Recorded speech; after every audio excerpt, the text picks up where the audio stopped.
Sodle.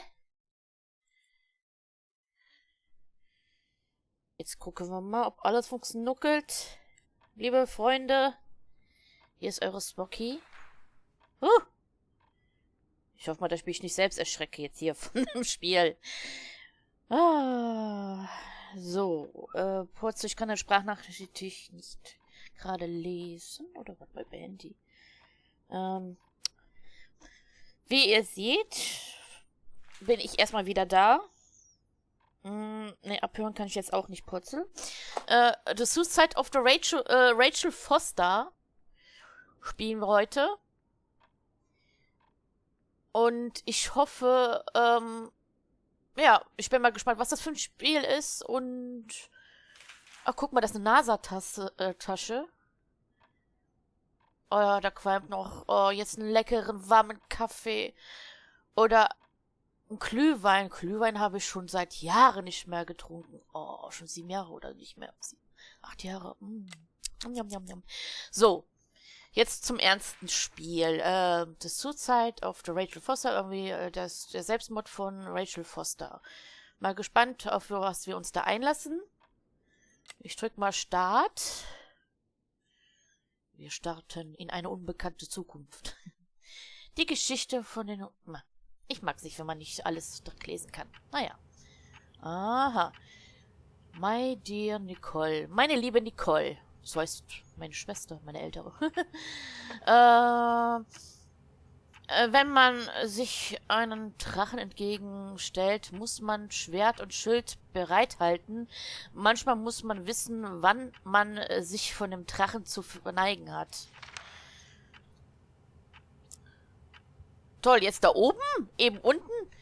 Für mich warst du immer ein Kämpfernatur, die angesichts der widrigkeiten Umstände mit den nötigen Waffen tapfer und heldenhaft in der Schlacht zieht.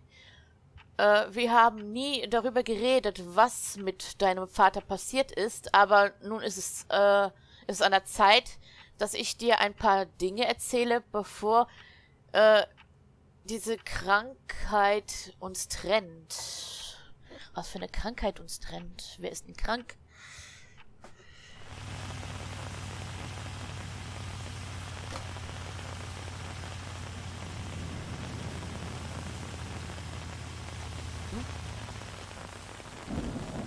Das ist Beerdigung?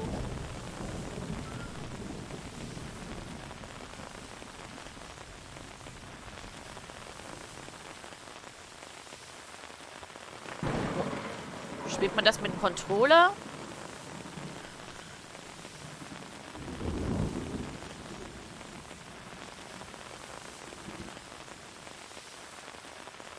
Okay. Vielleicht sollte ich Controller anschließen.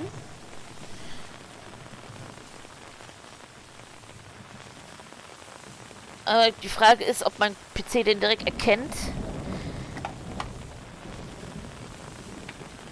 Ist so eine Sache.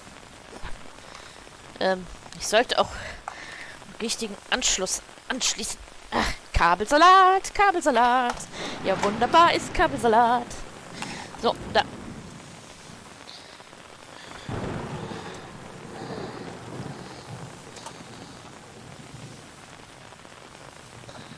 Komm, rein mit dir.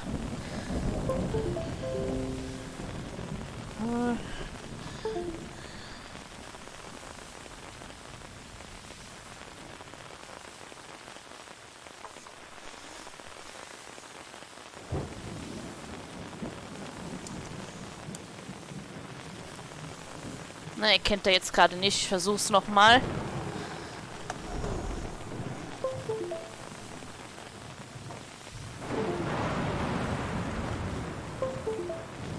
Ah.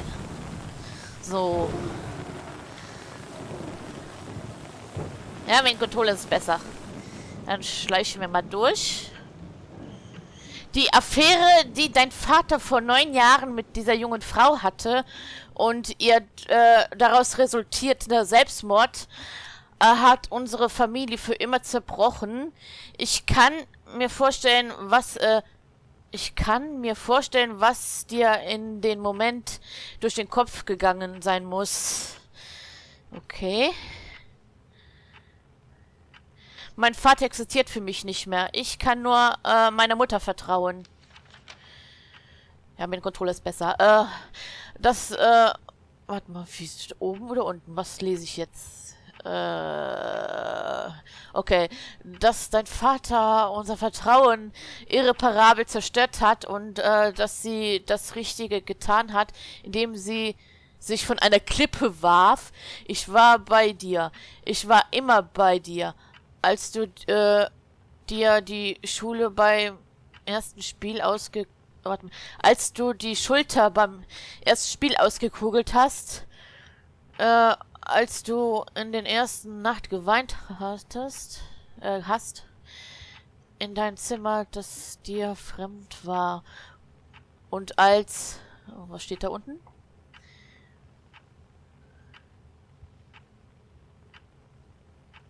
Purzel hast du nicht nur Follower, das darfst du nicht. Für diesen Raum aktiviert. Ich will, dass alle reinschreiben können. Ich will ja nicht die Leute verkraulen. Wieso steht da Monospiel hat nur Follower? Ja, warte, was hast du? Was steht da? Purzel, Schatzi. Warte, muss ich mal kurz. Ah, toll. Jetzt habe ich übersprungen aus Versehen. Nur für Follower soll der Chat nicht sein. Soll für alle sein. Dukan war ein guter Junge, aber weißt du, unten dick, oben dünn. Und das mit meinen kaputten Augen. Dukan war ein guter Junge, aber auch wenn ich es dir nicht gesagt habe, ist mir gleich gedacht, hä? Warte mal. Dukan war ein guter Junge, aber auch wenn ich es dir nie gesagt habe, habe ich mir gleich gedacht, dass er das nicht viel... Hä? Gedacht, dass es da nicht viel gab, über das ihr reden konntet, miteinander zu reden. Bild der Grundlage einer jenen Beziehung. Wenn man nicht miteinander redet, entfernt man sich voneinander. So viel bleibt ungesagt, wenn die Zeit knapp wird. Zuerst einmal tut es mir leid. Okay, jetzt geht's weiter. Warte mal, ich muss mal gucken, was...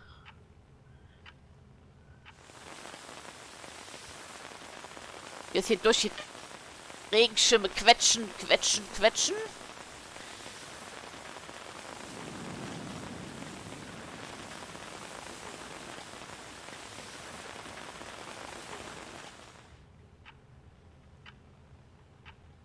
Ich hätte nie geglaubt, dass das Gefühl von Zorn eines guten Christen würdig ist. Aber ich habe den Zorn benutzt, um den Schmerz zu ertragen. Ich möchte nicht, dass du dein Leben, so wie ich es getan habe, Ich möchte nicht, dass du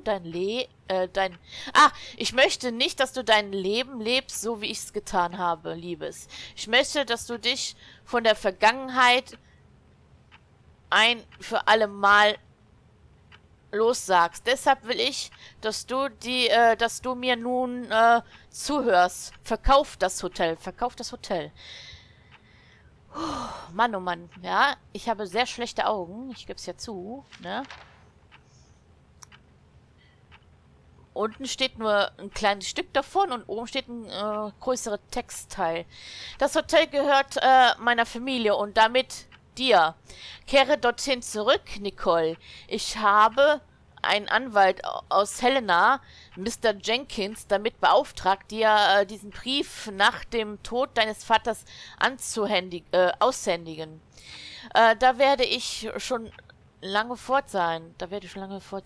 Sieh dich kurz um, unterschreibe den Vertrag und verkaufe jene Wände, die nicht als Zorn umschließt. Zahle deine Schuldenkredit ab und überschreibe den Rest der Familie des Mädchen. Lass uns die Geschichte ein für alle Mal beenden.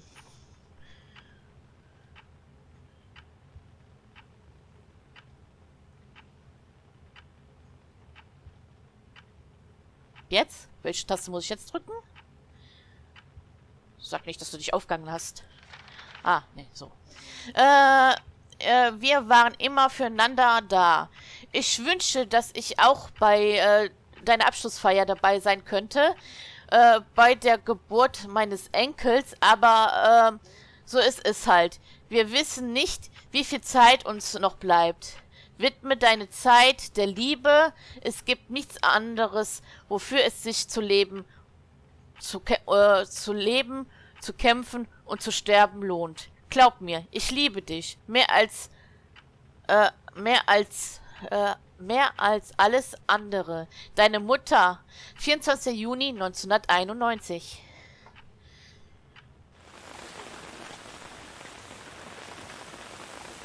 So. Ist schon wieder zwischendurch mal mit Controller, zwischendurch mal mit, mit der Taste. Ah, nee, der Controller hat sich ausgeschaltet. Böser Controller.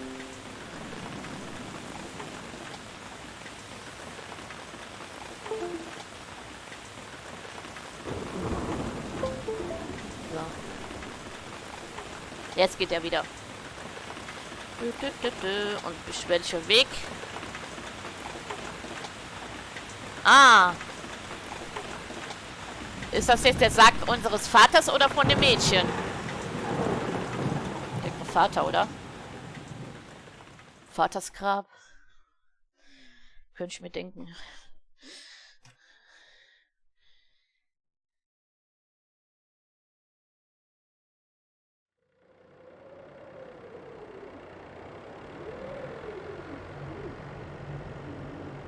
Helena Nationalpark Oh, The bad weather crossing Montana is amassing all the characteristics of an atypical storm. The bad turn is proving worse than expected, with above-average winds and snowfall, especially forecast for Helena National Forest Natural Reserve. The National Weather Service warns residents to follow all instructions given by local authorities and to avoid all unnecessary travel. Some concerned meteorologists are comparing it to the storm that hit Billings in 1955, with 42 inches of snow falling over a single night. Are we heading into the mother of all winters in Lewis and Clout County?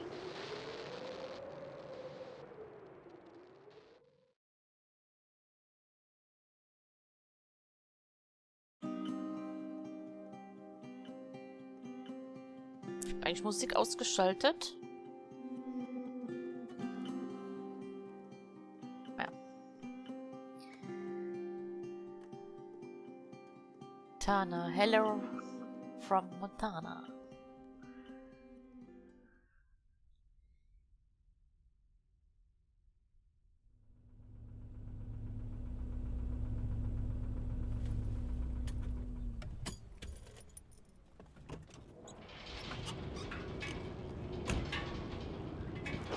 Aha.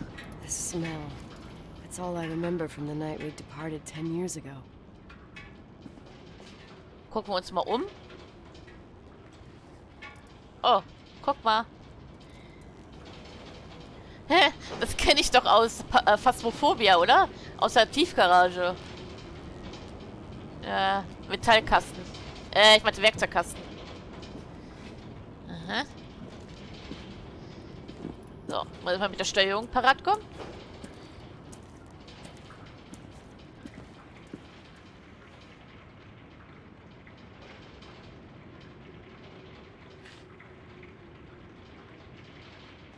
Wie gesagt, ich versuche es gerade hier mit dem Controller zu spielen und ich habe so selten das mal mit Controller irgendwas gespielt. Wäre, glaube ich, anders gewesen, wenn ich eine... So... Okay, ist so finster. Mal gucken.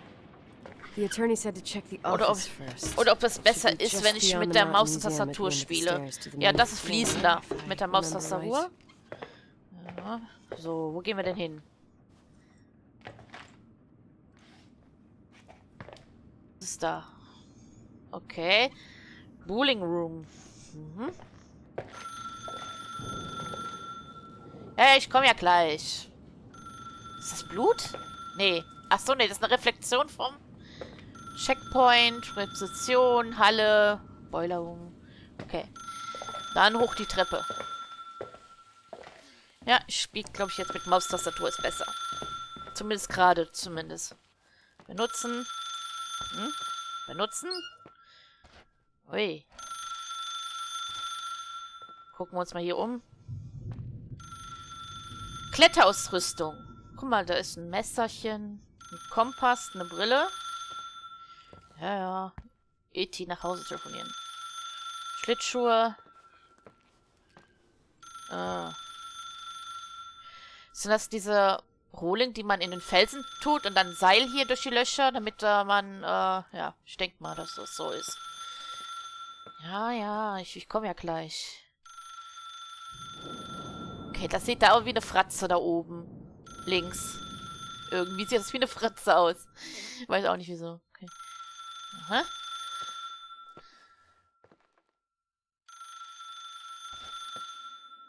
Schön alte Bilder, ne?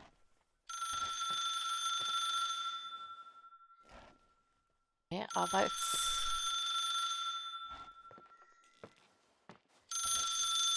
Warum bewahrt man einen Schuh auf? Kann ich das lesen? Kletterstiefel. Kann ich irgendwie näher dran? Nö. Okay.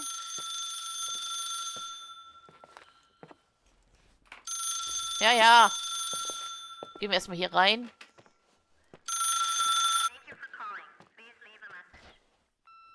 Ah, jetzt kann ich zoomen. Ihr wollt mich doch.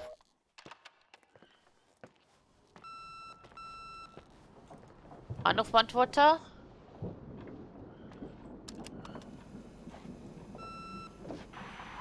911 emergency. How can I help you? What's your emergency? Hello? Can you hear me? What's your emergency? Hä? Wieso ruft der Notdienst an und Mr. McGrath, hi, it's Paulie from Century Telephone Company. I'm sorry to bother you, but as I told you last time, the company requires cutting off the telephone service to delinquent customers. I'm really sorry, Leonard, but my hands are tied. We have to go ahead. I'm sorry. Goodbye.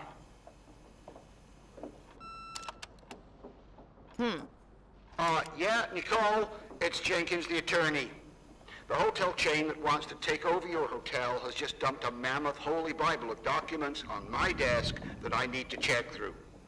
I have to personally go to the county land registry office before we meet. Listen, I know you didn't want to go to your father's funeral, but now the hotel is entirely your property. The law requires you to assess its condition before putting it on the market. It's very noble of your mother to want to repay that poor girl's family, Rachel. Not everyone would deprive themselves of such a sum. Anyway, it's up to you now. Get to it. I'll bring you a burger you Portland folks can only dream of. Oh, I left you some notes and a master key on the dining room table of your family's old apartment. Start your rounds from there. Give me a couple of hours. Don't run off, all right? mit M kann ich eine Karte öffnen.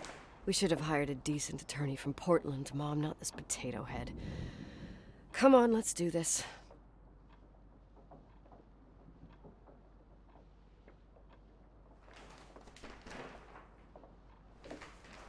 Hä?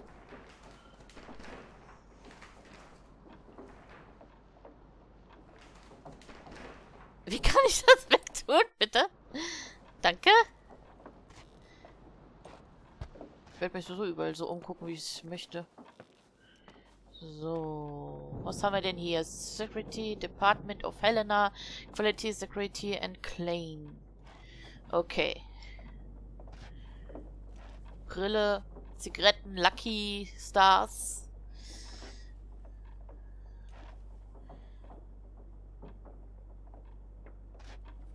Können wir...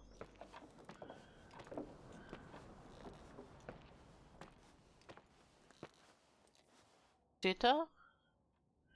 The Great Hotel 80er.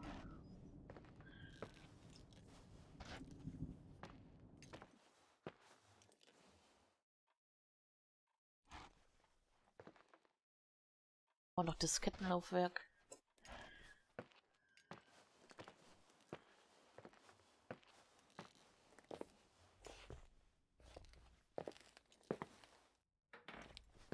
Guck jetzt noch mal, von wem der Schuh ist.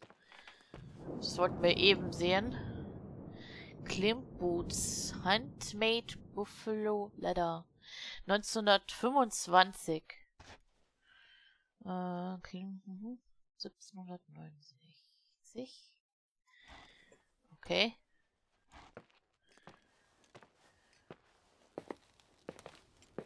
So.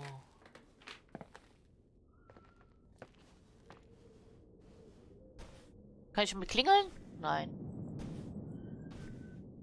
Ich wollte gerne drauf drücken.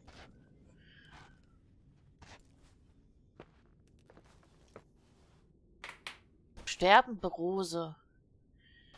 Hinlegen.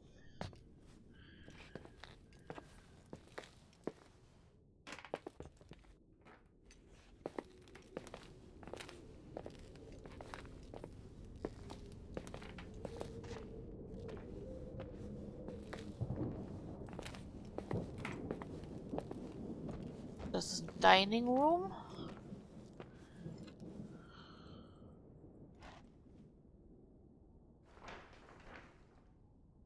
Wo ist denn der Dining Room? Office, Kitchen, Dining Room. Master Suite. Ich glaube oben dann, ne?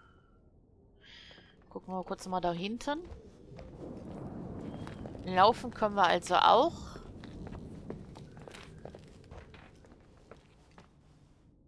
Ballroom, also für Hochzeiten und so was. Okay. Schade. Wäre gerne reingegangen. Telefon, ja, ja. Gehen wir mal hier hoch. Da sind Bilder abgehangen. Was war das denn? Okay, das gehört da wohl zu.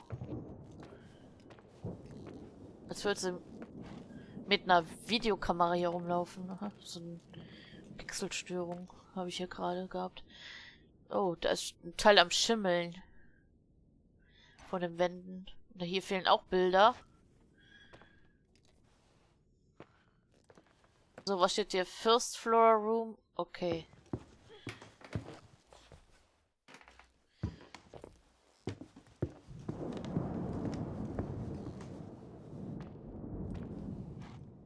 Ich glaube, überall, wo die Tür zu ist, können wir leider nicht rein, was sehr schade ist. Aber wir müssen erstmal Schlüssel finden, ne?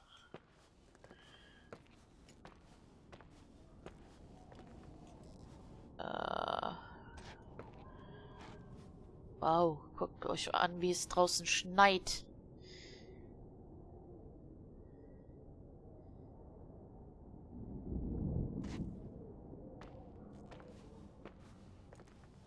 Gucken wir uns erstmal hier. Ah, Master Suite.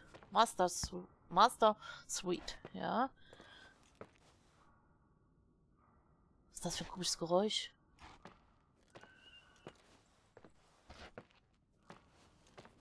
Wissen?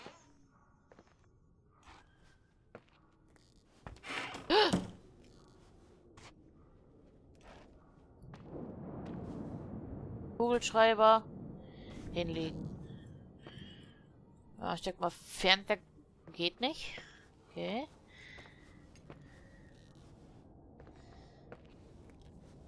Keine Schubladen zu öffnen. Schränke können wir leider auch nicht öffnen. Dabei wäre das echt schön. Benutzen. Badezimmer. Ih. Jo, ich weiß nicht, Monate alter Schiss. Bäh. Oh, guck dir mal viel. Schade, was. Oh, wenigstens können wir die Zahnpasta nehmen, ne? Colgate. Kamm. Das ist ein Schwamm. Ja.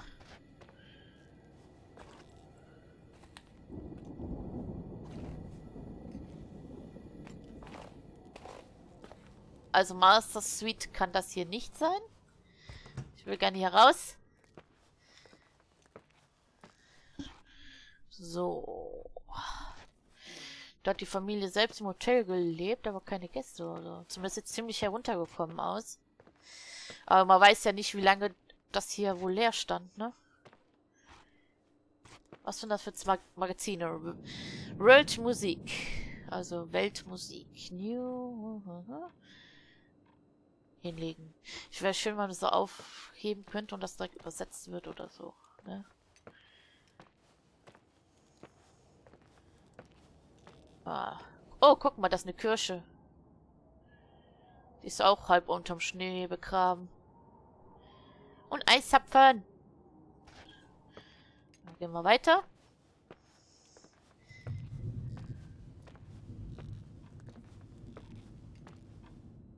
Zigarettenpackung. Princeton. Filterzigaretten.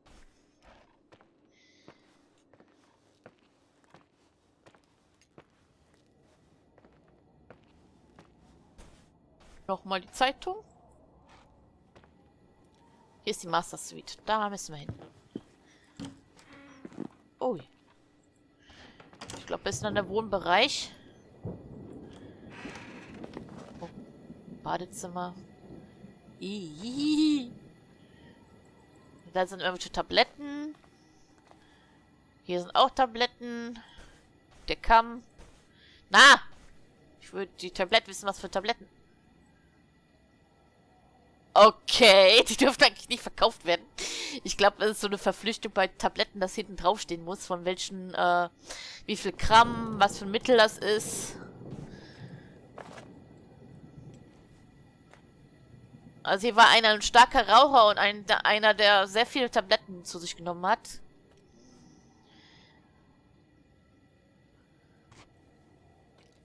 Selbst in der Badewanne konnte er nicht aufhören zu rauchen.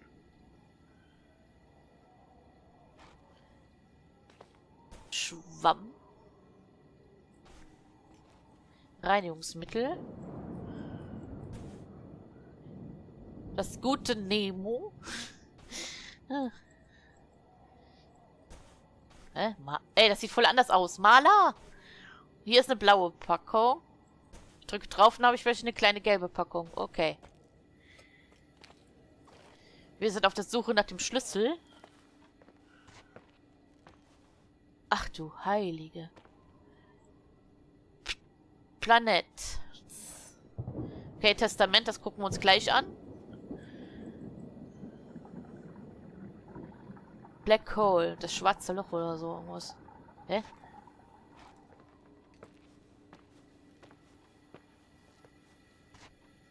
Oh, guck mal, das ist ein Katzenklo, habe ich ja gerade eben nicht gesehen gehabt. Die haben jetzt wirklich hier alles stehen und liegen lassen, ne?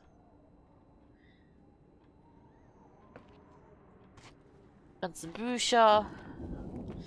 So. Jenkins Brieftestament. Wir lesen erstmal dem der Brief vom Vater. Können wir nicht lesen. Dear Mr. Nicola Wilson. Kann ich nicht irgendwie übersetzen? Ansehen.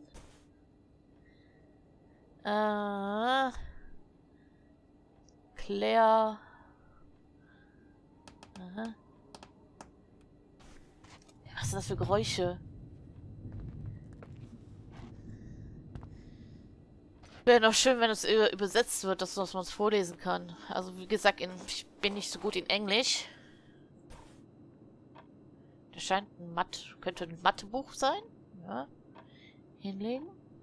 Ja, mathematische Aufgaben. Kugelschreiber. Dosenöffner. Also ich bin irgendwie, einerseits bin ich froh, finde ich es echt schade, dass man die Schränke nicht aufmachen kann. Andererseits bin ich froh, dass ich den Kühlschrank nicht aufmachen kann. Ich will nicht wissen, was die da noch vergessen haben. Okay, also, also hier war eine riesengroße Leseratte. Was ich nicht schlecht finde. Ich hatte damals zu Zuschalten auch irgendwie 8 Bücher am Tag gelesen.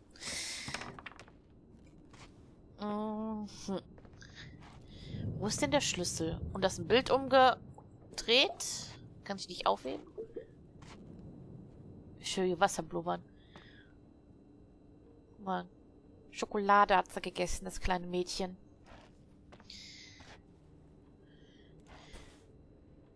Warte mal. Leonards Buch. War mein Bruder? Oder ist der Vater Leonard? Ja, der Vater, ne? Durcheinander gerade. Gerade ein bisschen durcheinander. Er hat gelesen. Und er hat Golf gespielt. Nee, nicht Golf, sondern wer ist es nochmal? Eishockey. Könnte sein. Oder ist es einfach nur eine Statue?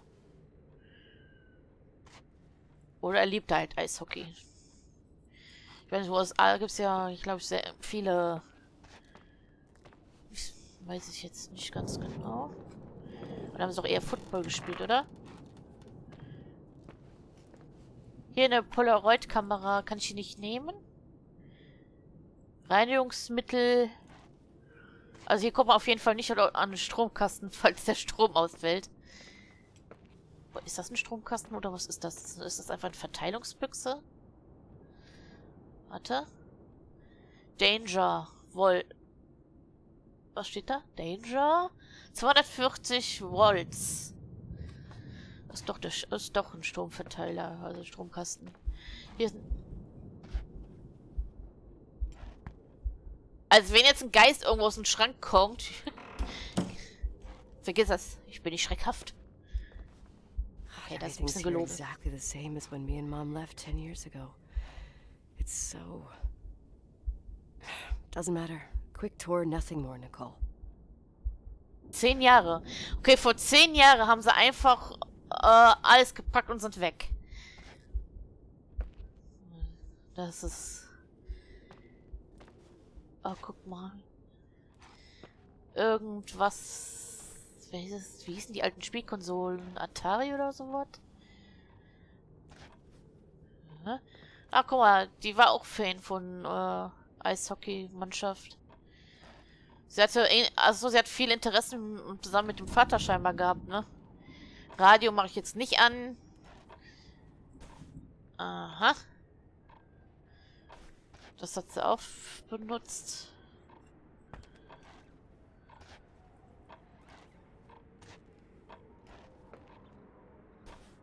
So, eine Diskette. Hier hängen Bilder. Und scheinbar hat die Kleine hier, also ich weiß, inzwischen erwachsene Frau, selber Eishockey oder sowas gespielt. Die hat hier scheinbar auch was gewonnen. Kann ich das nehmen? Da kann ich jetzt nicht ranzoomen.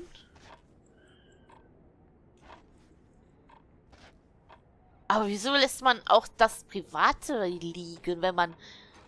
Das muss ja echt... Die sind ja dann ohne irgendeinen Gegenstand einfach raus.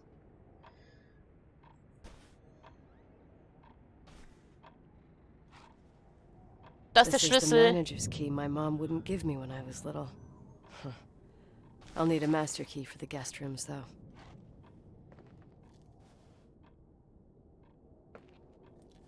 Ja, sie hat scheinbar auch Tabletten genommen, aber nicht so übertrieben, wie es im Badezimmer aussieht. Ne? Guck mal.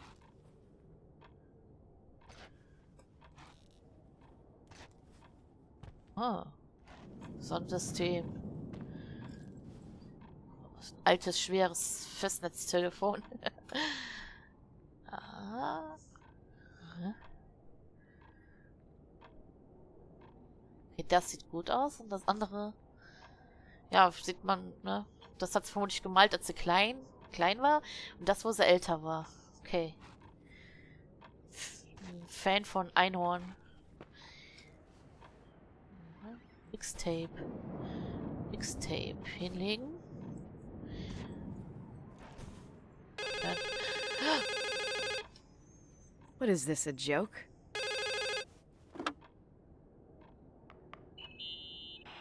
Hello? Can you hear me? Is this Miss McGrath? Wilson. McGrath was my father's. This is Helena Federal Emergency Management Agency. My name is Irving Crawford. Mr. Jenkins told me you'd be arriving. Mr. Jenkins is a very enterprising man.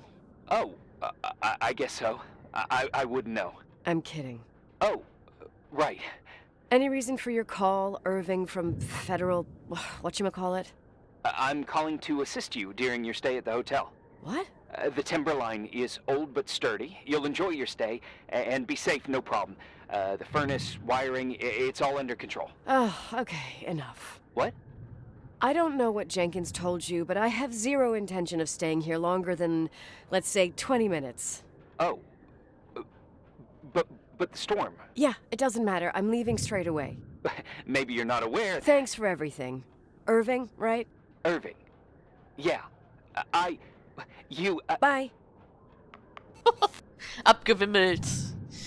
Ja, bei so einem Schneesturm, wie da draußen scheinbar herrscht, würde ich eigentlich auch nie fahren.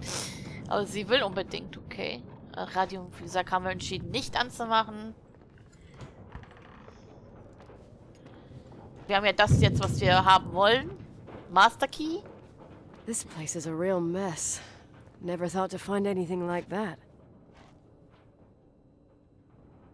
Aber zur Not haben wir hier ein paar Dosen. Das heißt Tomatendosen? Tomatendosen. Kann man Tomatensüppchen machen. Oh, guck mal hier. Erdnussbutter. Pfirsiхдose. Sup. Thunfisch. Haben wir jetzt ein Erdbeben? Die Frage ist nur, wie alt die Dosen sind. Obwohl, Haltbarkeitsdatum muss man nicht immer ernst nehmen. Ist mir anfangs auch schwer gefallen. So, jetzt haben wir einen Master. Piep. Oh. Wieso laufen?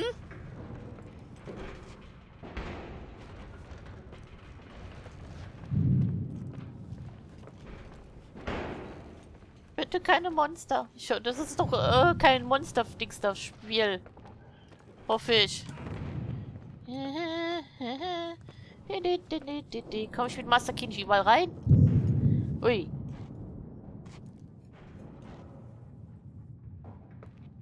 Ich dachte schon, ich hätte Schritte gehört. Oh.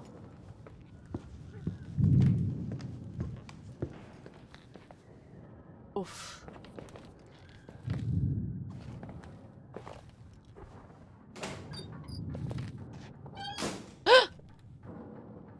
Schreck mich nicht!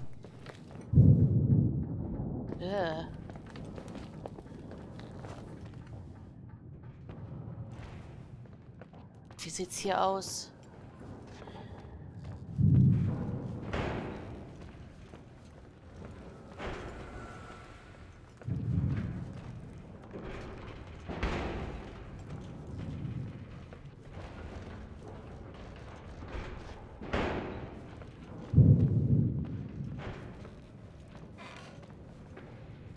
Okay.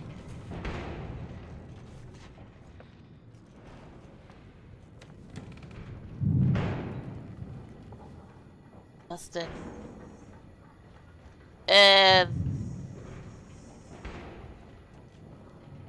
Hat jemand ein Ritual gemacht?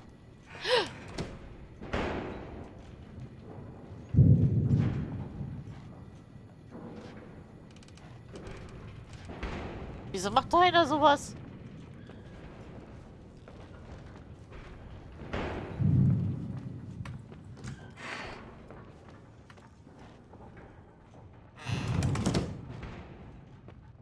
Ein bisschen gruselig.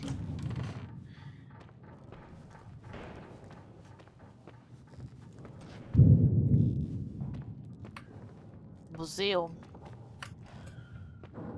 Aber jetzt noch, wo müssen wir lang? Oh, ist das hier so verschmutzt?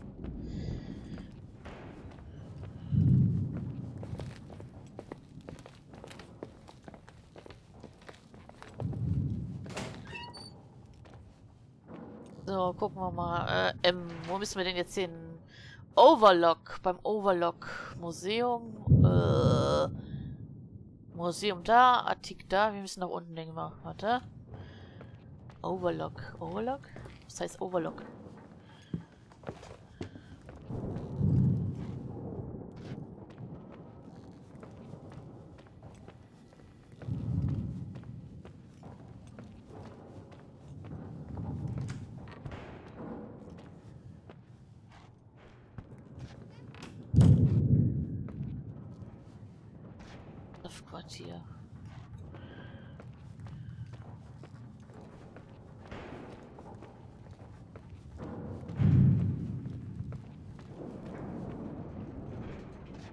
Master Suite. Die Geräusche, ne?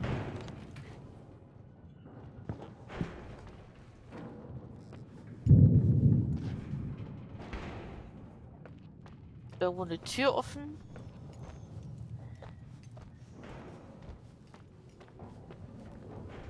Telefon.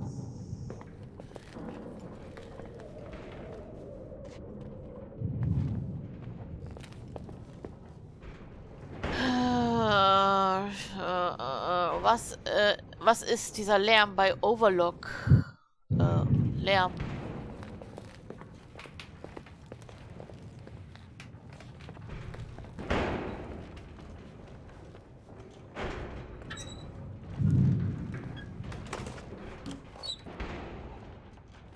Okay, wir müssen nach dem Lärm.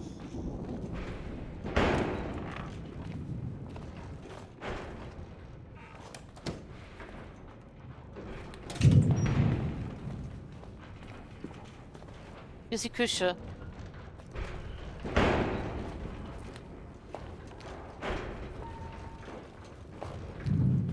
Gott.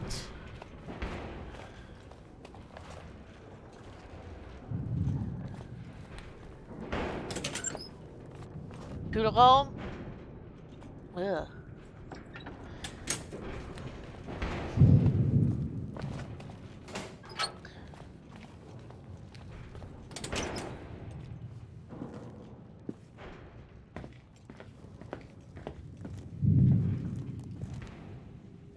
Wasch.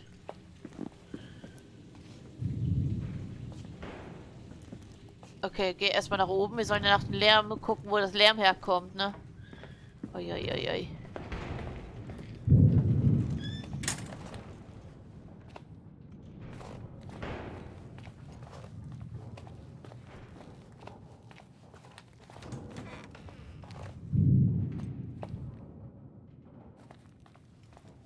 Aber hier wird's weniger.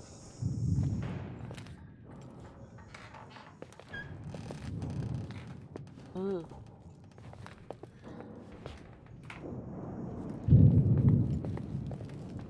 wir ein Feuerchen anmachen? Aha. Fang bloß jetzt nicht an zu singen. Ich meine den Fisch über der Tür.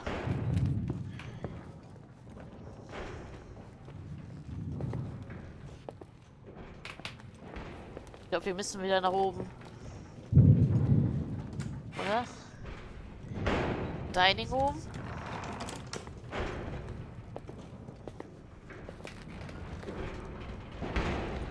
Boah. Wird hier lauter.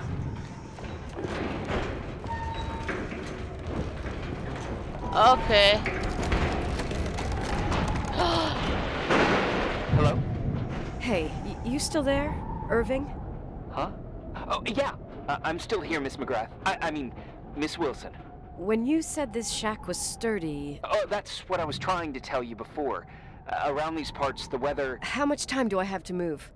The snow piles up pretty quick, and some parts over 3,000 feet are already icing over. I gotta risk it. You're not thinking of taking the car? Yeah? Nicole, listen. If your car breaks down, we can't come get you. Not even with tanks. Whatever happened to Miss Wilson? Sorry about that. I just, Nicole is fine. That said, thanks for everything. Again. Thanks. Seriously, if you ended up out there with your car gone dead, with 12 inches of snow and 20 degrees below zero, your lungs would collapse in a few minutes. I remember how things work in the mountains. Luck doesn't exist. As a FEMA agent, I have to insist... You know, you're not the first man. To do what? To try and stop me. Hey, wait! Bye! Oh. What can go wrong? I have a 1986 Dodge.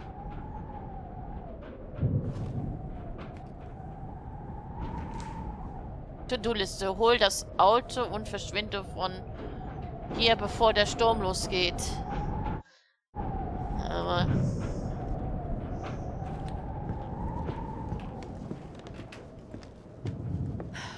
I won't stay here a minute more. No way.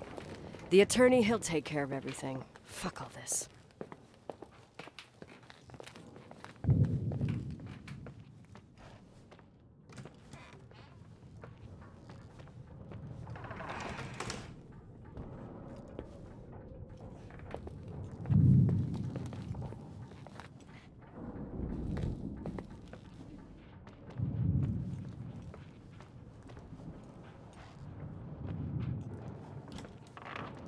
Wir haben uns aber noch nicht überall umgeguckt.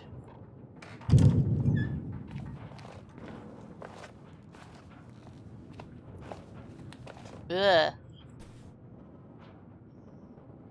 lecker. Okay, hier ist scheinbar sauber.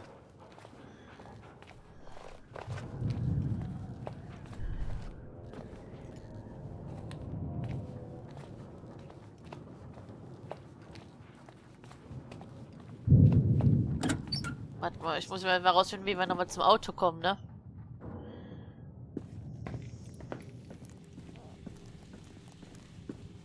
Läuft hier irgendwo Wasser?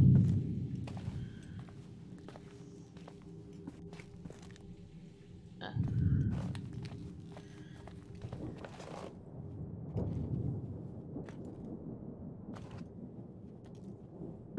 Ja.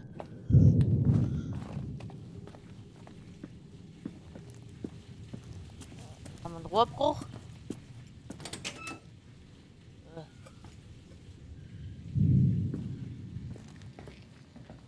Hä? Ich bin zu gruselig. Okay, dann müssen wir auch gleich gehen, aber ich weiß nicht, wo das Wasser herkommt.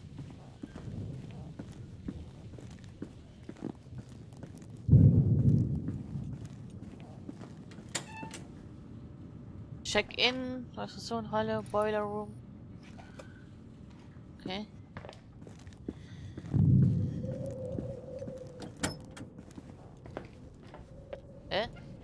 Ist das eine Sauna? Nee. Nee. Okay. Die hat man sich ausgezogen für. Einfach.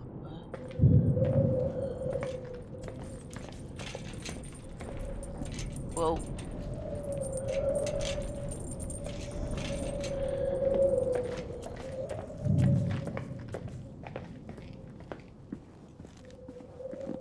Also, wir müssen einfach nur das Auto finden und dann hier verschwinden.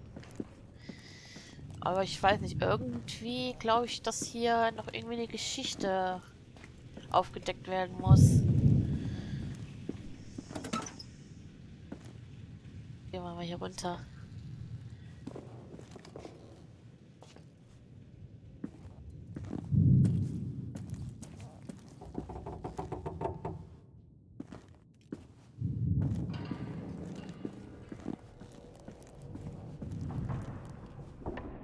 Aha, 1, 2, 3, 4, 5, 6, 7. Also als Kind hätte ich hier... Als Kind hätte ich hier nicht gespielen wollen. Sind wir jetzt in die Kirche?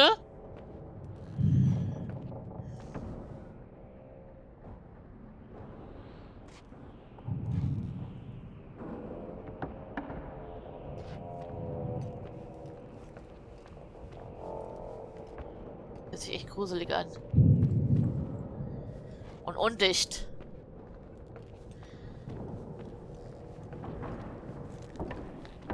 Bin wieder weg.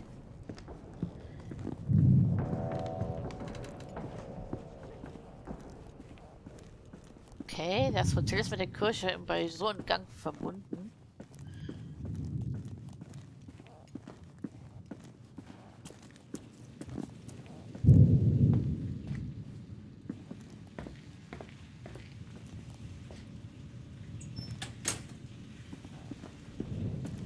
Aber wo kommt denn das Wassergeräusch her? Aha.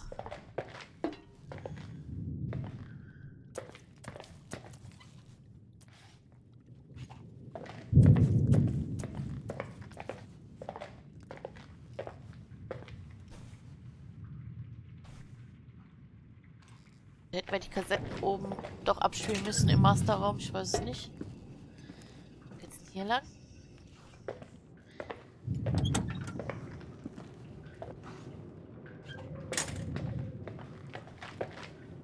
Noch tiefer? Ah, die Garage.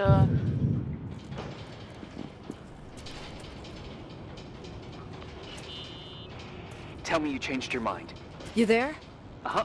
Oh, yeah, right. It's a direct line. I can't find my car keys. My fucking car keys. I left them on the seat. You sure? Think so? Maybe someone... No. Listen.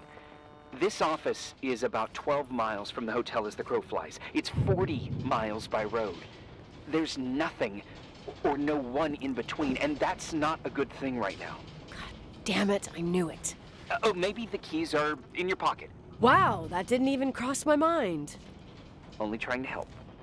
Yeah, that was kinda bitchy. No problem. The keys will turn up. The good news is that we have these new cell phones. That's what they call them. Radio doesn't reach out there. I bypass the signal to create a direct line through a shortwave sequencer. It's like a two-way radio station that's always open. Oh, this place. I vowed to never come back. Listen, I might only be a voice, but remember I'm here for you.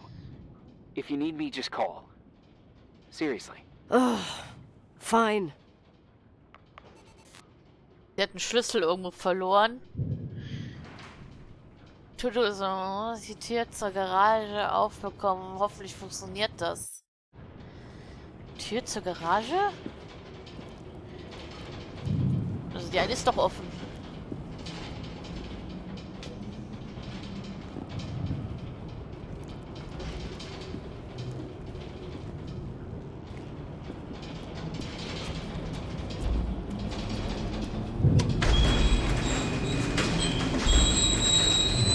Oh. Talk to me. I can't open the garage door. It's a conspiracy, damn it. Stuff freezes up with the cold.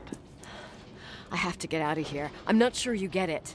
Look, I left this place 10 years ago. I had no idea I would have to come back here, let alone stay a night. Nicole, I know your story. Everyone in the valley knows it. Your father, Rachel. What? Let's just forget it. I didn't want to be out of line. Don't mention the past. Okay. So, was müssen wir jetzt machen? To-Do-Liste ist leer.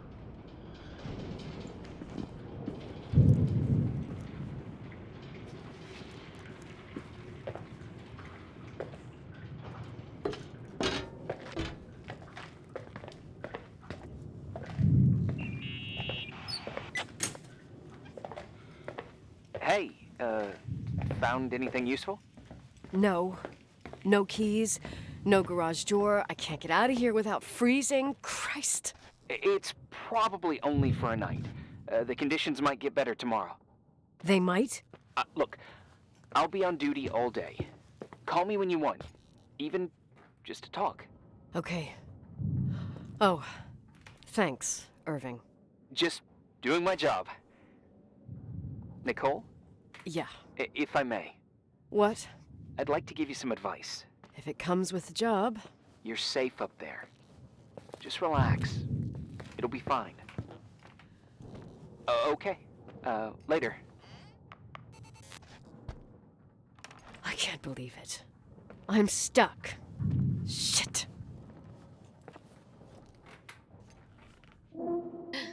Tag 1. Puh.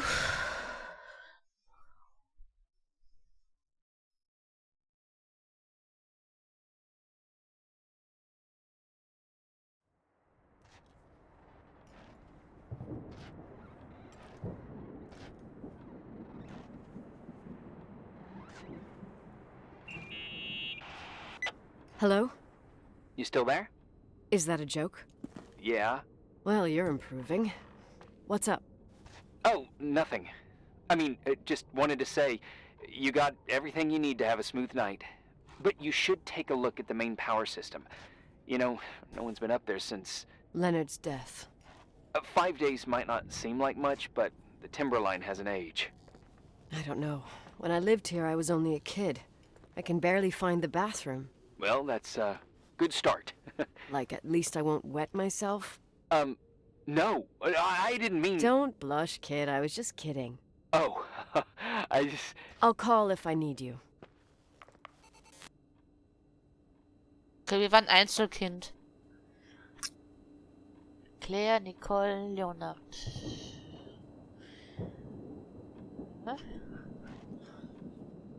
So, was müssen wir jetzt machen? Steht irgendwas in der To-Do-Liste? Nein.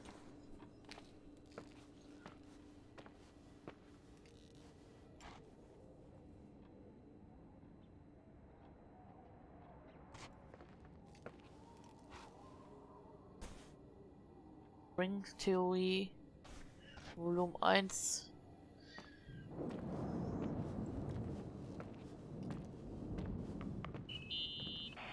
Irving? It's me again, obviously. I could really use a shower. Sure, you'll just need to turn on the furnace for the hot water. Oh, my mom never wanted me to go down there, but I loved that place. Full of little spiders.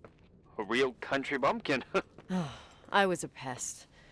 Now, I think I even forgot how to get there. I forgot almost everything about this hotel. Funny, right? People forget what hurts, I think. Never enough, Irving. Never enough. Yeah. Well, furnaces are always in the basement. You won't have trouble finding it. Is there something else I should know, like, to survive? Well, don't expect a 5-star menu. Oh, really? You could survive for months with what's in the pantry. Let me guess. Canned beans, right? Bean soup, baked beans, potatoes and beans, bean broth. Starving suddenly seems like an acceptable option. Der Hungertod scheint mir ja eine Alternative zu sein. Ah, ja, wegen den Bohnen und so. Okay.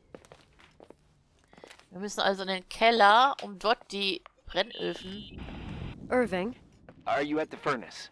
He's waiting for me. He's down there. What? Who? Old farting ghost! Wait, what did you say? Old farting... I used to hide down there with hotel guest kids and wait for old farting ghost to come and get us. Farting... the furnace? Yeah. When Leonard found out, he almost choked laughing. Your father laughed about stuff like that? Yeah. Well, that's long gone.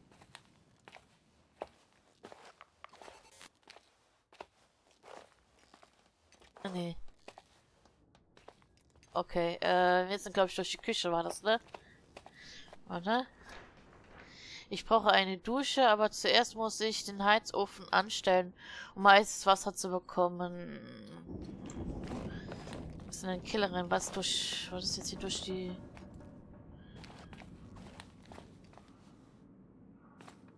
Ist gerade nicht mehr. Jetzt habe ich mich selber verlaufen. Immer diese gruseligen Geräusche hier. So, hier, Treppe runter.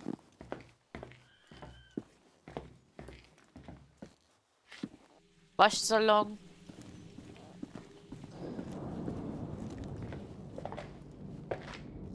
Okay.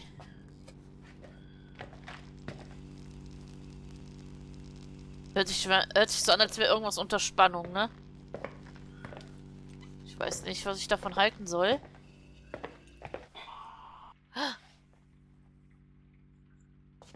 Was war das?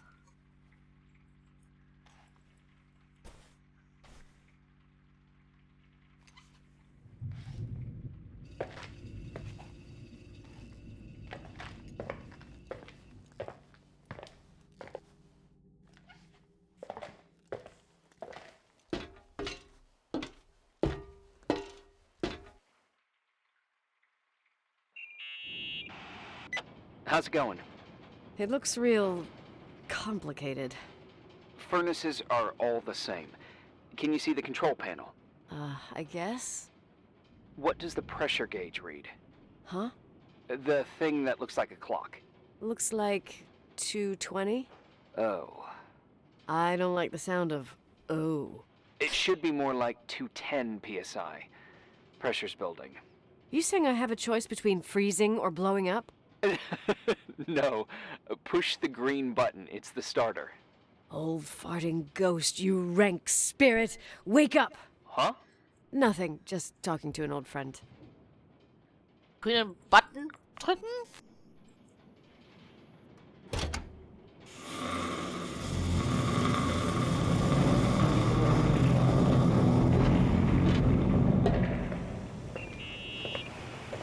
And here he is, in tip-top shape, I'd say. You were right. The furnace is haunted. Now you've got hot water. You have no idea how grateful I am. Just doing my job.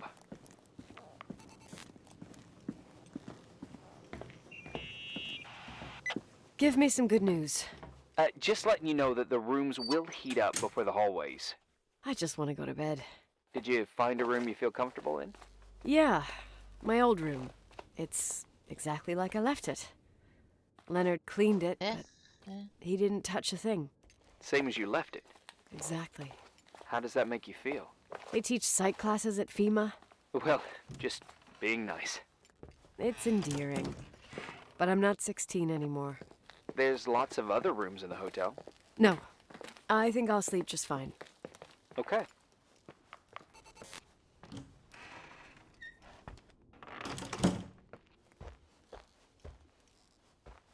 Das Masterzimmer finden.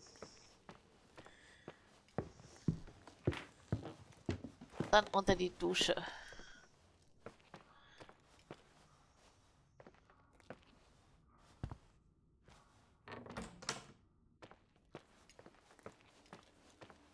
Mit dem Feeling kommt man sich ein bisschen vor wie Shining, ne? Allein in ein Hotel.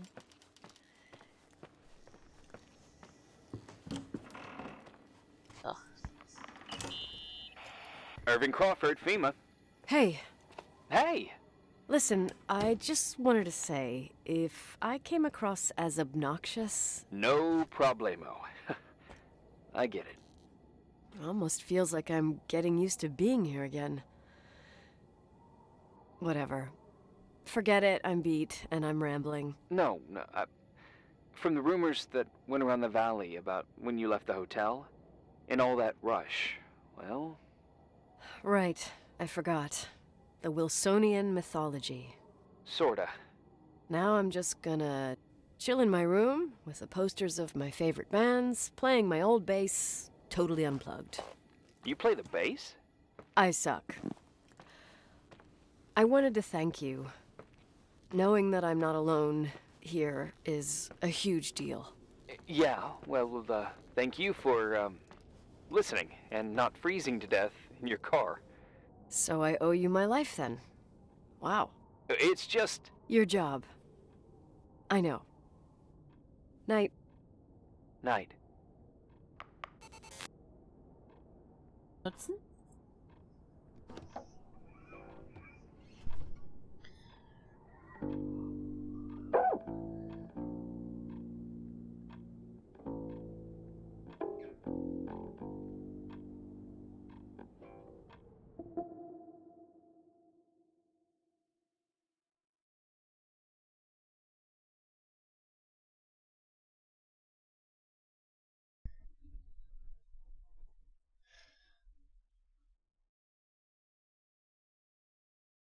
Tag 2.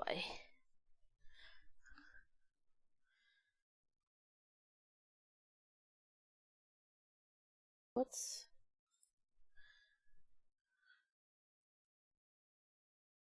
Oh Mann. Fortfahren. Morning. Good morning, Nicole. Get any sleep? I slept like a rock. I forgot my bed was so comfy. So, any news? Bin nur blau. What? Irving, Nicole, stranded up here. You snoozing? After a night of incomplete crossword puzzles, I wish I was. Wait, you didn't sleep? Like, at all? I thought you might need something, and But you didn't go home? Because of me? I'm a workaholic. So, meteorologists are predicting a peak real soon, probably tonight. You can't move, not just yet. In theory, uh, what do you want to do?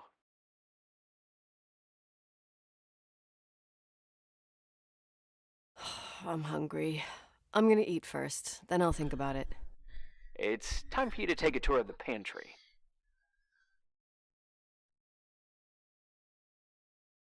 Deal. I could eat a horse right now. The baked beans will be scrumptious. So. Und nun? Ich sehe nur blöd, blau. Zack. Okay, irgendwie hat sich irgendwas aufgegangen, weil ich habe ein komisches, nur blaues Bild. Fortfahren. Hallo. Irgendwas stimmt hier nicht. Oh nein, jetzt habe ich Hauptmenü gedrückt. So. Fortfahren drücken. Bitte lass Bild wieder da sein.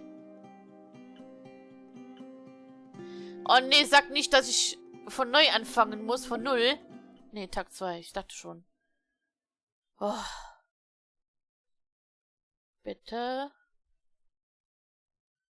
Tag 2. Muss ich jetzt alles, was ich... To-Do-Liste war weg. Okay. Morning. Ah, da wieder. Good Okay, morning, tut mir Nicole. echt leid. Get any sleep? I slept like a rock. I forgot my bed was so comfy.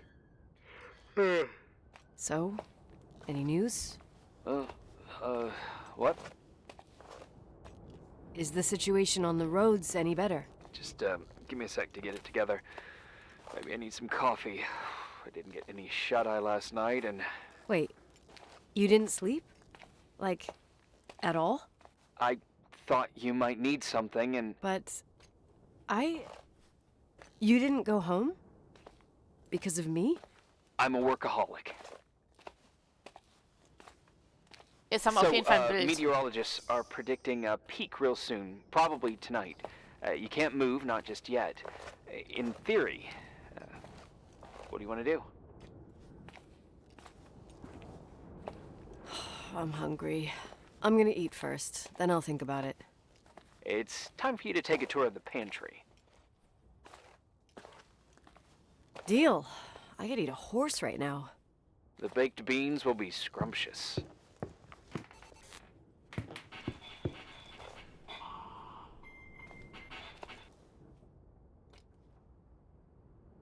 Gruselig.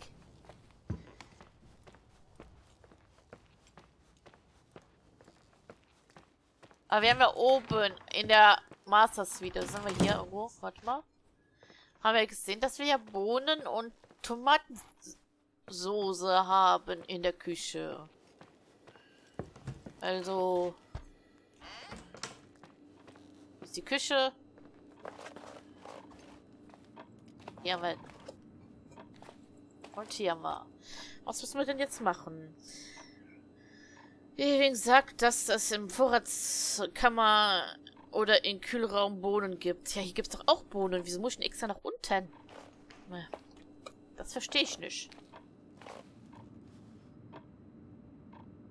Na, hier Pfirsich. Okay, Bohnen gibt es hier oben nicht. Jedes Böhnchen macht sein Tönchen. Also holen wir uns ein Bohnendöschen.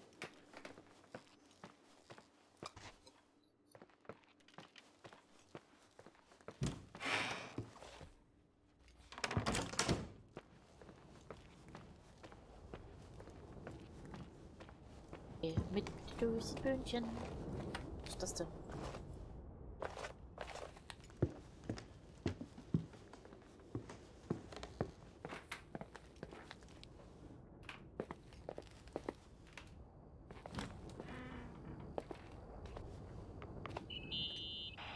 Nicole? Irving, how long has it been since someone's inspected the pantry? Inspected? You mean stocked? I'd just like to know if I should choose between malnutrition and food poisoning. There'll be tons of things to eat. Hmm. Oh, definitely no mice or roaches. Pretty sure about that. I was thinking more like mold, bacteria, and such. You'll see. There's nothing to worry about. For a while, I hid an ant farm in the closet. I think Leonard suggested it. One morning, my bed was swarming with ants. You must have freaked out. My mother did.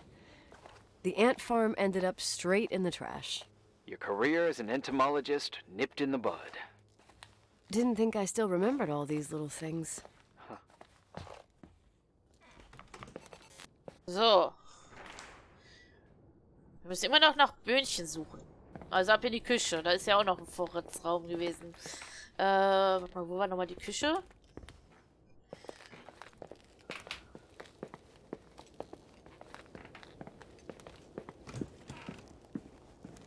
Ui. Lass mal hier umgucken. Okay, was?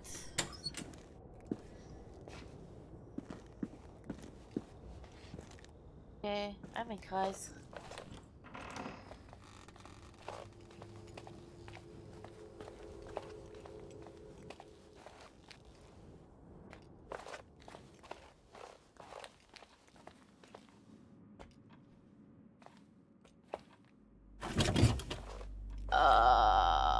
Kalt, kalt, kalt, kalt, kalt, kalt, kalt, kalt, kalt. Haben wir denn hier? Ja. Nein!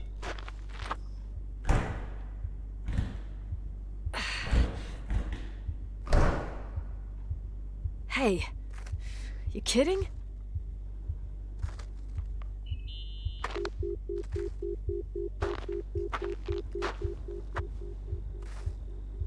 Scheiße.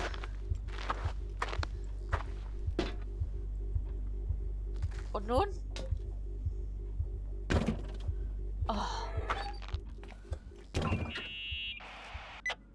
Oh, I almost forgot. There might be a problem with the fridge door. Just make sure it Are doesn't you close. fucking with me? No. Wait, what did I say? It would have been more useful to know that before I got locked in. Oh, holy shit, I'm a freaking space cadet. Yeah, I could have died in there.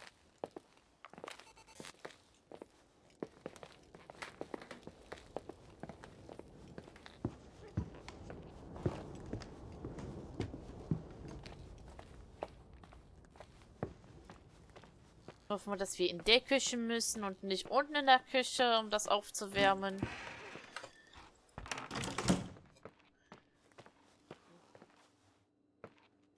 Ich dachte schon, wir müssen sterben, ey.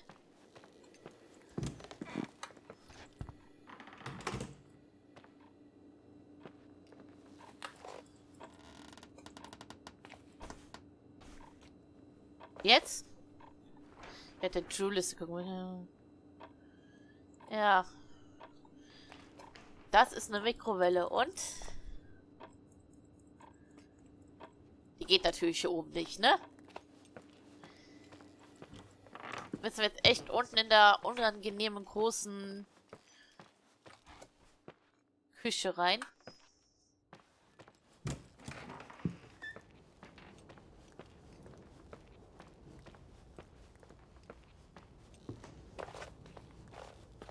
Okay.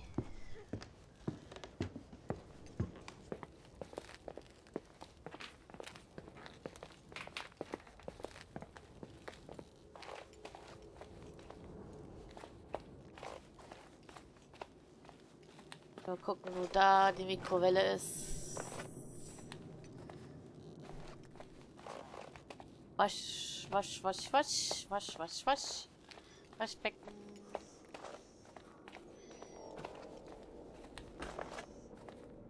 Gibt es hier überhaupt eine Mikro? Sag mir nicht. Echt jetzt? Ich weiß nicht, ob das so eine gute Idee ist, eine Dose so reinzusetzen. Explodieren die nicht?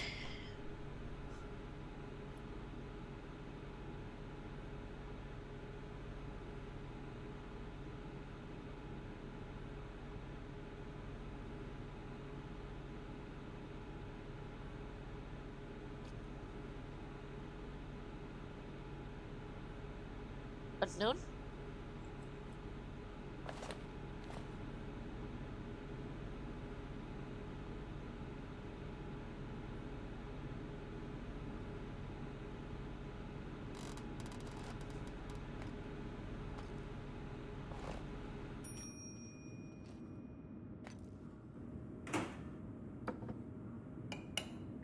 Lunch, okay, das irgendwie, ich weiß nicht.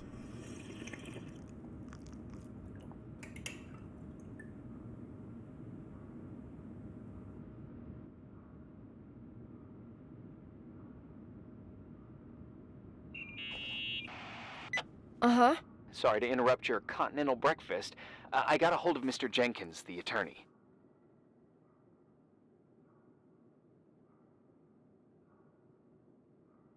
About time. When's he getting here? He tried to make it. His car ended up in a ditch between York Road and Valley. Oh, come on. He called 911 after just a mile.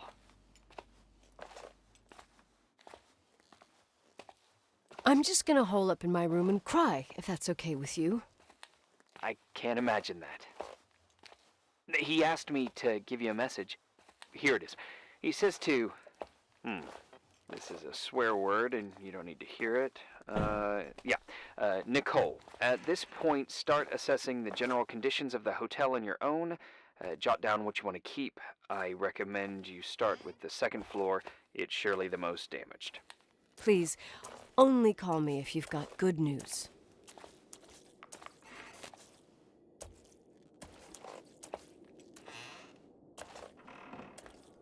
Steht das unter Wasser? Platsch, platsch. Das fühlt sich an, als wenn man durch... Okay. Also das war jetzt Männerklo.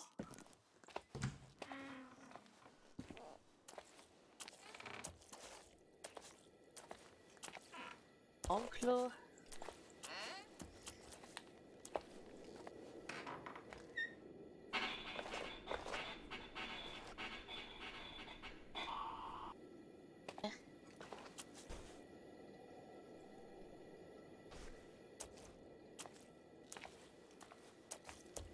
Ich will ja nichts verpassen hier, ne? Ich weiß nicht, wieso über einer Toilette ausgerechnet ein Kreuz hängt. Hier sind irgendwie auch Bilder, die...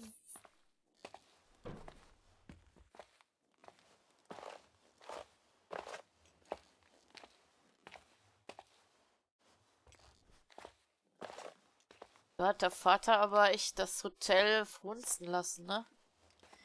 Also der ist ja noch nicht lange tot oder muss echt schwer krank gewesen sein, aber dann hätte ich schon Personal oder er wohnte wirklich nur mit der Familie oder zuletzt so mit seiner Freundin hier.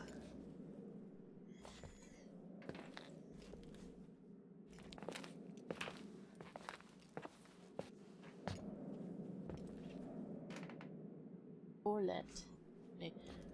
Poland.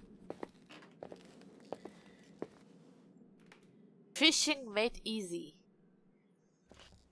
Leichteres Fischen. Hunting made easy. Leichtes Jagen.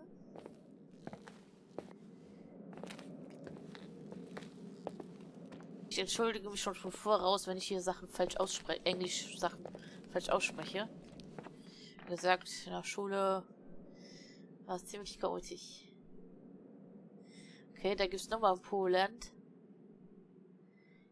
Internet Search. Be your own boss.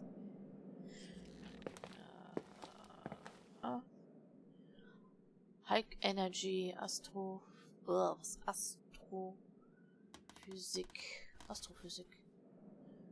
Das ist falsch rum, das kann ich gerade so nicht lesen.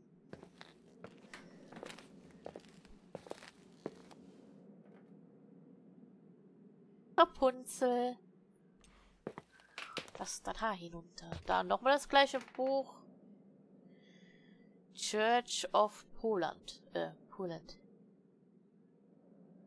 New World. Neue Welt. The Art of... Kann ich gerade nicht entziffern.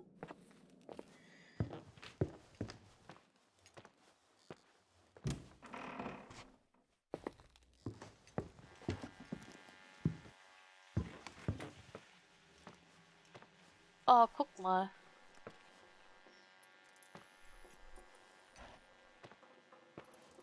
Mission Mars. Was ist das? Das ist dunkel. Ping-Pong. Eine Runde Ping-Pong spielen. Also ein kleines Hobbykellerchen mit, gibt's hier auch. Game Room, okay. Spielraum. Schön, schön. Die Frage ist nur, was sollen wir jetzt suchen? Ah, er schlägt vor, dass ich zuerst einen Blick in die zweiten Stock werfe. Okay, zweiten Stock. Willkommen. Aber war das nicht da mit dem Zimmer, wo wir schon mit dem Zimmer mit den komischen Zeichnungen?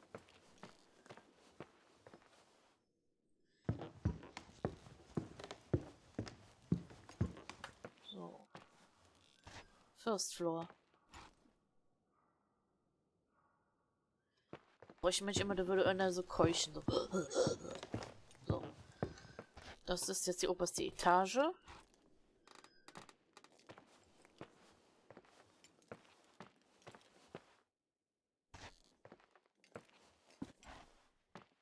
Hä? Schimmel. Ach, das soll Schimmel sein? Ich dachte, das wäre jetzt Schmutz. There's Aber some serious water stains on the second floor. That Wasserfläche. floor is pretty run down.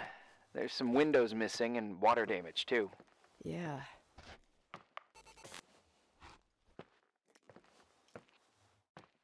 soll ich das angucken? Wir waren ja schon mal einmal hier. Mit dem Zimmer, mit diesem komischen... Es sah ja aus, als hätte jemand da ein Ritual gemacht, ne? Ja, zweiter Stock, so. Wir gucken uns nochmal hier um.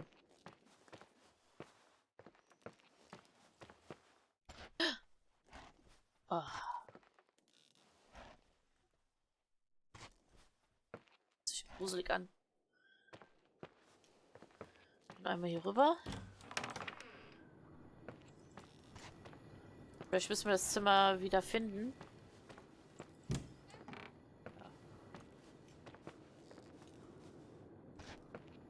Ja, ja, das ist das komische Zimmer mit dem Ritual.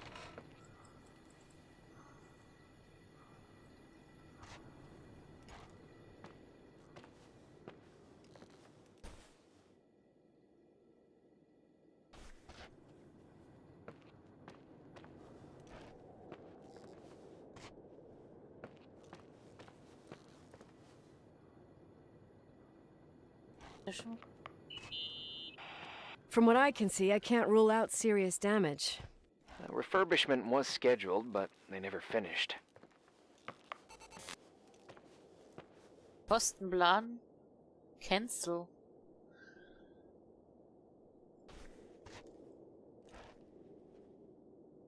Scheint auch Schimmelsporen in der Luft zu schweben, ne?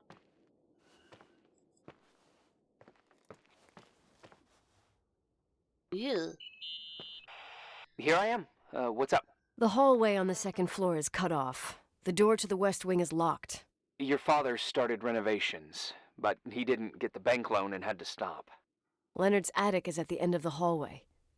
His man cave. Does that mean something to you? I tried so hard to forget about that room for years. Anyway, the west wing is pretty run down after all this time with no windows. Hello? Are you there? You always have an answer to everything. What do you mean? I've joked about it, but it's not funny anymore. I don't understand, Nicole. You know how to turn on the furnace. You know where to find food, and that the fridge door is busted. You know my family's story and the hotel's. It's up to FEMA to deliver the supplies to isolated places like the Timberline. I've been up there with the truck every month since I've been on duty. Is something wrong? I don't know. I don't know what you know and what you don't know. What difference does it make? None. I'm sorry if I upset you. No one can upset me. I better keep doing the inspection.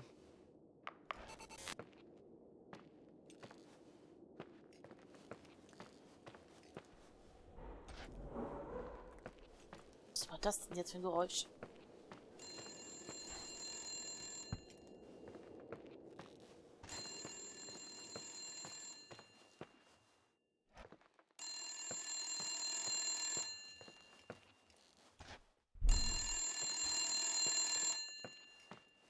Herzenverkehr. Telefon? Yeah. Hello? Who Oh, is this?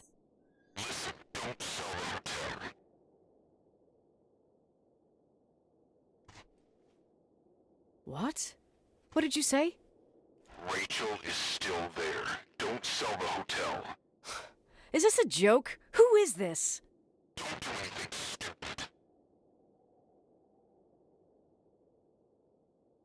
You're gonna pay for this lame-ass joke. I have a phone, a cell phone. I'm talking with FEMA, and I'm gonna get them to call the sheriff.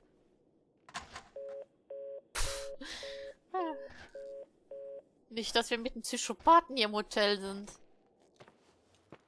Der sich irgendwo eingenistet hat.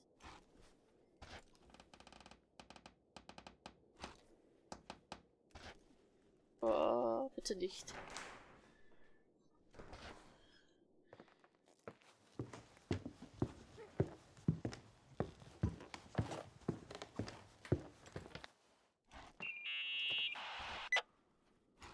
You pissed at me? You really think I'm gonna sulk like a 10-year-old brat right now? I can see why it's hard to talk about. There's still lots to clear up. There's nothing to clear up. You delivered supplies to the hotel. You met Leonard, period. You're right. I just assumed that your dad had told you. Whatever. I've got a different problem. Someone just called the hotel. What? Who?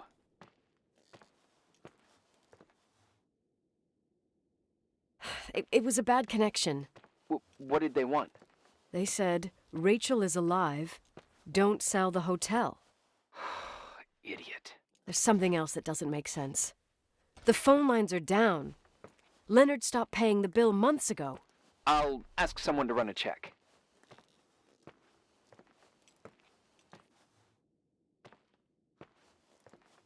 I didn't know FEMA had FBI authority. Around these parts, time passes in a different way. Some stories seem like they've been forgotten, but actually they just sink down. Sink down? Like tea leaves in a cup. I think I get it, almost. That girl's death, Rachel, it was the result of painful events, and now it's someone's obsession. You talking about anyone in particular? Well, her death ruined two families that everyone looked up to. Yours and Rachel's. Your father, McGrath, the genius astrophysicist, and Rachel's father, the upstanding Reverend Foster, known all over the county. Not something easy to forget around here. You know what I think? They can go get fucked, every one of them. I know what we went through. No one else. Fuck them. Okay, Rachel ist habe ich jetzt verstanden? Ich dachte, wir wären Rachel. Ah, Rachel? Ich stehe jetzt gerade im Bahnhof.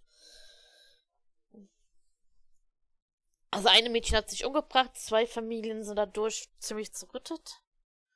Und das Mädchen, das sich umgebracht hat, war die Affäre von, also die neue Freundin sozusagen von unserem Vater. Unsere Mutter ist mit uns sofort ausgezogen. Hey, cutie pie. Daddy? Nicole, it's Irving. Oh, sorry. Hat sie gerade die Stimme ihres Vaters gehört?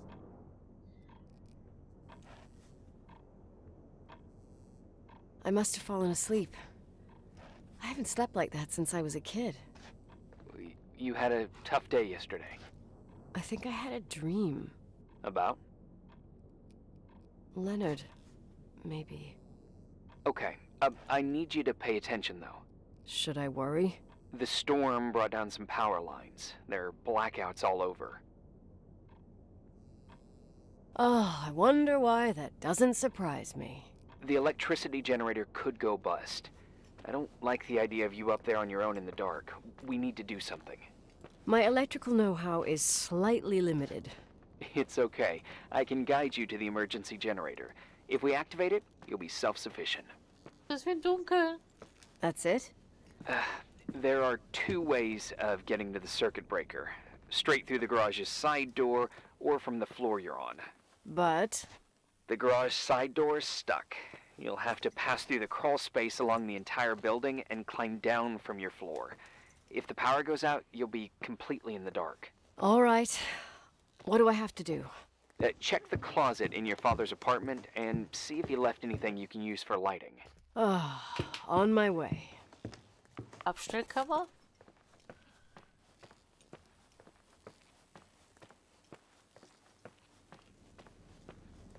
Warte mal kurz die Tür zu. Hier ist auch die Abstellkammer. Jetzt kann man die Polaroid-Kamera nehmen, oder? Any news? I found a Polaroid. Family photo? Anything important? No, I mean a camera. It looks like it works.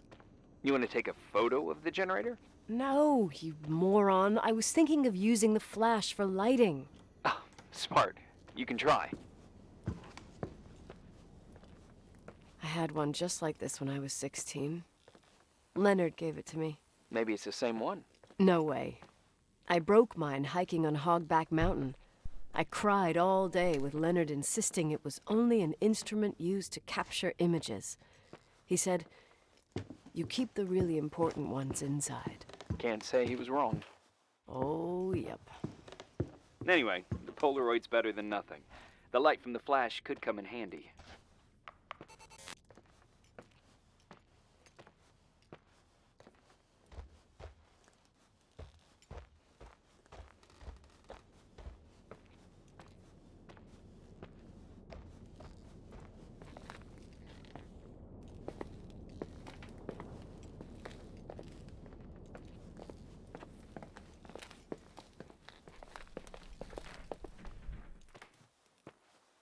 Lalala. Ich mag's nicht, wenn's...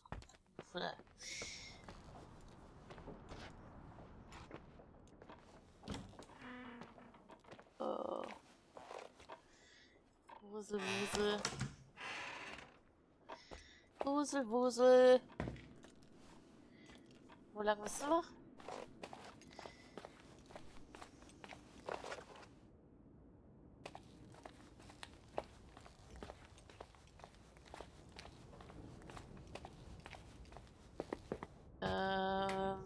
Hier schon mal nicht.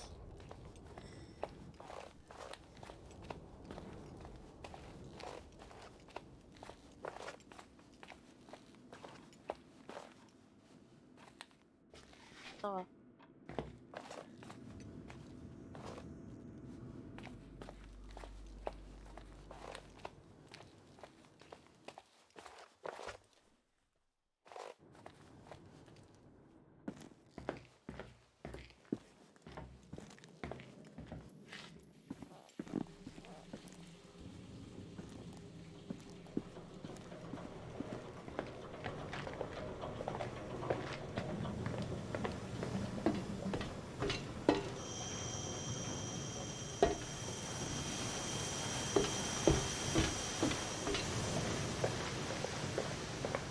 Okay, wir müssen, glaube ich, die Garage wiederfinden, ne? War das irgendwie...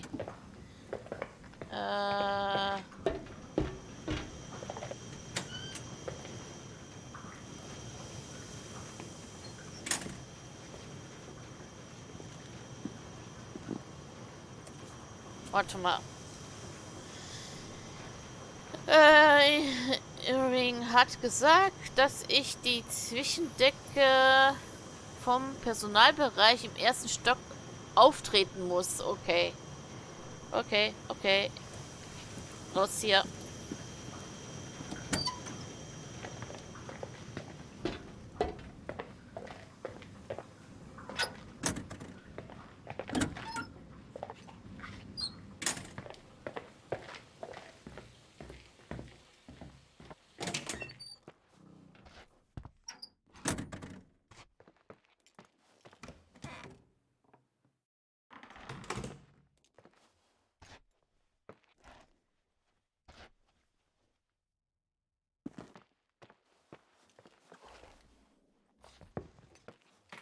Keine Grusel, Wusel So, welche Tür müssen wir denn auftreten?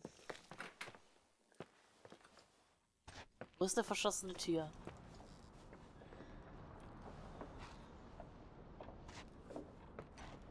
Personaltür. Irgendeine Personaltür müssen wir auftreten. Ceretro.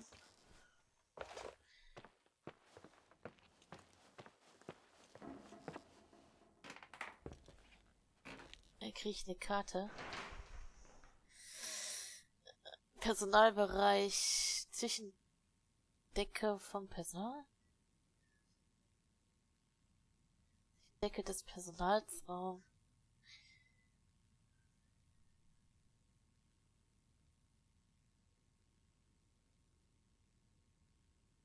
Ersten Stock, also 1 höher.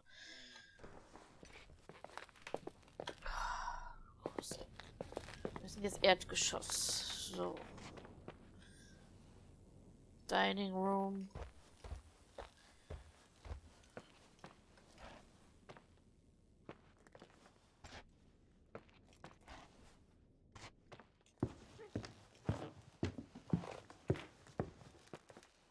Mit.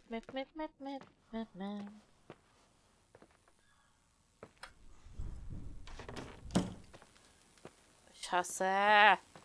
Gruselig. Aber egal. Doch, ich liebe gruselig. Aber stell mal vor, jetzt hier so ein Geist auftaucht mit dem Pullerei, so plitsch. So, wir müssen erstmal eine verschlossene Tür finden. Also wir finden viele. Aber irgend so eine Personaltür müssen wir suchen. Jetzt haben wir 106, 107. Ja, schön. Das hier? Nee. Das ist die sozusagen Putzkammer. Putzraum. Ha? Schneeflöckchen, Weißröckchen.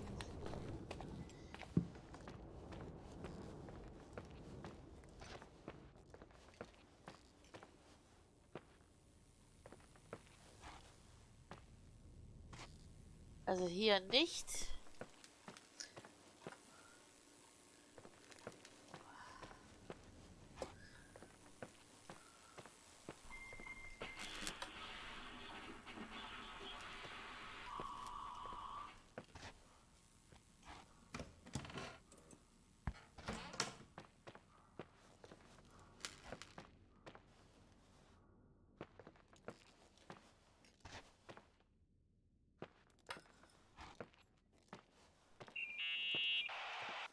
Hey. Okay, almost there. I think the lights are getting worse. You need to move fast. On the same floor of your apartment, in the staff area, there's a small storeroom. Your father asked us several times to fix the lock. Fingers crossed, it's still broken. That's where the access to the crawl space is.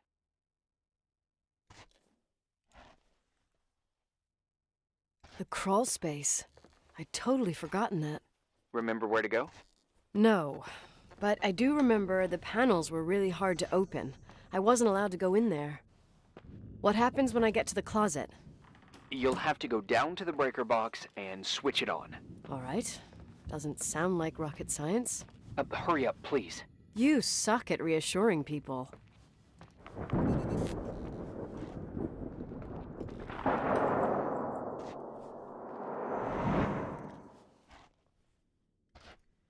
Ah, ist das gruselig gerade. Handy, sei still.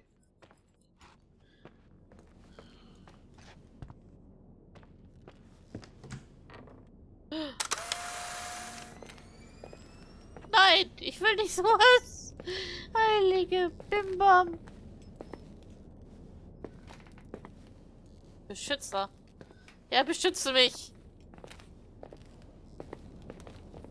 Spooky time, spooky time, spooky time. Spooky time, spooky time. Bin nicht allein. Aha. Ich scheint indianisch,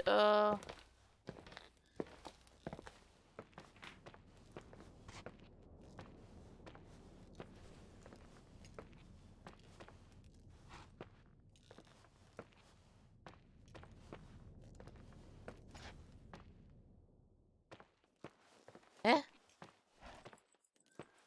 Aber, warte mal, hier sind wir doch falsch. Hier ist doch die zweite Etage, die Schimmel-Etage, oder? Museum?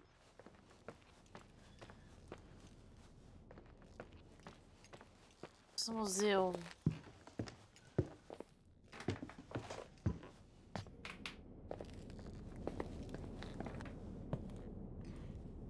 Hier sind wir im Museum.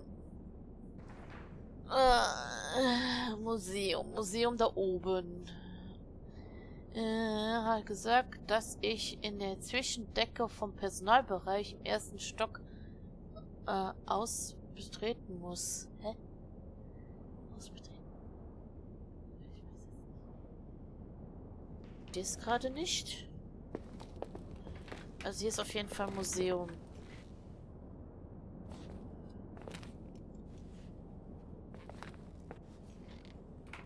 Was muss ich denn betreten?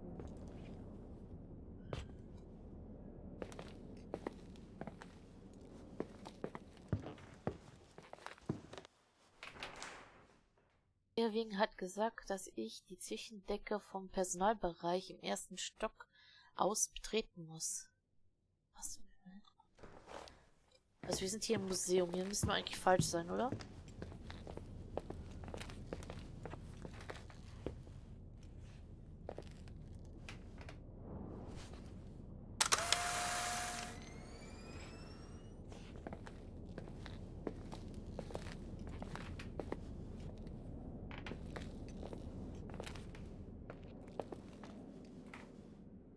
Staubmagnet.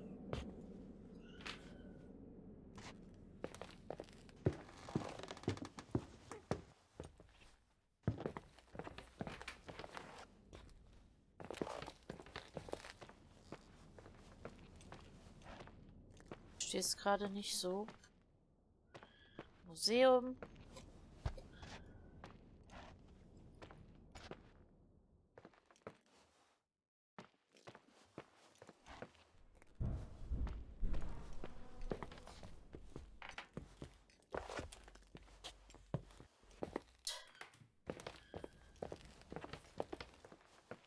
Hier ist Personalbereich. Also hier, der. Bitte.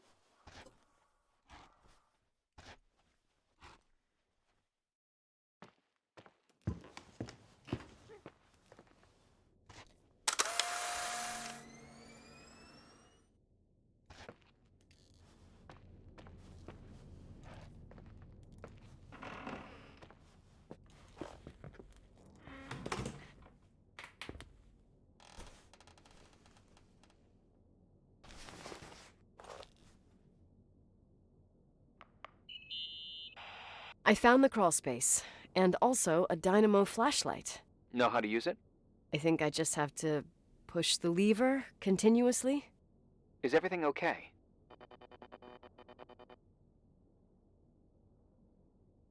I don't remember the crawl space to be so narrow when the technicians went inside. Maybe you gained weight. It's called growing up, idiot. Oh, sag mal, nett. Echt, das ist Oh. Ja, Schaka. Habe ich die ausgerüstet? Oh Gott. Echt jetzt? Heilige. Oh. Shit. What's wrong?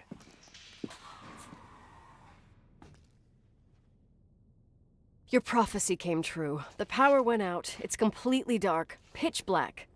Okay, stay calm. Can you see the bundle of cables above your head? Anyway, there should be some cables along the... Yeah, I know what a bundle is. Okay, easy does it. All you need to do is follow them and you'll get to the generator room. Don't go any other way, otherwise, who knows where you'll end up. Perfect. I got the flashlight, sorta. I got my breadcrumb trail, more like my cable trail, whatever. I can do it. All right, yeah, easy. Does it?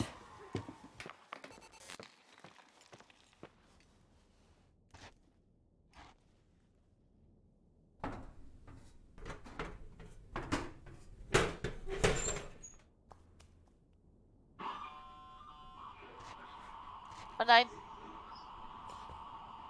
Okay, wieder rein. Hier sind wir schon mal falsch. Was nach unten? Oh, was für ein Geheimraum, ne? Ich denke mal, wenn man als kleines Kind keine Angst hat oder so, macht sowas bestimmt richtig. Richtig fun.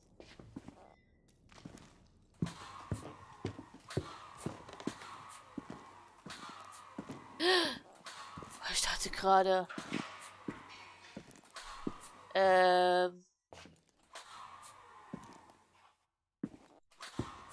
Okay, das geht in die Wand rein. Grusel!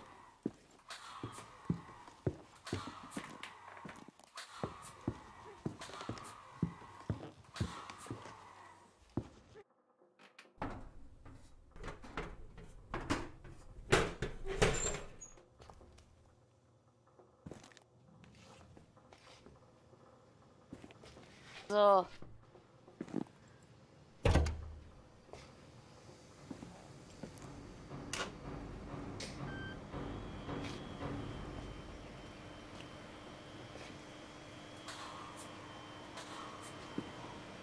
Hier ist ein Lippenstift.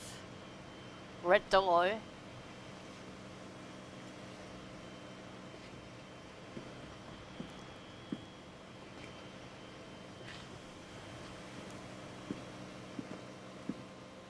Wasserwaage. Hinlegen.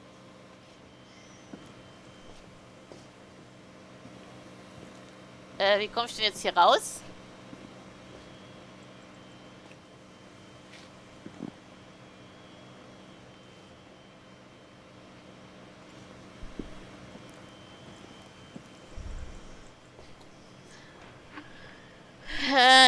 Stimmt im Notstromgeneratorraum nicht. Ich sollte das überprüfen. Prüfen, prüfen.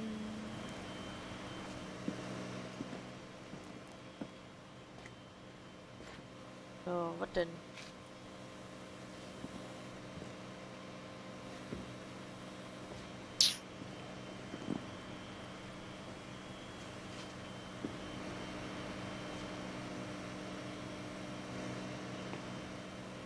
Sieht alles in Ordnung aus, oder? Obwohl hier,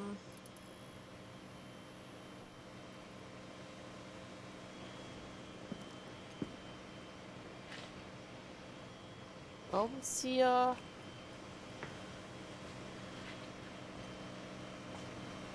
Was kann ich denn hier machen?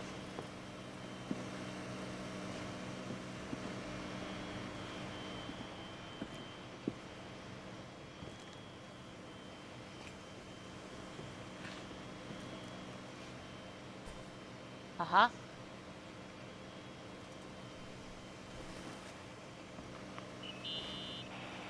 What's up? Hi. I want to ask you something. Okay. Go ahead. How long has the hotel been closed? About 4 years. Yeah, from 89. I mean, did anyone think about doing a thorough clean of the basement? Don't know. Probably pretty rushed. Why?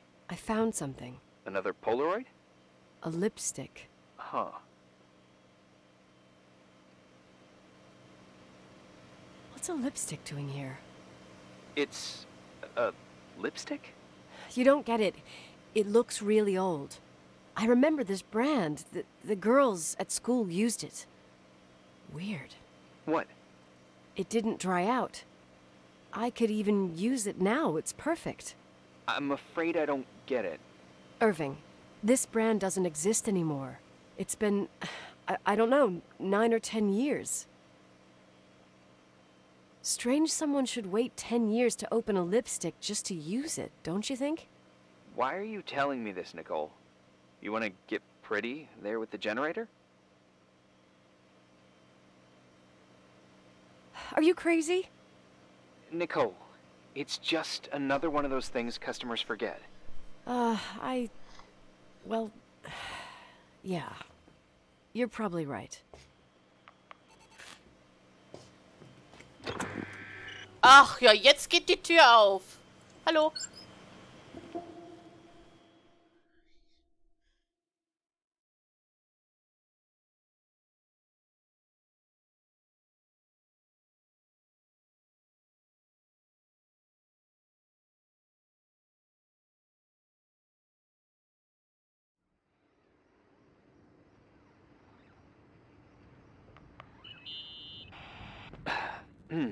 Reporting is ordered, sir. You awake? Sorta. You forget your coffee? For once, I don't need it. I gotta talk to you about something. Okay.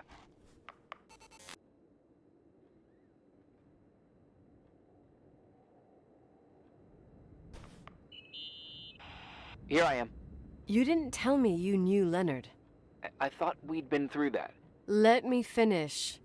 I spent the night going through his stuff, and I want to know what you think. About what? You obviously know more about this place than I do. About what went on here, since I left at least. Ooh, what do you mean, you went through his stuff? What are you looking for? Someone calls me and says Rachel is alive. Then a lipstick appears out of nowhere. It feels like something weird's going on. Rachel is dead.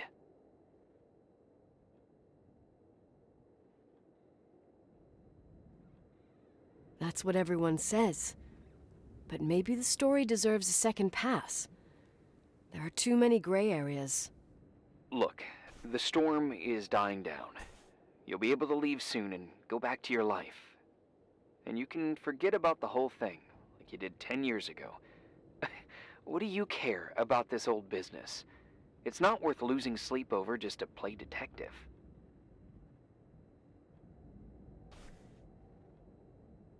Mal ganz kurz mal auf mein Handy gucken. Look at it this way. I've always had a secret passion for Sherlock Holmes. Okay. Okay, let me hear what you're thinking. If there's one thing Leonard taught me, it's that you've got to listen to what's buzzing in your head. First, it might just be a confusing noise, but if you connect the dots, then it starts making sense. And right now, I've got a beehive in my head. All right, let's go hunt some bees then. Okay, warum wollen wir uns jetzt damit so stark befassen? Das ist der Lippenstift. Das ist der Vater. Tagebuch. Was müssen wir jetzt machen?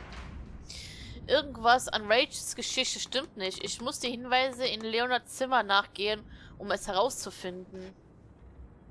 Toll, welche Hinweise soll ich jetzt nachgehen? Also, ich habe hier ein paar Schriften. Ich habe hier Lippenstift. Ich habe hier Bild. Pastor Forst. Lipstick. Leonardos Buch. Also.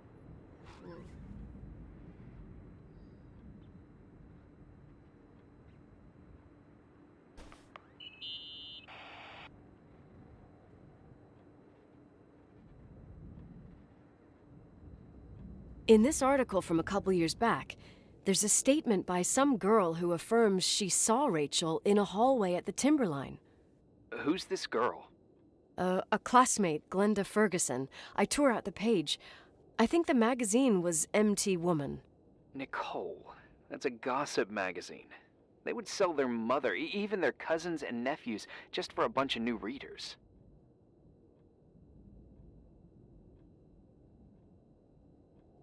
I know, it's not a very reliable source. Rachel fell 90 feet into a void. She can't be alive. I thought I was the skeptical one here. Okay, das Mädchen ist 30 Meter in den Tod gefallen. Hatten die jetzt die Leiche nicht gefunden oder doch gefunden? Das ist noch eine Frage.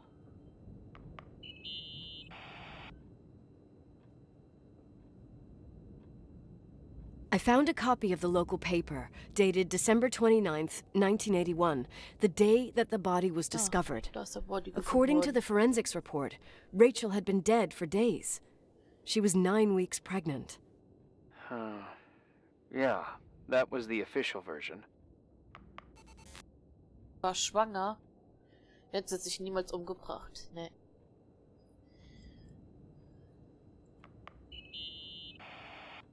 So, listen to this. Graphologists doubt the authenticity of the suicide note left by the girl. Who said that? An investigative journalist. The article came out a year after her death. You think it's a setup? Perhaps. Okay, I'll hear you out.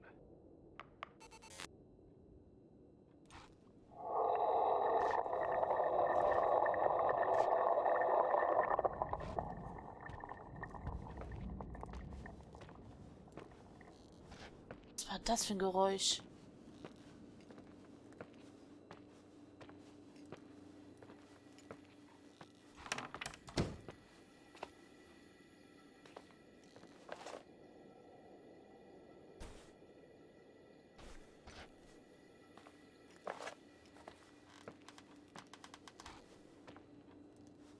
Kann ich jetzt hier weitermachen? Oder will noch jemand hier spuken?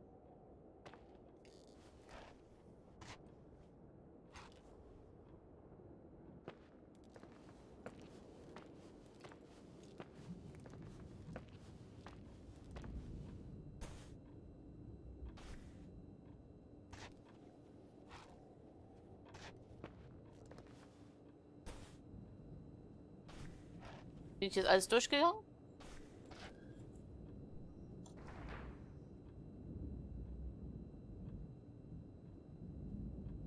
Also wir sind in sein...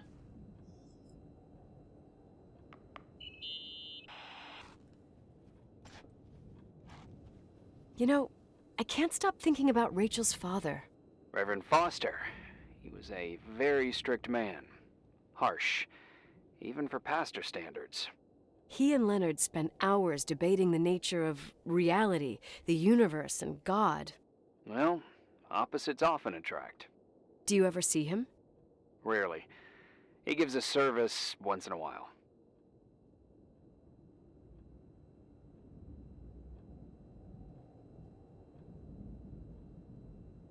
Back in the day, I thought he was a kind of reptilian with a human skin suit. His daughter's death destroyed his ego. His faith made him even more cynical and lonely than he already was.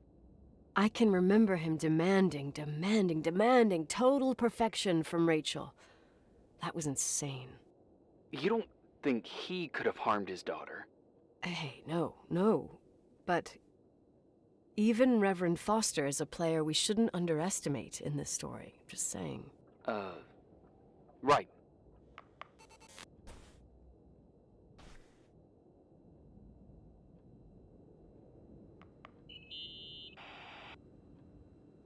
Remember the lipstick I found downstairs? Yep, you made a big deal about it. It doesn't smell. Should it? After they've been open for a while, lipsticks smell really bad. Maybe there's been other women. I mean... From what I gather, Leonard was a sort of recluse. And don't forget, the lipstick is really old. Could the cold have preserved it? Possibly. Anything else?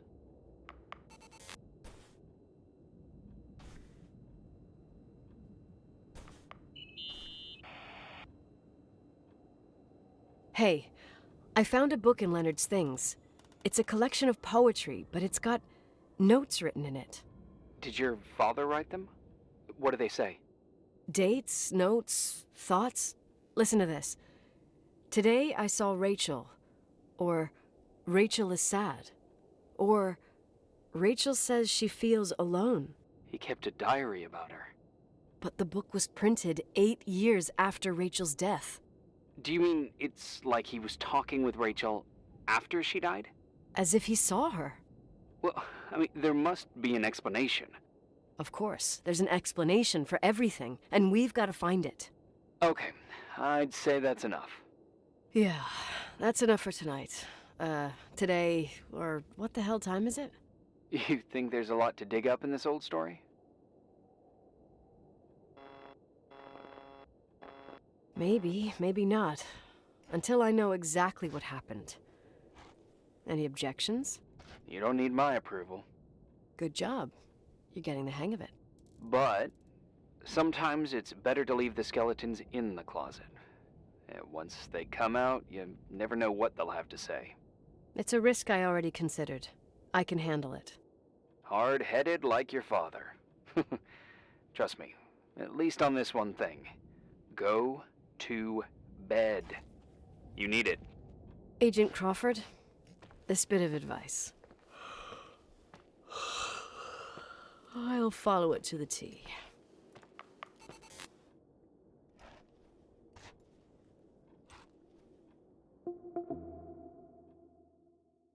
Okay, also der Vater, also Rachel ist auf jeden Fall tot. Die haben ja die Leiche gefunden gehabt. Und der Vater kam halt über den Verlust nicht hinweg und hat mit den Toten gesprochen und aufgeschrieben. Oh, was ist das denn hier? Jetzt träumen wir. Hey, cutie pie. How are you? Daddy? Daddy, is that you? Where are you? I can't see you. You came back in the end. It's like the inescapability of a celestial body's revolution. We can't help but follow certain stars' brightness, even if those stars have died millions of years ago.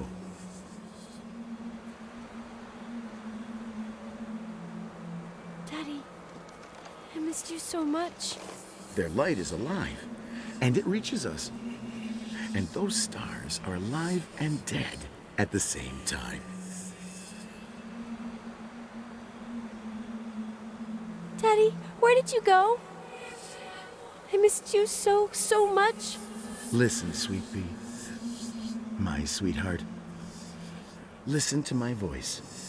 It's important. I can't see you. Where are you? Where are you? You know how much I love you. I know, Daddy. I've always known it. I love you too. Say it again, please. I love you. I love you. I love you. I love you. Rachel, Rachel, Rachel, Rachel, Rachel, Rachel, Rachel, Rachel, Rachel. Du bist die Variante gewählt, weil es ja wir waren ja ein kleines Kind. Wir haben uns bestimmt unser Vater sehr vermisst.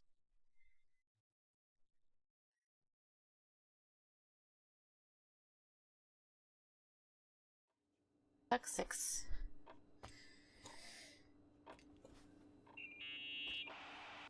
Morning.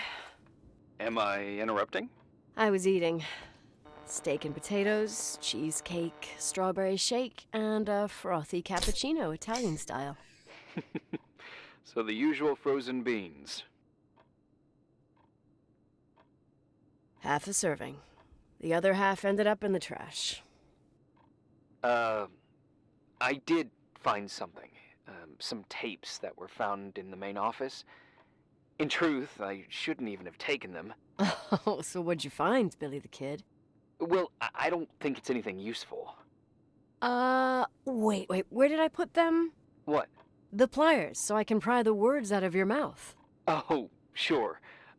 Okay. It's VHS of the behind the scenes of a TV broadcast, but it's all bullshit just to attract an audience. Trust me Jesus, you can be really long-winded. Yeah, you're right. Sorry. They're tapes about haunted hotels, weird and mysterious stories, stuff kids like. With these guys who call themselves ghost hunters. Ghost hunters? Did they hear about the old farting ghost? I'm not sure, but they went on a tour of old buildings in the county, and they stopped by the timberline, too. Whatever, let me hear it. Okay, but I'm warning you, it's kinda... Well, listen for yourself. Okay, the lights look good. How about the headphones? Don't know, there's like a buzzing noise.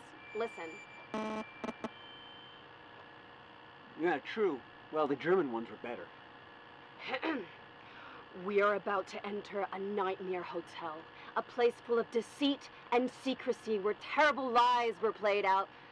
Nah, I don't like that. I'll do it again later.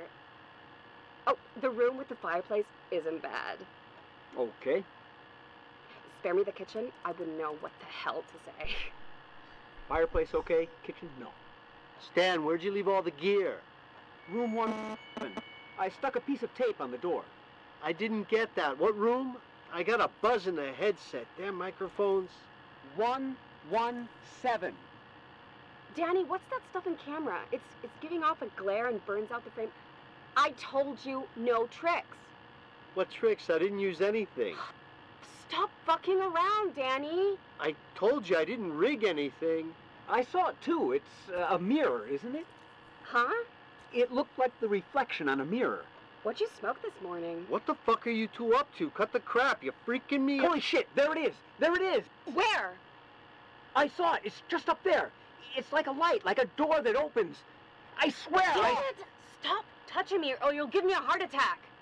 What are you talking about? I'm like over here. Fuck, I felt someone touch me. Are you kidding? That's it? Yep, the tape's damaged. Too damp.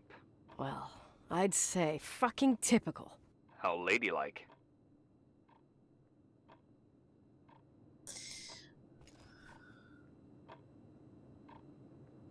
What happened in the end with the TV show? Never aired. Some say they ran off, ditching everything there. Yeah, but they mention a room on the tape. I'd like to take a look. It's, 117, I think. 117, yeah. Same floor as my apartment.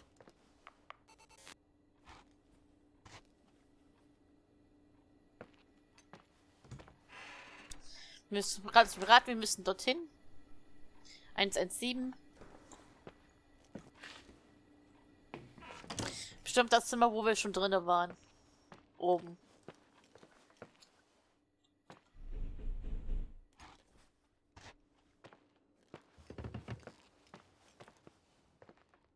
Ja.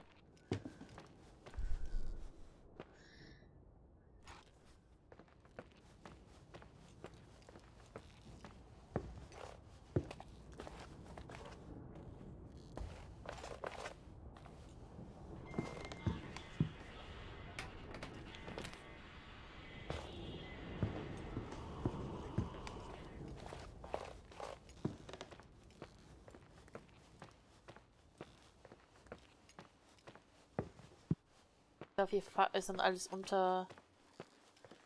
Ja. Ich denke mal, wir müssen nach oben. Nee, du klingelst wieder. Oder? Warte, nee, 117? 9, 119, 110? Vielleicht waren wir doch noch nicht in dem Zimmer. Nee, wir waren noch nicht in dem Zimmer. Hey, Sie sind abgesperrt. I found the room.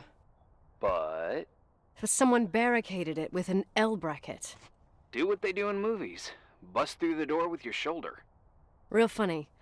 I need a screwdriver. I think I saw one around Oh, somewhere, nein. but I don't remember where. Probably in the basement. Seems to me I've seen one in the garage. Or was it the generator room?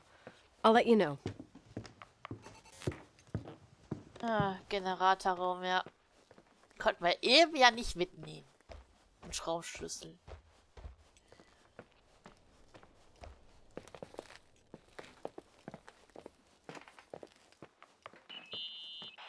Hey, found the screwdriver? No. Ich weiß, wo der ist. Frage ist nur nochmal, wo war das nochmal? Ein bisschen runtergehen. Weil ich will auch I nicht keep selbst thinking hier. about those guys, the ghost hunters. You sure it was an act? It sounded so natural. Awesome actors, I'll give them that. I can't stand the idea that my family problems might end up on cable or some tourist guide. Fortunately, it seems that won't happen. They hightailed it out of there. God only knows why. Don't tell me you believe in ghosts or some bullshit like that. Well, I'm not superstitious, but if someone believes that a black cat is bad luck, then you also have to believe that something else is good luck. Huh? What are you talking about? Prayer, for example. Ich glaube, hier war noch You're das saying prayer Spiel. brings good luck? I doubt Reverend Foster would agree. A screwdriver. I'm out of here.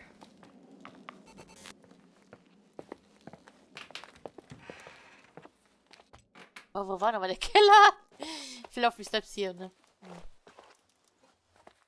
Ah,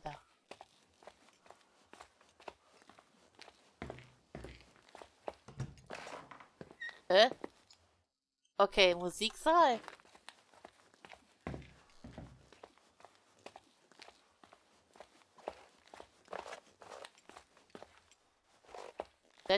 Toiletten. Nochmal ein Geheimtier.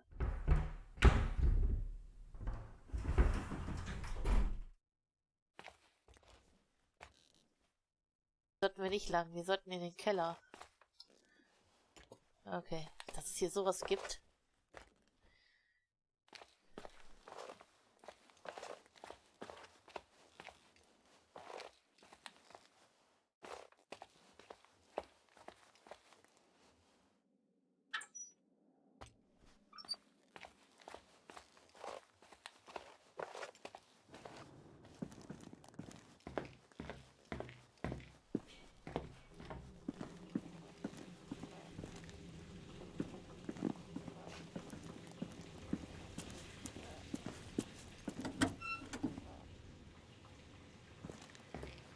Ah, nee, da geht's jetzt zu der Kirche.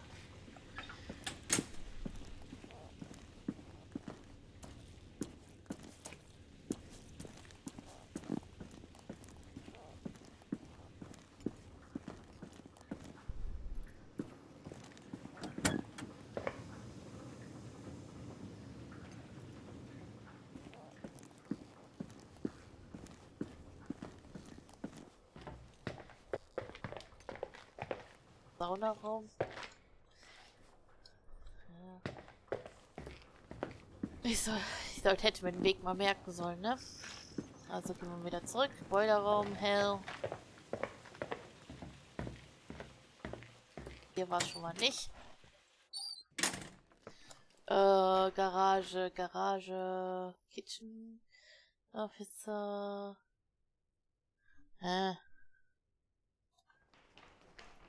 Warte doch mal hier. Ich brauche einen Schraubenzieher, vielleicht in den Keller, in den Heizungsräumen oder in einen Generatorraum. Ja, den Generatorraum, den suche ich ja. Warte, wo war denn... Wo war noch mal... wir sind doch...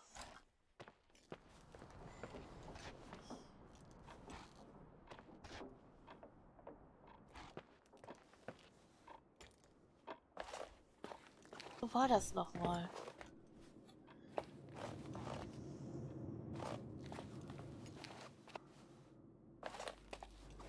Ich verwirrt.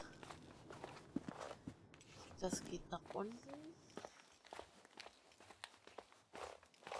Ne, da... Okay. Ein Teil des Wegs haben wir ja vergessen mal wieder. Wie ist das? Tiefkühlung.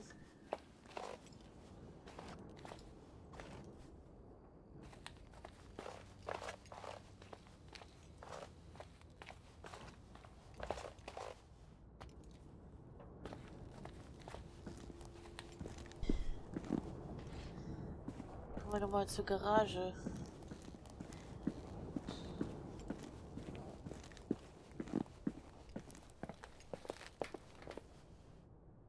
Wie kommen wir nochmal zur Garage?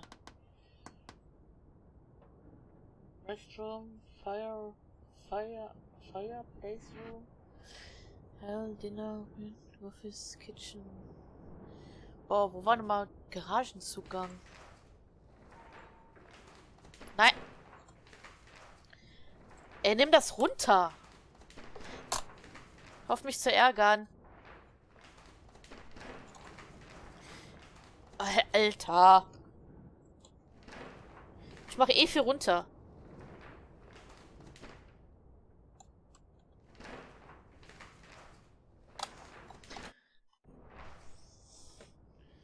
Wie geht denn jetzt runter? Wieso geht das nicht mehr? WF. Spiel, häng dich nicht auf.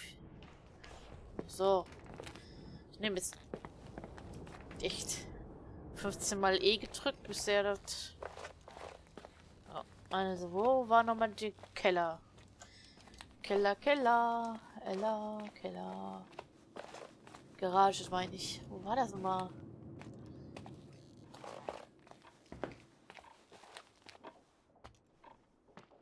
Dad's Office.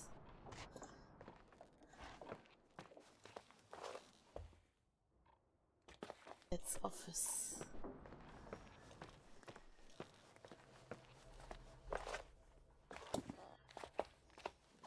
Das scheint auch wieder so ein Durchgang zu sein, ne?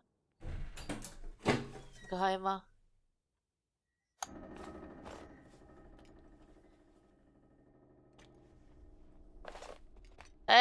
Wollte nicht zurück. Ich wollte rein. Rein ins Loch. Treppe nach oben.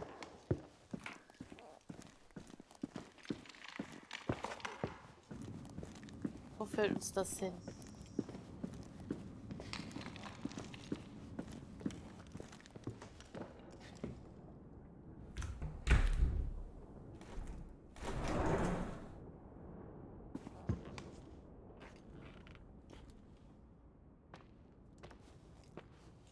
Oh, gab's überall so Geheimräume?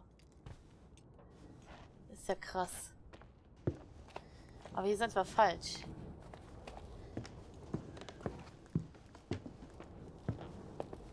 Aber ist schon interessant zu... Warte mal, hier ist der Diner Room. Diner Room.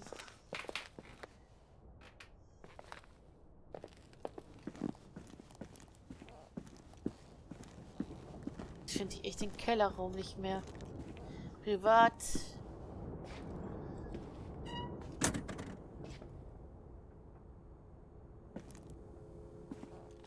Keller. Diner Room, ich gehe jetzt darüber rein.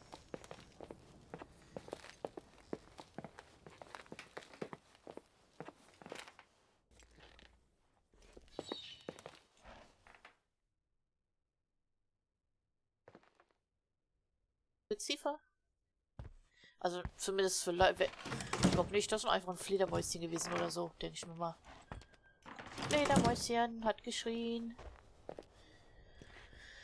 Ah, shit. So.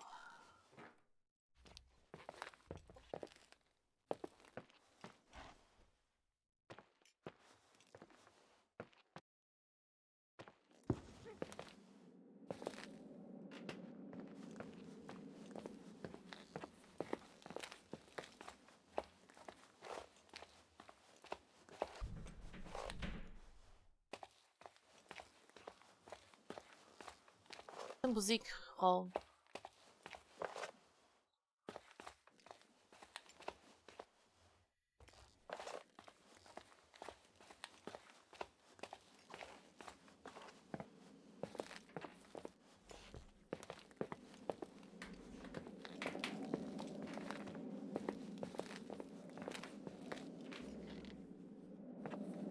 Dann nehme ich den Eingang.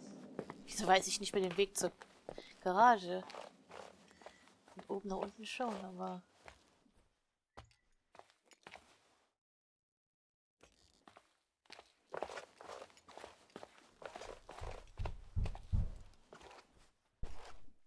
Klopft denn da?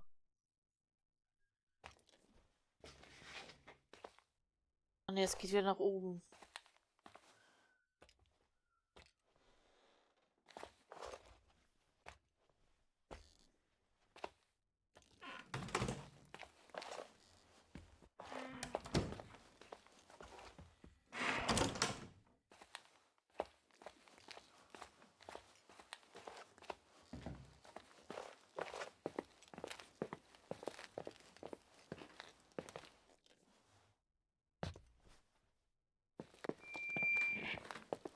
Oh. Au.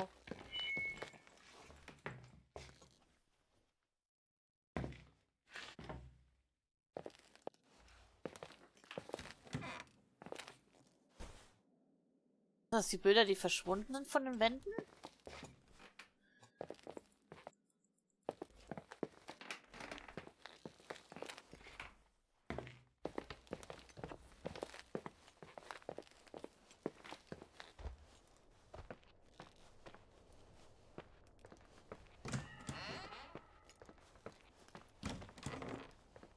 Okay.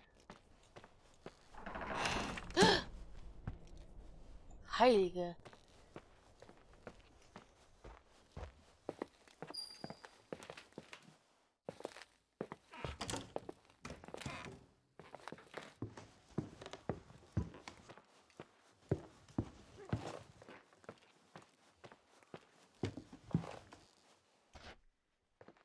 Broken.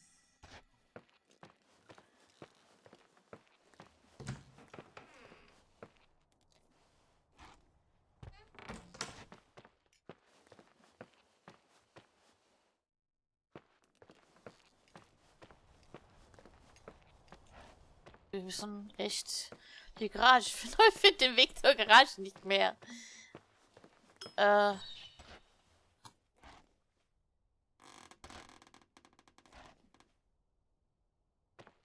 Heilige.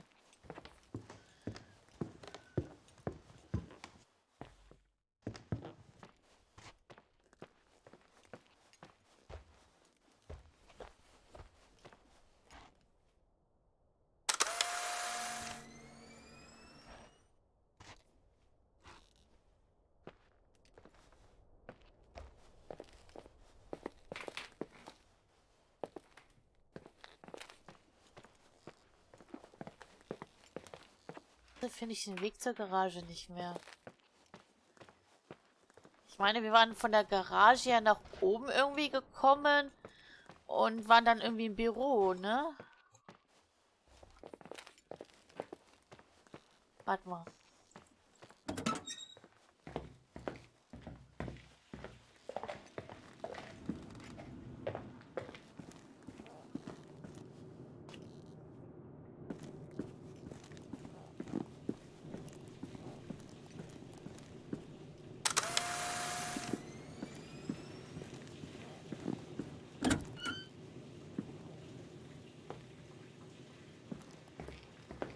Nee. Das ging ja zur Kirche, ja. Rote Tür war Kirche.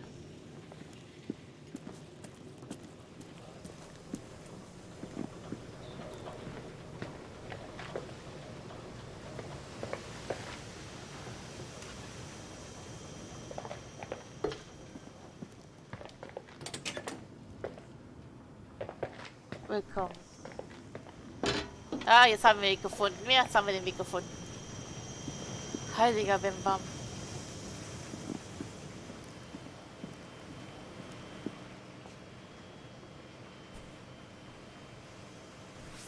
So.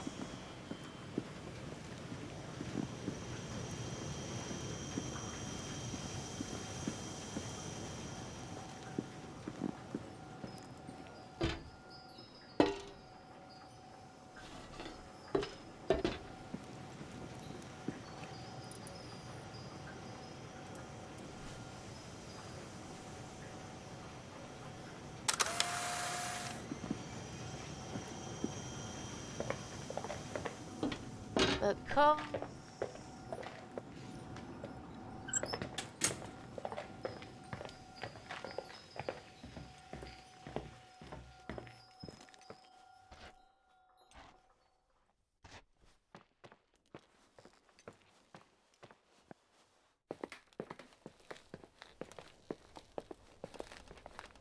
Warte mal, für was braucht man nochmal den Schraubenschlüssel? Das war ja oben Tür, ja.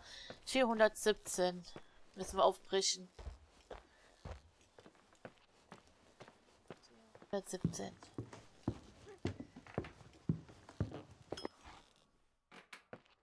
Sei still.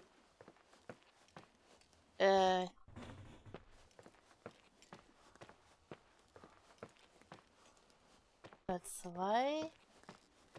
Das ist auch die andere Seite. Alter.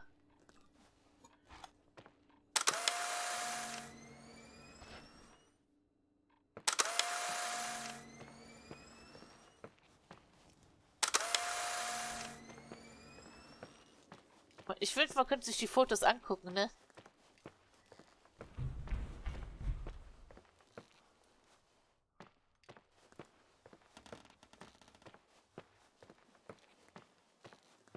Schlimmste sind halt die Geräusche. Das ist das Schlimmste.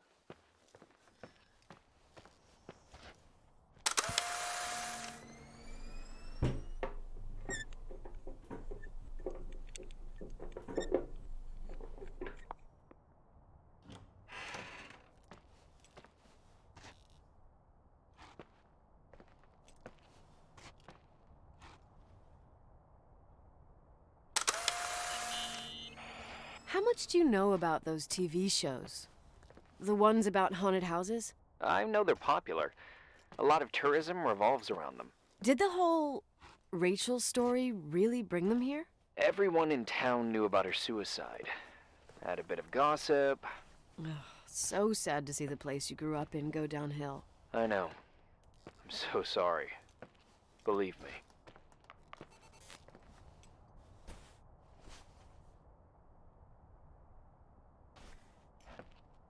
Ich will die Kassette haben. Danke. Nein. Ich will die Kassette zum Abspielen haben.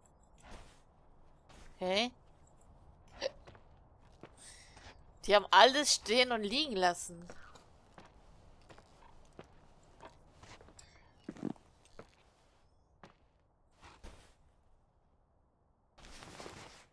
Oh, was haben wir jetzt eingepackt?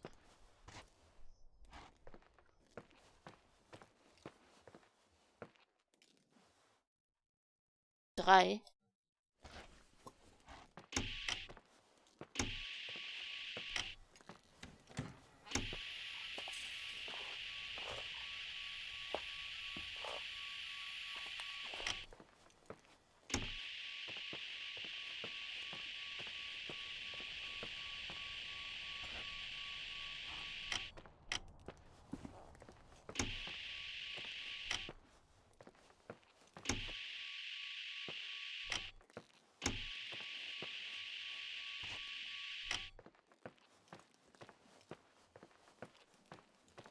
Womit sollen wir da hingehen? Lass uns einen Blick ins Zimmer und auf die Ausdrücke werfen, die die Idioten zurückgelassen haben. Okay. Dann müssen wir noch weiter untersuchen.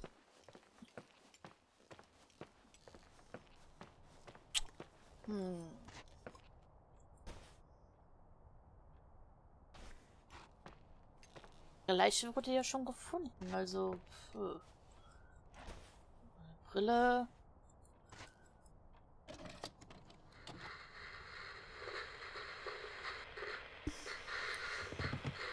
Calm down yet? Quit playing dumbass jokes. What does that guy do all day? Who, you mean the owner? Leonard the freak? Uh-huh. I don't know. He's always locked up in the attic. You can hear him pacing up and down. Well, better for us. We've got the whole hotel to do whatever we want. Shut up a sec. There's that noise again in the headphones. Sounds like someone is talking to themselves. I think you're smoking the good stuff. You jerk off. Did you see his face? He's missing a couple screws. Sounds like a woman's voice. A girl. What the? I'll bet living alone in a place like this all winter, you can't help but go nuts. So depressing. Danny, did you get rid of the interference? Fuck, I pay you to do your job, not jerk around. Fuck off, Stan. What do you think I'm doing? It's a mess here. Nothing's working. There's voices. Listen, Danny, cut the crap. I'm gonna go have a cig, and if you don't figure it out by the time I'm done... What the fuck are you doing? I saw something! Well, you're not taping. No, I mean, for real! What? What the? Someone's here, I'm telling you! What do you guys say? It looks more like a... oh my... Oh my god! It moves! Oh god! Yeah, I'm telling you! Shut it down! I can't find the keys! Oh god, this place is zombies! Keys, hold There on! it is! The light, the light, the light!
Okay, wir können uns wieder umgucken.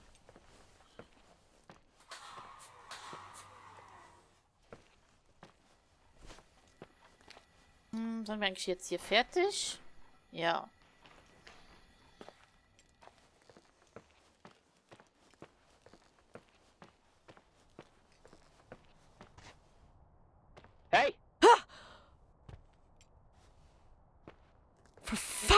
break, Irving. What did I do? He gave me a heart attack. Sorry. I'll warn you with a carrier pigeon next time. What? I'm just curious to know what you found in that room. Well, you should be. You're never gonna believe it.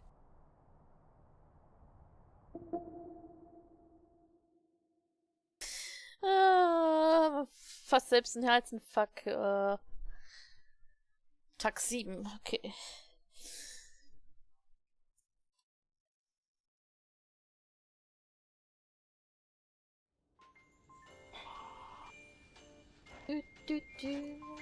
Weihnachtszeit.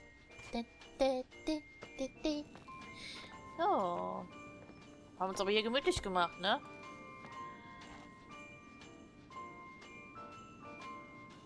Here I am.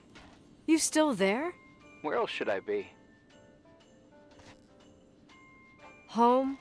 I wouldn't miss Nicole's amazing adventures in the remote mountains for anything. Irving, don't tell me you're staying on just for me. Go! I promise not to get into any trouble for the rest of the night. I already told you. I'm sticking around till you get closure.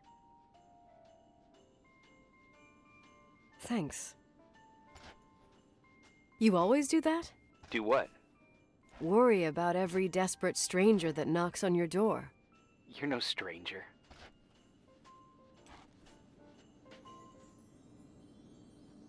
We've never met, Irving. I can't even picture your face. You've been a part of this place since you were born. You belong here. Well, I thought I left all this behind. Maybe I still have a ways to go. To be free? You're making progress. 2 days ago, you would have skinned me alive if I'd called you a country bumpkin.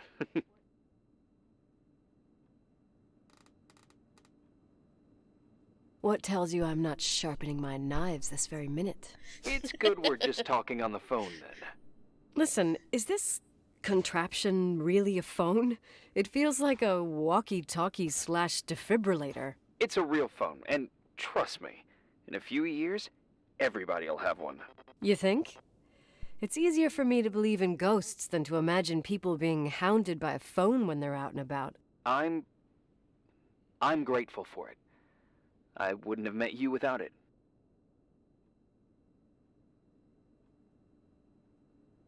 Well, I'm glad you're here. Yep, I probably would never have said that either 2 days ago. Maybe, once this whole thing is over, we could, We? Me, you, us? We'll see. It's sure gonna feel weird not to talk to you at least once a day. Same. Oh, hold on a sec. Don't go anywhere, okay? Huh? Oh, okay. You have a good night too, Miss Flattery. Merry Christmas. Good night, hon! Here I am. To be honest, I never thought I'd spend Christmas like this. Sorry, I was going off on another flashback about the life of Nicole Wilson. Christmas Eve is the right time to reminisce. Yeah. Yeah, I get it too. Yeah. That's what there was, in the end. There was like a strange kind of warmth. Then it all ended. Christmas of '80. Me and my mom were at my aunt's house in Billings, and Leonard was here on his own. While I was pretending that I liked my aunt's sweater, he and she were... Nicole. They... Hey. And a year later, she killed herself. And what she was carrying, too. Don't be like that. There you have it. These are my memories, and, that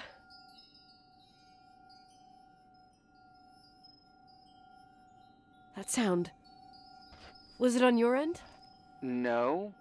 What are you talking about? Like a clinking. No. I don't hear anything.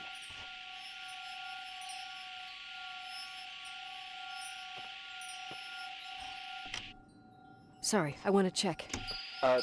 Okay.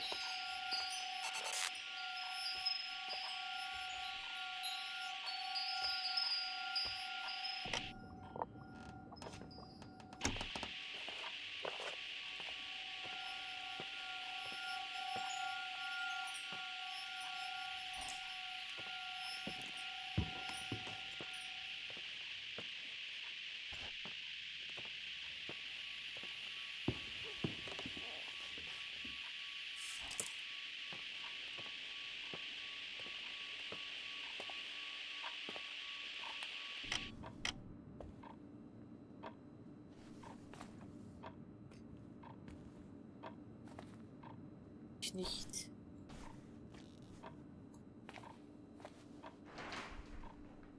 To-Do-List habe ich auch nichts stehen.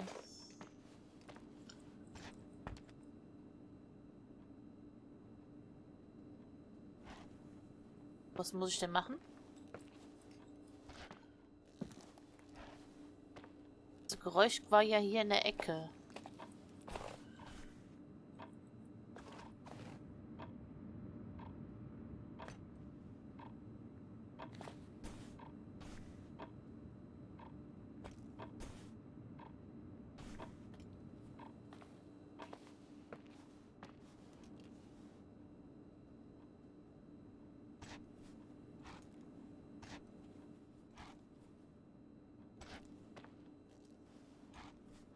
Machen. To-Do-Liste ist leer. Gehe ich jetzt nochmal auf.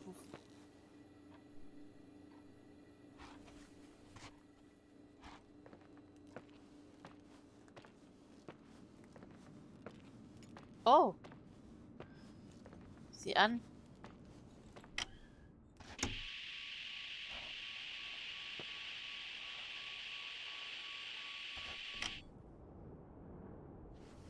Wieder eine Geheimtür.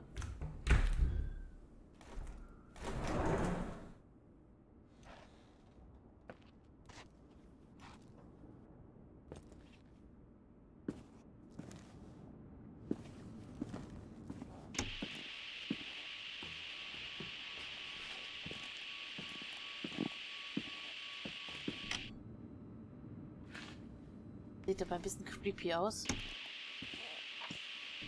Skizze.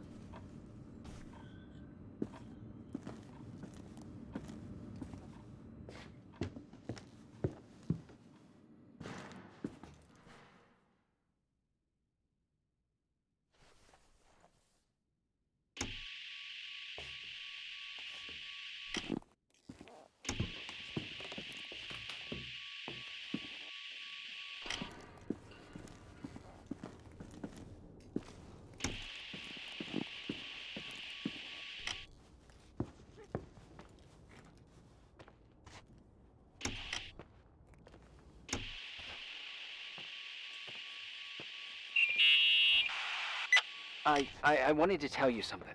Not now. I heard a sound. Something familiar. Listen, I've had this in my head for a while. I don't know. I seem to sense a sort of chemistry. Are you trying to tell me something, Irving? Something embarrassing, maybe? I can understand that you can't stand the sight of the timberline, not even on a postcard, but for me, this is important. It's given me the chance to You've been meet... a lot of help, and I'm happy you're here, but right now I need to figure this out. Sorry. Somehow, it would be nice if, after this whole thing, we could meet in person, have a drink.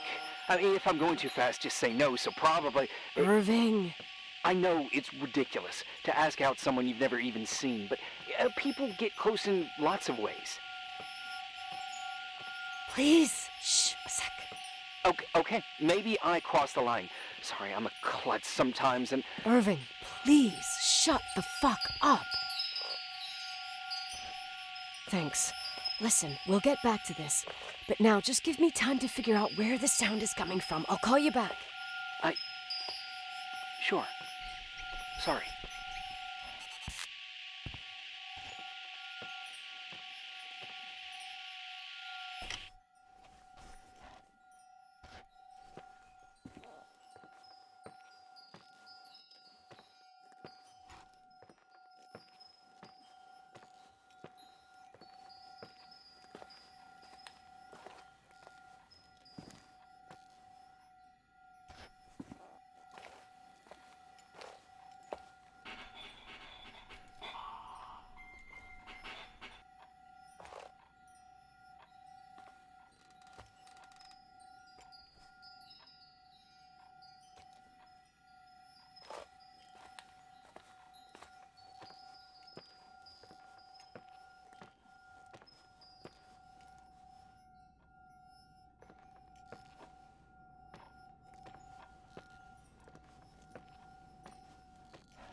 Irving, you hear me?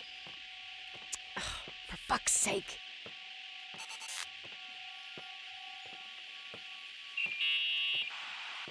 Hey, sorry I didn't answer. I was, busy. Oh, no problem. It's fine. What'd you want to tell me? It's this microphone. Sometimes it captures sounds, What sounds? whispers. It could be a draft in the crawl spaces. Hotel's full of them. Yeah, sure. Sorry. I didn't mean to worry you. Heads up, and if you sense trouble, just let me know.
Also, was muss ich jetzt machen? Vielleicht kann mir das Holo Spiegelmikrofon, das ich gefunden habe, dabei helfen, die Klären ausfindig zu machen. Toll.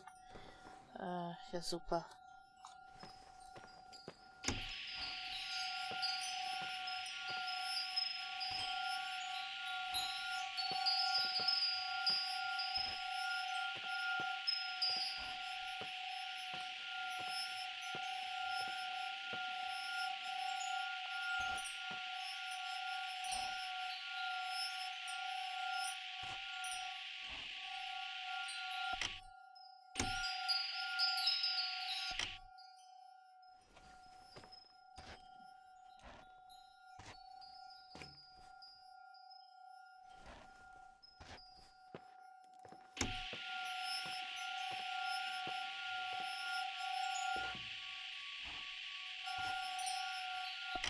Unten.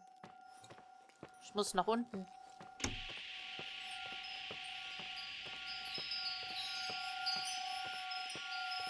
Bestimmt ein Windspiel in irgendein Zimmer.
Found anything?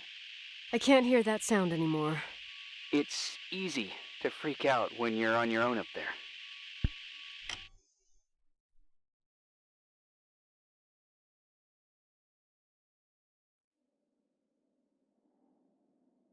Maybe you're right. Who knows, but it seemed so similar to how I remember it. Hey, don't think about it anymore. If it comes back, we'll try and figure it out. You know, for a second it was nice to imagine that the past could come back like that. We always had a party on December 23rd. Maybe you heard about it? It's pretty well known in the county. Sounds amazing.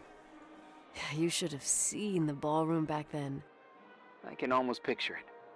The last time Rachel's family was there, Reverend Foster wasn't as sullen as usual. And your parents? My mother had eyes only for Leonard.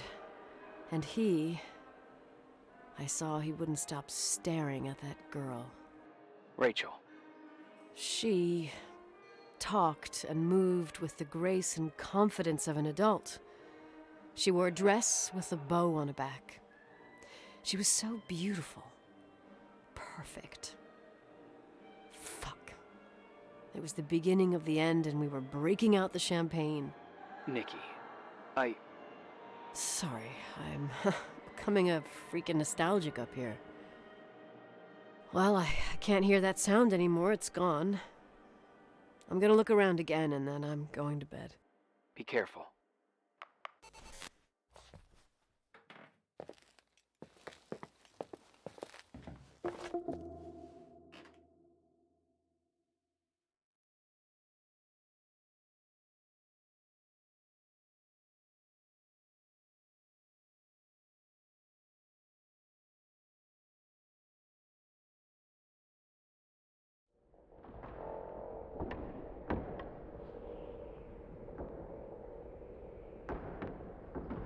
Warum sind wir in der Kirche?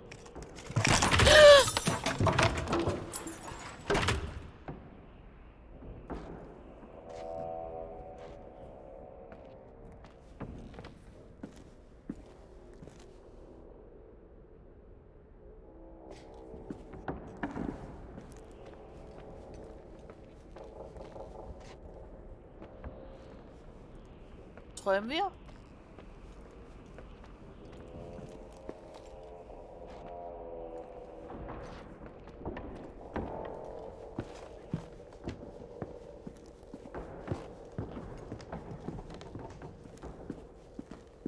Will hier nur weg.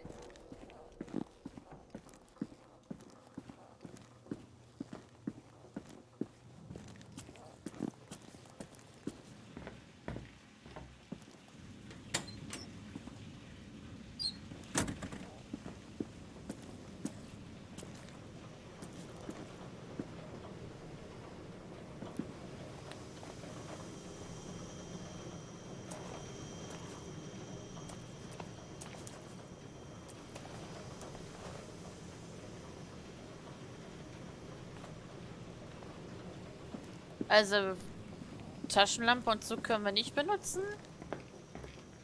Wieso sind wir denn da? Echt gruselig.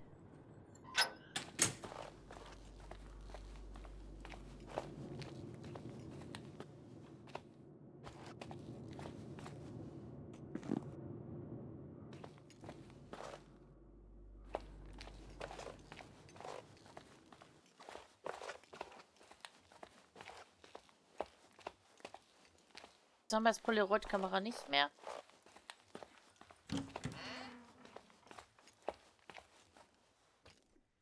Das sind die Toiletten.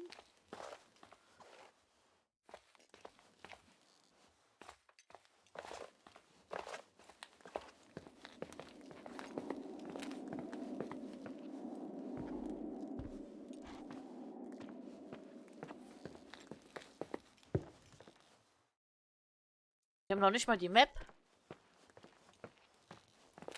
Was geht hier vor?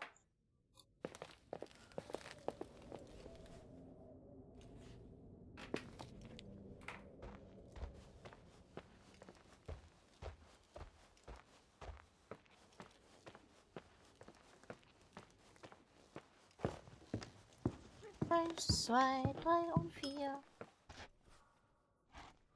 Hier, du klingelst.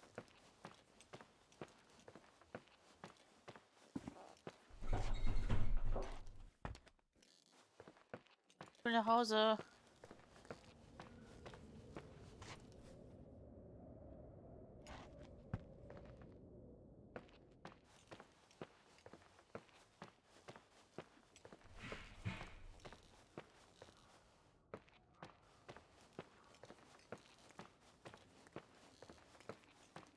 Kommt der Jumpscare. Hm?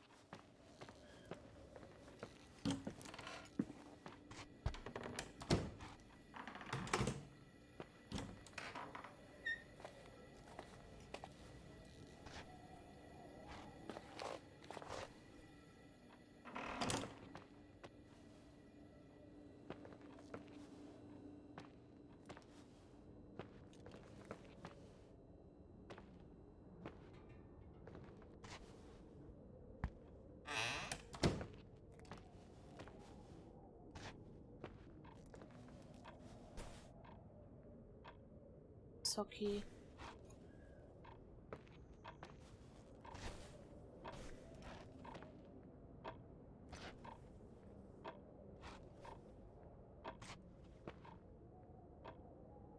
Immer noch keine Map. Was müssen wir machen?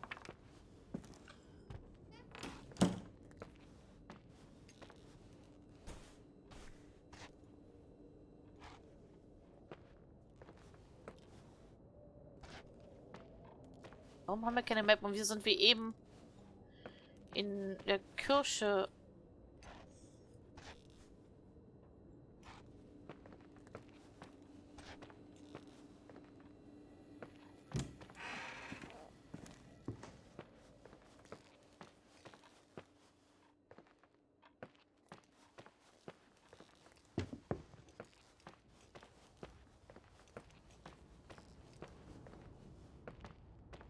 Wo ist der Jumpscare jetzt?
Was müssen wir finden? Müssen wir überhaupt irgendwas finden?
M funktioniert immer noch nicht.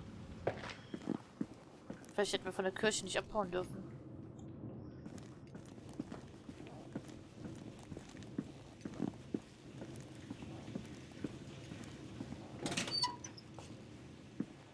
Immer zurück. Ich glaube, hier lang ging es zur Kirche und gucken, was uns da für gruseliges Zeug erwartet.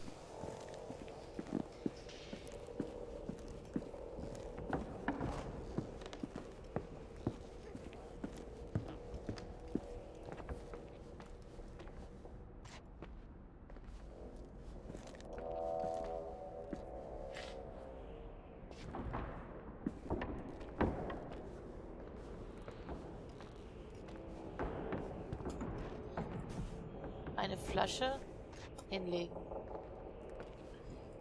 Flasche hinlegen.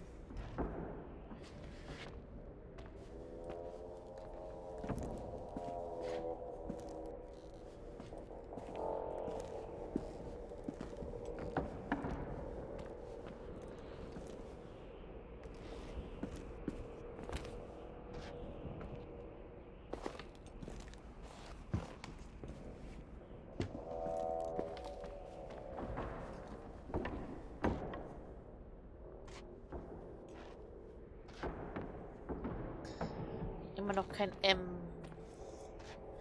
Rednerpult.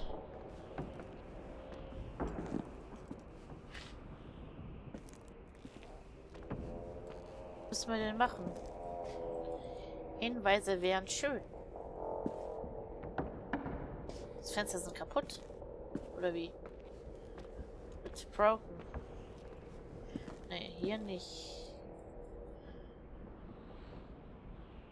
Polaroid, Taschenlampe, habe ich alles nicht.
Auf jeden Fall hat hier jemand übernachtet hier in dem...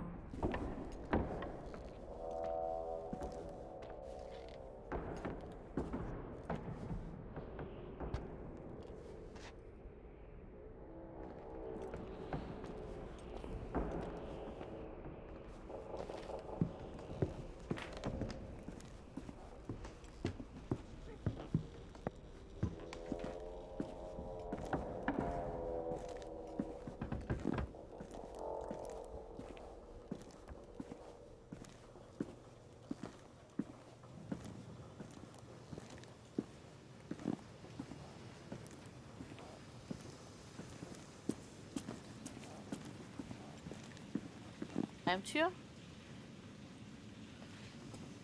Und hier auch nicht.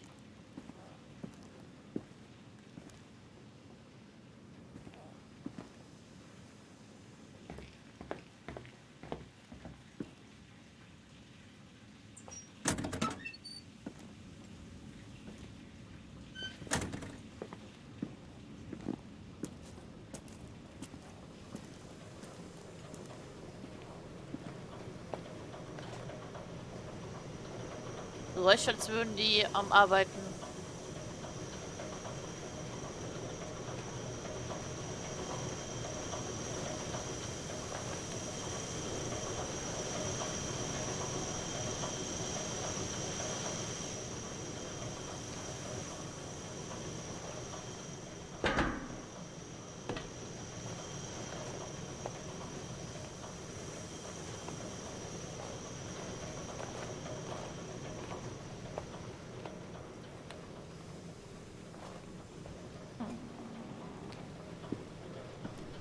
Rätsel über Rätsel.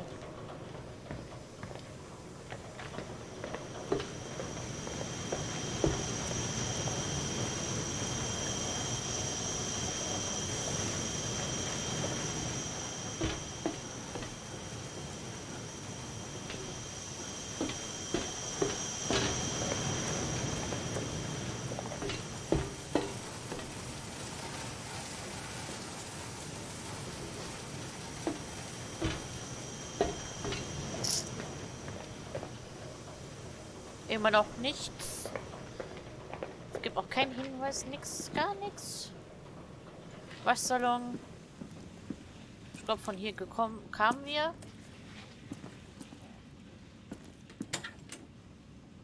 Ja, von hier kamen wir.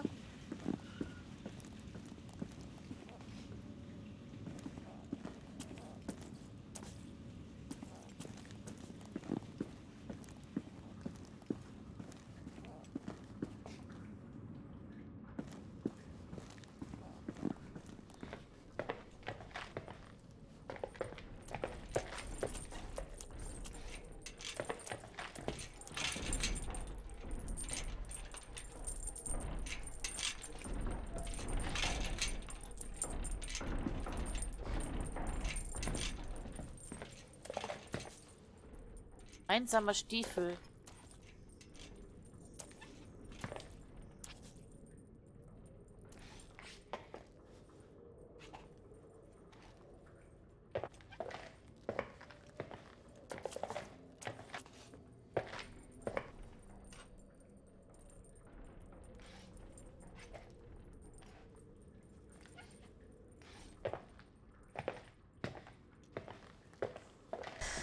Wo ist denn der zweite?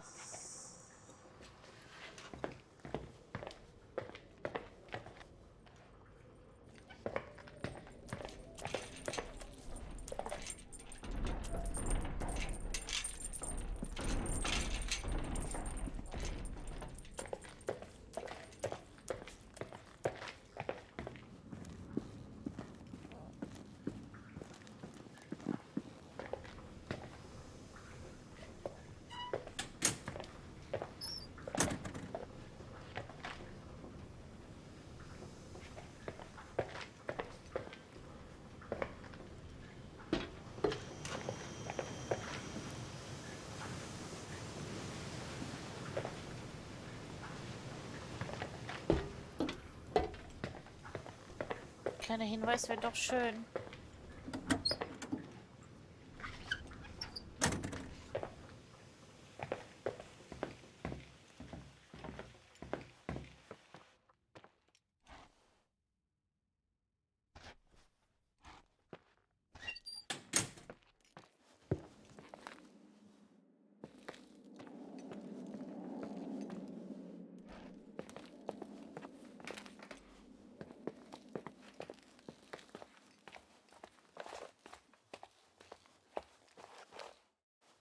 Was muss ich machen? Hier sind Toiletten.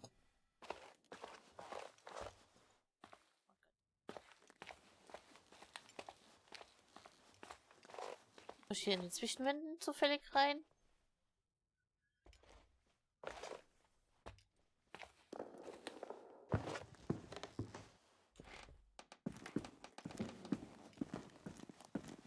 Das wird so gruselig.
Warte mal. Hat er jetzt gerade eben was?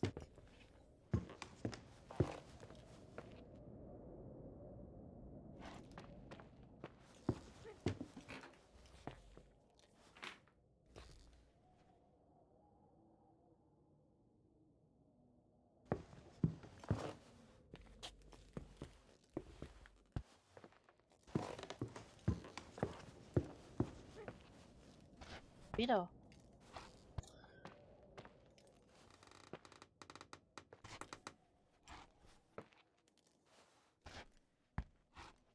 Geht immer noch nicht. Wir haben die Karte immer noch nicht. Was ist denn mit uns los? Sind wir am Pennen?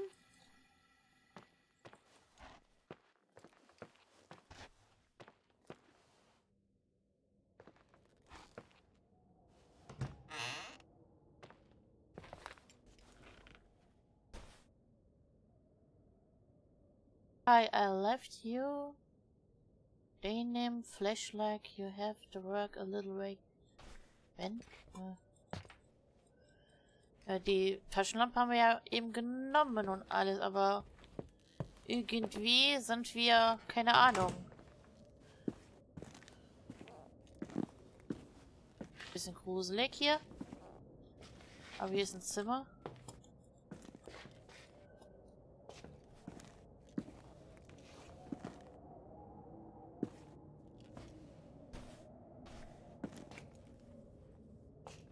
Das Licht nicht.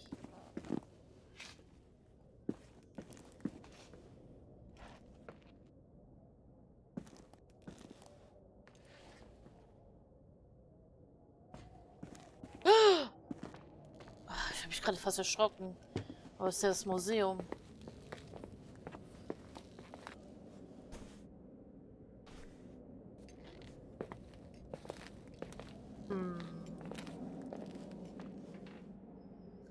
Was müssen wir machen?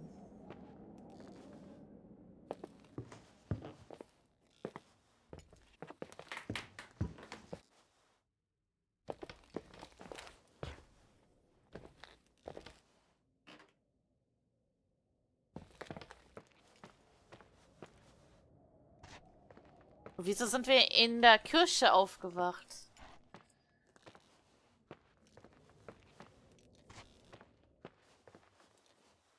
Alles verschimmelt. Und hier gab es nur das eine Zimmer, das auf war und ich weiß nicht weiter gerade.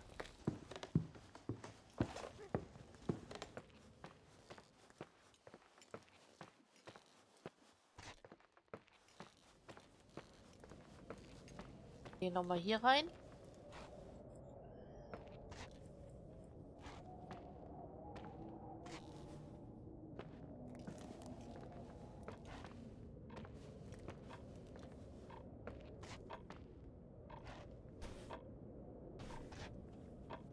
Was?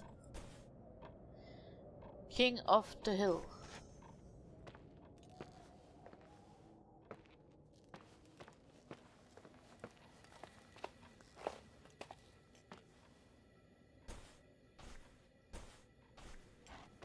Gute alte Kolgate. Rasierer.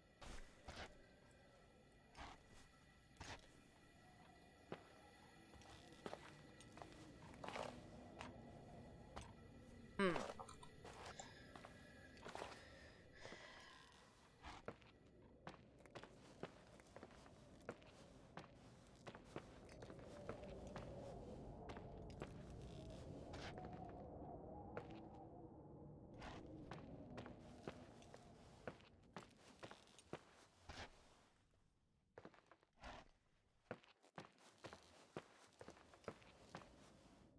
Ja, Wasch.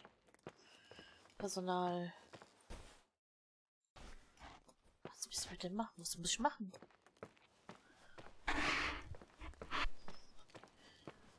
Also, ich war nochmal, ich war ja zurück in dem,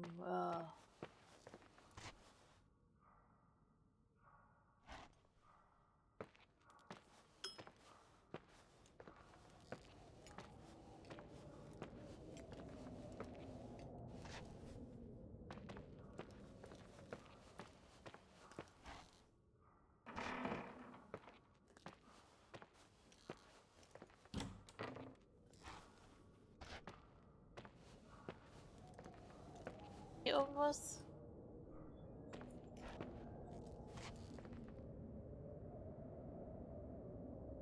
Mal.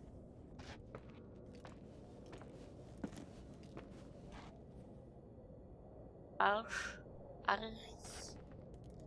Oh, was müssen wir machen?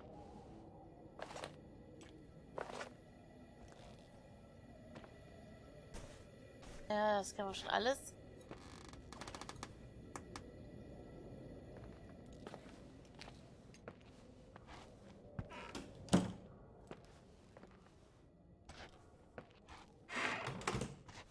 Müllbeutel.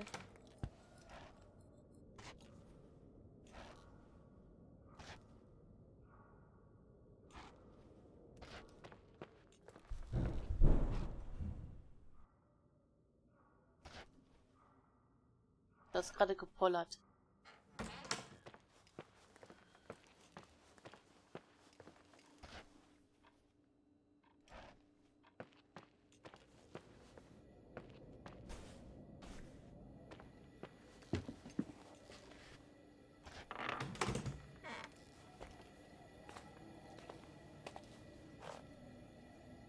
Ich frage mich gerade, wir sind ein paar Tage hier am Pennen und wir haben noch nicht mal das Waschbecken sauber gemacht oder irgendwas sauber gemacht hier in dem Raum, wo wir schlafen. Also in der Wohnung hier.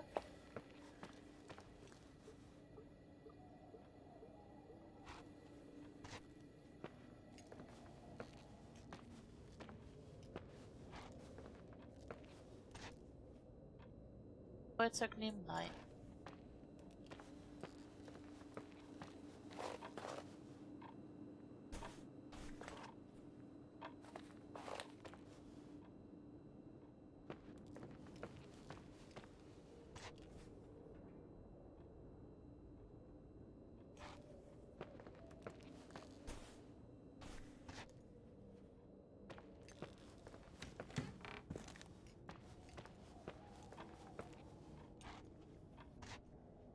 Das ist mein Inventar.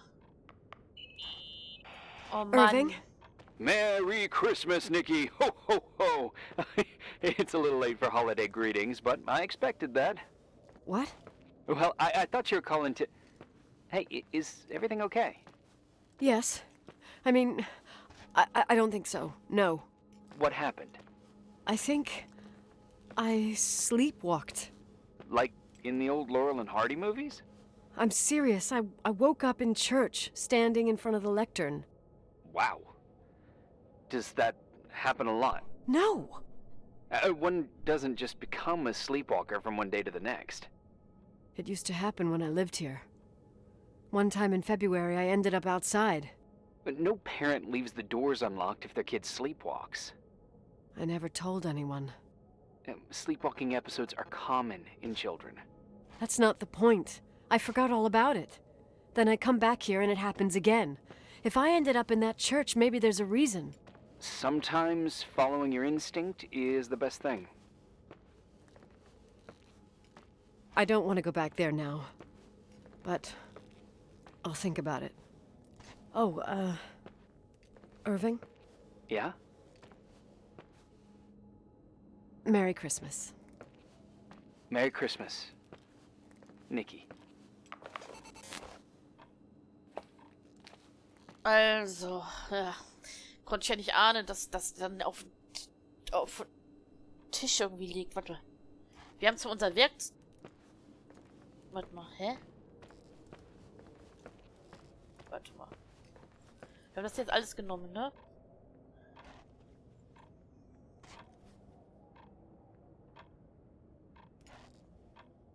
So können wir es immer noch nicht nehmen.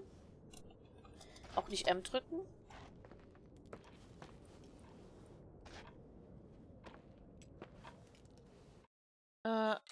Einstellung. Deutsch, ja. Steuerung.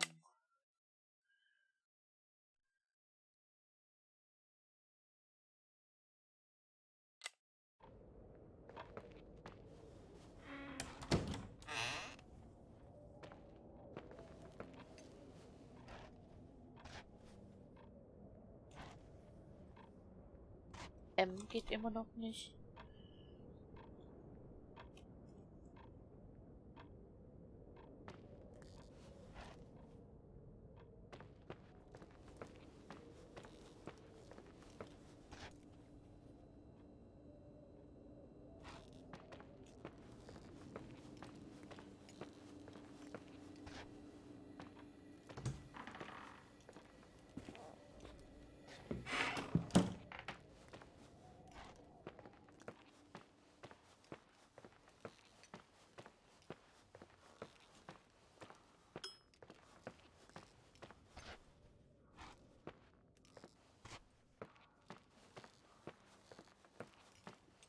Nicht, dass ich wieder irgendwie stundenlang rumlaufe und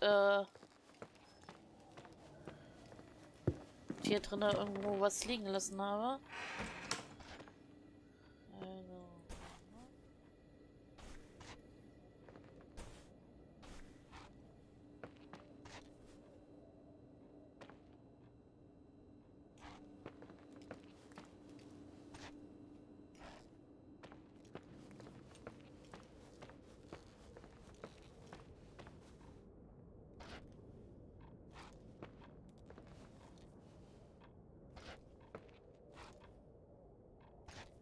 Habe ich eingepackt.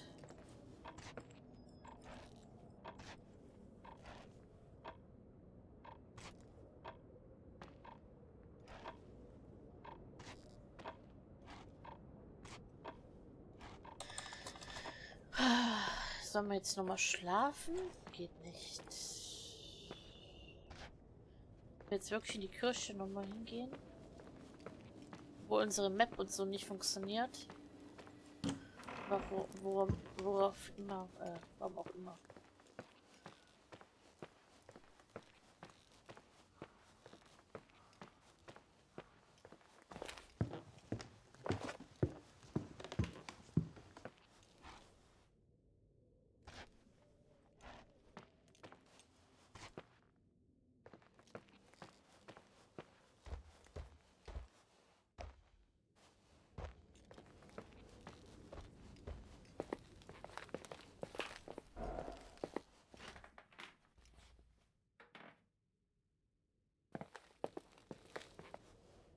Was?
Hi.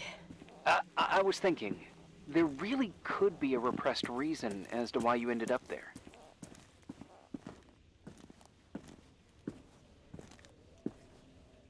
So you've come to the conclusion that I'm not crazy? Never thought that. Well, at least not in this case. Oh, fuck off. Hey, language, Sister Nicole. All right, all right. So, if I think about the church, I think about my mother. She often helped Reverend Foster. She decorated for holidays, did fundraising, and put up booths to involve the whole community in parish activities, you know, that kind of stuff. I know what you mean. I think she found gratification in doing that, something she didn't get elsewhere, including the hotel. When we moved to Portland, she quit. Fundraising? God. I gather you didn't exactly have a high opinion of your mother when you were a kid. Well, she was really busy with the hotel. I was always running after Leonard. He was much more fun than she was, no doubt about it. He was a philosopher capable of calculating the motion of celestial bodies while taking apart and refitting a motorcycle in less than half an hour. What about her? In the same half hour, she could have audited a business balance sheet. There you go. Ah, a businesswoman. No. What I understood later, living in such proximity to her, is that Mom loved feeling needed. A religious community like ours makes you feel needed, without a doubt. I suppose.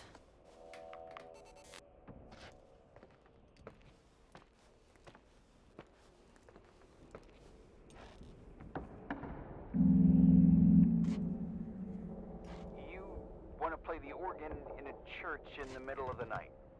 Really? Hey, what are you doing there? Dunno. I think you stayed on the line. Didn't notice. I'm a Phantom of the Opera fan. It's been years since anyone played it. My mother's heart would break to see it like this. She adored it. You should take it with you. To play it. In Portland. I couldn't play even if I wanted to. I never learned. I don't think playing the organ is a crucial thing these days. Yeah, right. Tell that to my mom. Essential part of a woman's education, I must admit. Oh, poor Mom. She had a daughter that would rather dig for gold at Hunter's Gulch till the cows came home. I can totally picture you. Uh-huh. Then there was Rachel, who reminded me how useless I was in music. Look how good Rachel is. Look how she puts her mind to it. She doesn't know how to read, but she's got a real ear for it. While I was considered the illiterate artist in the house. If Rachel had been around, she would have improvised Beethoven's Ninth. Was she so perfect? Yes. I'm only just now realizing how jealous I was. Keep looking.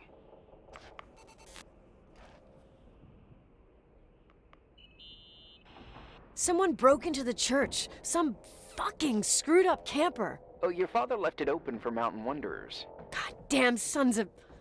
Oh! I'll have to clean up this mess before Jenkins shows up. Yeah, keep an eye out. Normally, no one's around in this weather, but you never know. Ugh, okay, okay.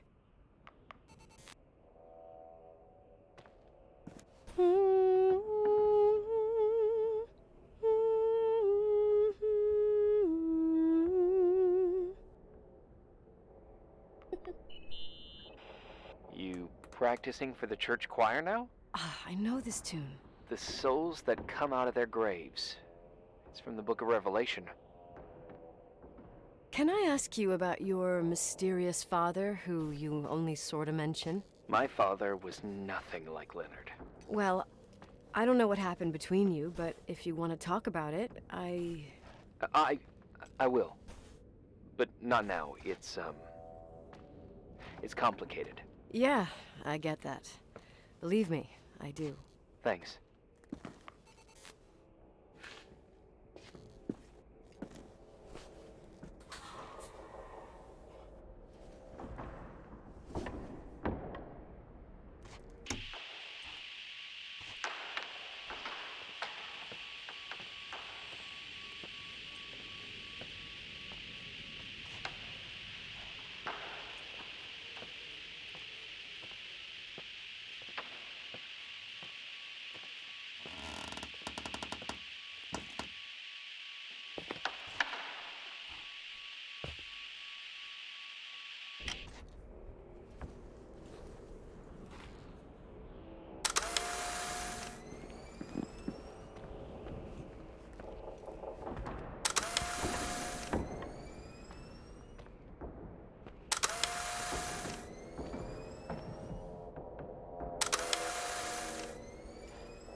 Wäre ich schön, wenn es eine Möglichkeit gibt.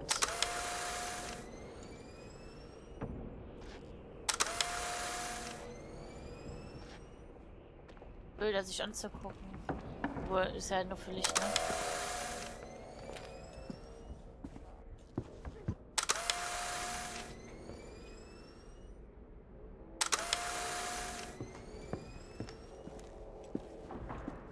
Was müssen wir jetzt machen? Warte mal, bevor wir hier weggehen. Ich muss zurück zur Church. Darauf aber keine Lust. Aber mein Schlafwandel muss ein Zeichen sein. Ich bin ja zurück in der Kirche.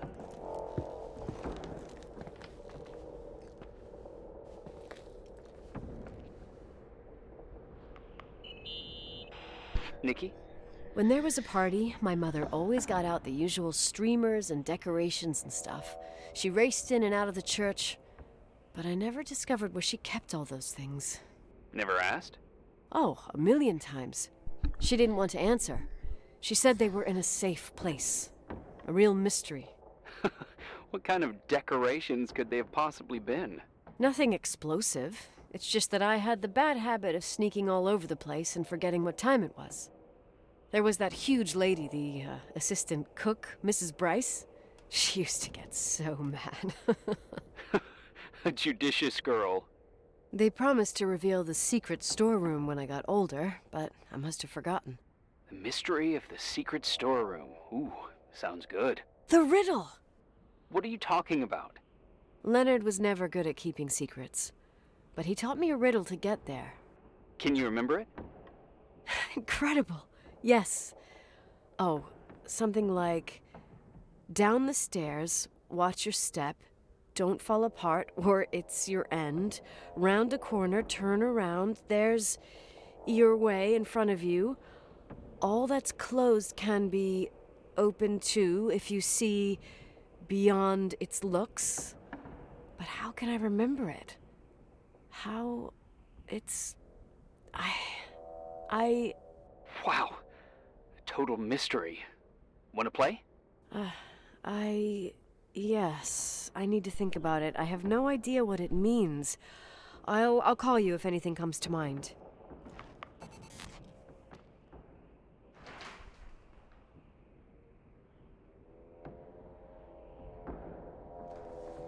Treppe runter.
Was?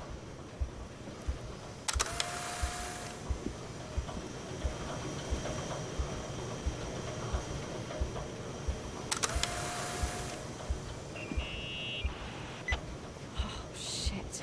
So, found the mystery decorations? No. No decorations.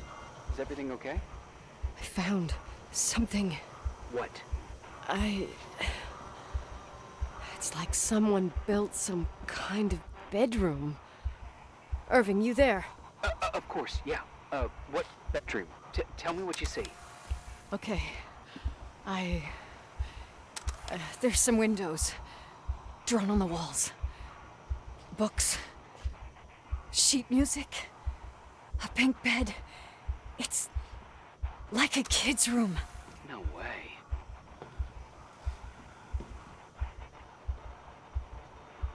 This place doesn't make sense. No one would live down here. Nikki, I think you should get out of there now. No, wait. There's got to be an explanation. Okay, that's it. Now I'm calling the head office in Billings. I'm telling them it's a code red emergency, so they'll have to... Jesus Christ, Irving. What? This is all Rachel's stuff. Understand? It's her room, a replica. You don't know that. You can't know what her room looked like. Everything here reminds me of her. Let me look around. I'm sure I'll find an explanation. But my other hand's on the red phone. Keep it there, but don't make the call. I need to figure out what's going on here.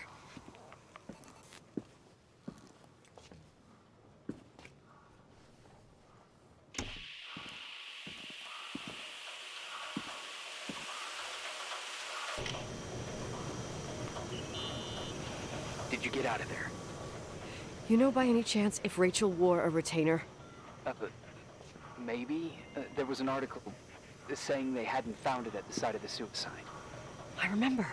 She always made a horrible noise when she clipped it onto her palate with her tongue. What does Rachel's retainer have to do with anything? I found a box. It could be hers.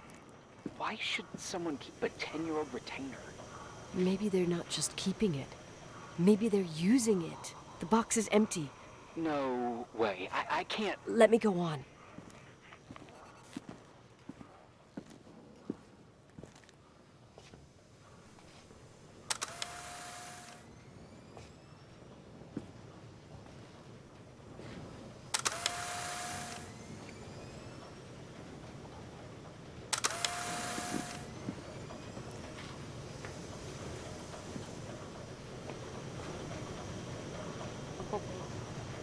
Es ist creepy. Hallo? Wieso kann ich das nicht lesen? Das ist verschwommen. M? Ich muss diese... Vorsicht geht.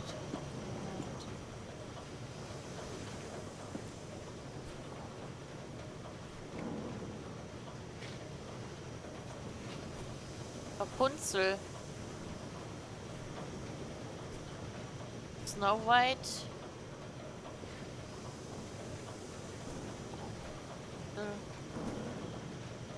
Gut.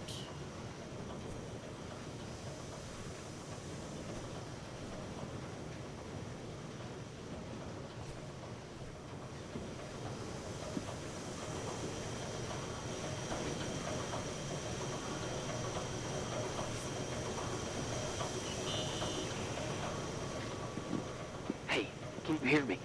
Yes. We have to call someone. You have to get out of there right now. No. I found a key. It's from my old music box. The one in Leonard's room. I'm having a hard time following. If everything in here is Rachel's, then why is my music box's key here? I don't know and I don't want to know. Tell you what I think? Someone could have been in your room. It doesn't matter. How can you be so calm? If someone was in there, he's not here now. I need to grab the chance to figure out what the hell is going on, or went on, here.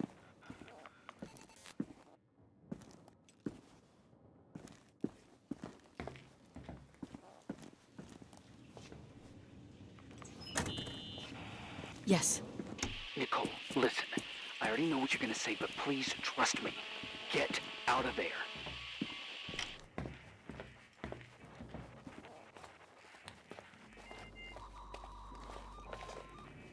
Please, you're not helping. You do realize you found the replica of a dead girl's bedroom. This is sick. This is The more things get freaky, bizarre, and painful, the more I need to figure out why. Why all of this? We'll figure it out with the sheriff. Once you're out of there, into a safe hotel room in town. Please, just... Listen, a bunch of strange things happened since I got here. Think about it.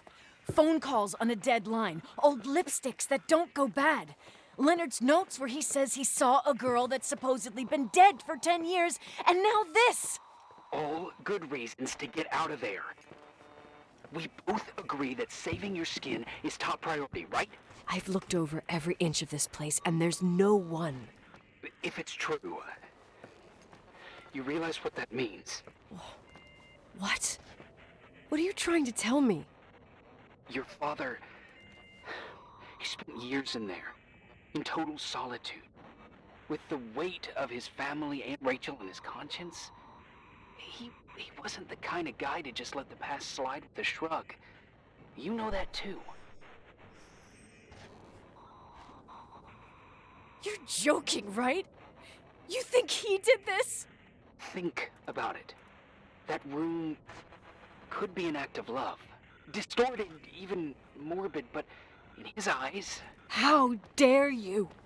My father might have had a lot of weaknesses, but surely what you're saying...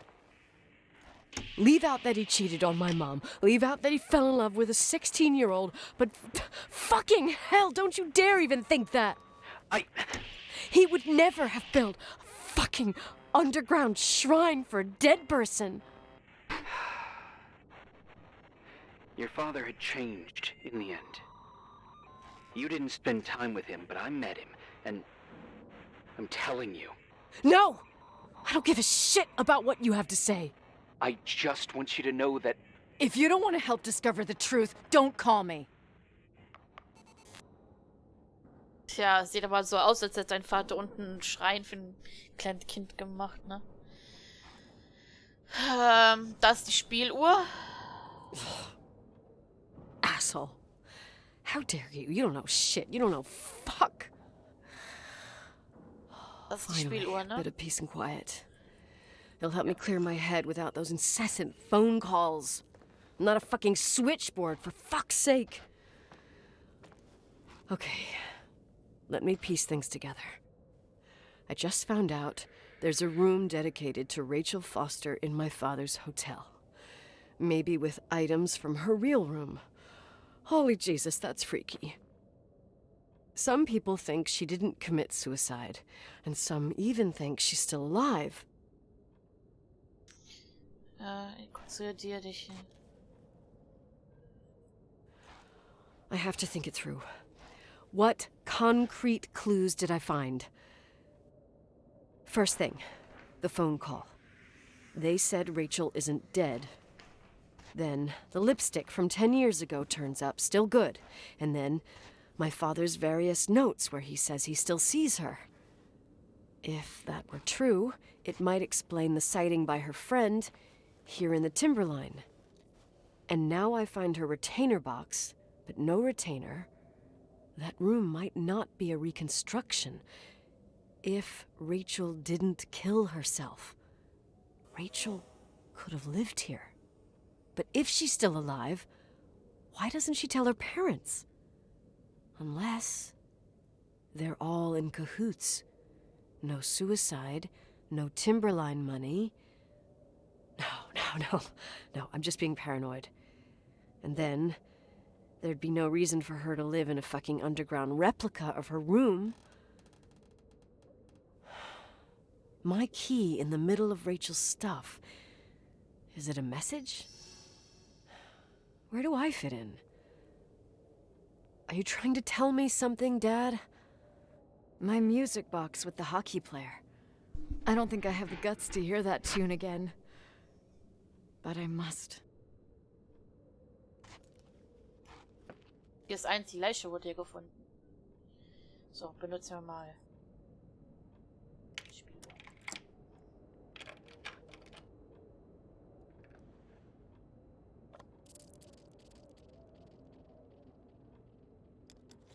The 27th of December, 1983. The hockey finals at Missoula. Us against Cold Springs High. We won by sudden death after a 3-hour game, and I got the medal for the most number of face-offs won. According to the papers, that was the night Rachel killed herself. Coming home, Mom barely had the time to pull into the garage that I was already racing up to you, waving the medal in your face, Daddy. I was so happy. But you had other things on your mind, right? And you and Mom started fighting. Voices getting louder. That long silence when she comes down the stairs with the suitcases and Mrs. Bryce tries to stop her. Mom's car stays here, and we leave with my Uncle John's. I never found out what started that fight. Mom never wanted to talk about it. Are you trying to, Daddy?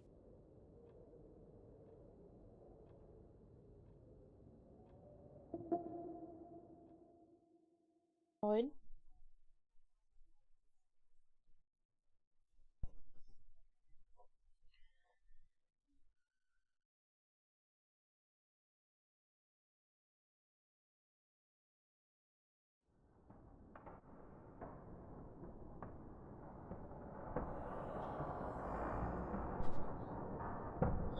Okay.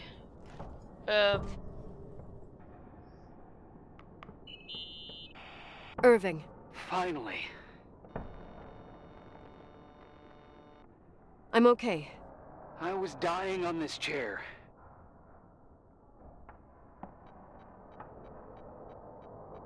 Let's keep going, if you want. Together. So, I looked around the entire hotel, and if there's still a chance of getting to the bottom of this story, then it's gotta be behind the locked door on the last floor, in the attic. That wing has been condemned for years. I know, I'll be careful. Okay. There are too many things that I took for granted. It's as if someone was putting pieces of my past in front of me, to show them to me under another light. Who are you talking about, Nikki? Maybe it's my father. In my music box, I found the medal I won the night Rachel died. Dad could have put it there, and if he did, there must be a reason. It all sounds insane. The night Rachel died. Maybe I have to start from there. I played in that really long hockey game. But what was going on in the meantime? You remember that night, Irving? I think I was at church with my family. Church. That night we had a mass for the poor here. We held one every year. As usual, Mom volunteered to take me to the game, but she was so busy with the soup kitchen that I was afraid she was going to be late. I remember while she ran around, she said she ordered me to close the mezzanine. You mean the intermediate floor above the reception? What's in there? A storeroom. Have you been up there? No, I'd forgotten all about it. I'd better take a look before moving on. Jetzt in die Küche. Ich sollte einen Blick in Mezzanine.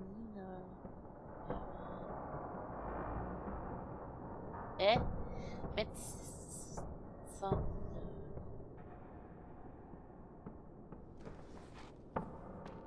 Also wieder runter.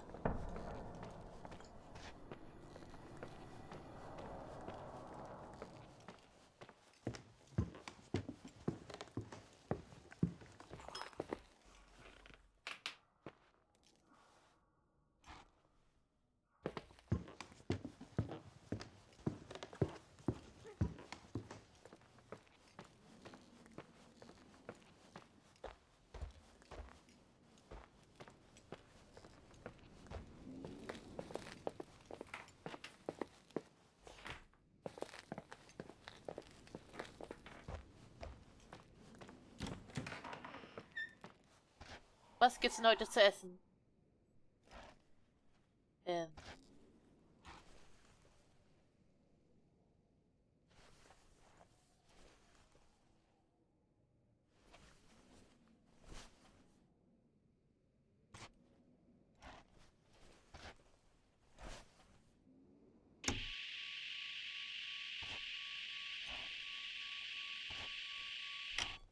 Okay, dann lass uns mal gucken, was es zu essen gibt. Spaghetti. Meatsoße. Meatballs.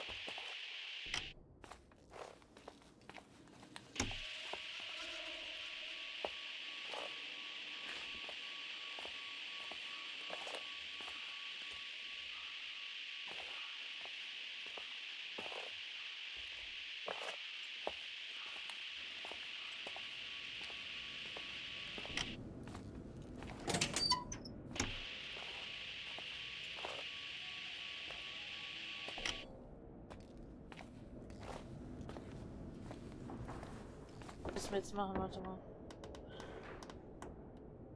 Mezzanine. Mezzanine. Was ist Mezzanine? Sind wir da?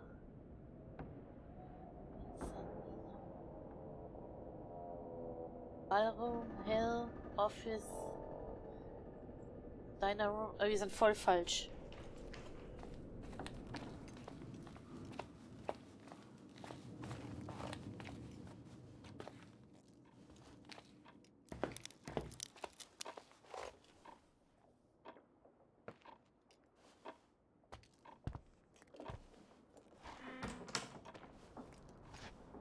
Hier ist das Office.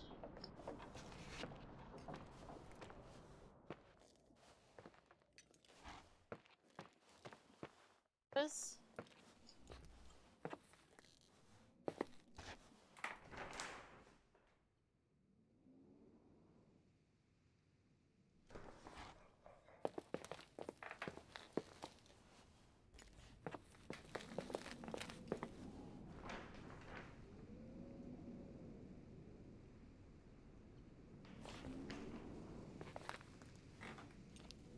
Station.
Warte mal, Restroom, Kitchen.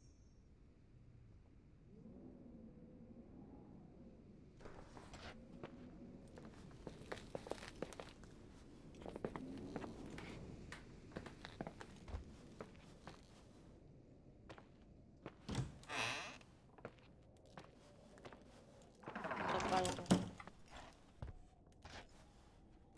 Hier ist der Ballroom.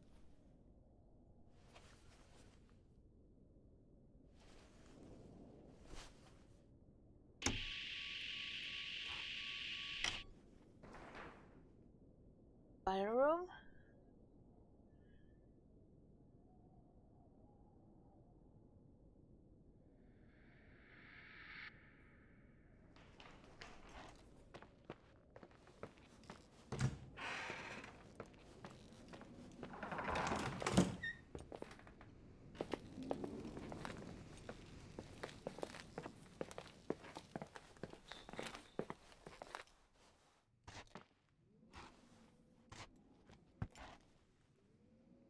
Alarm.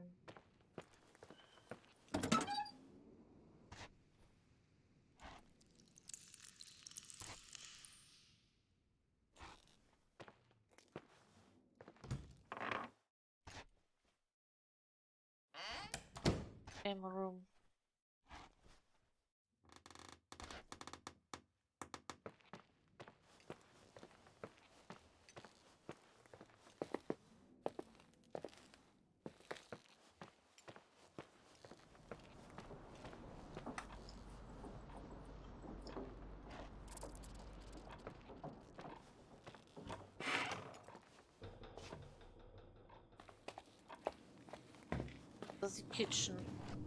Das ist die Küche.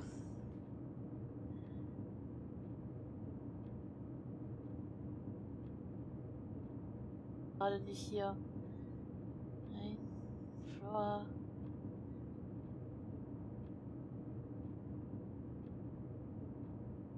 Okay, warte mal. Ins Büro.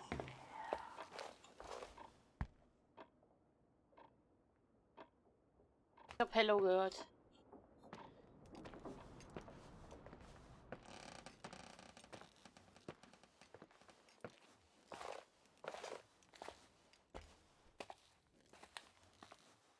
Vielleicht sind wir richtig, weil sie da spukt.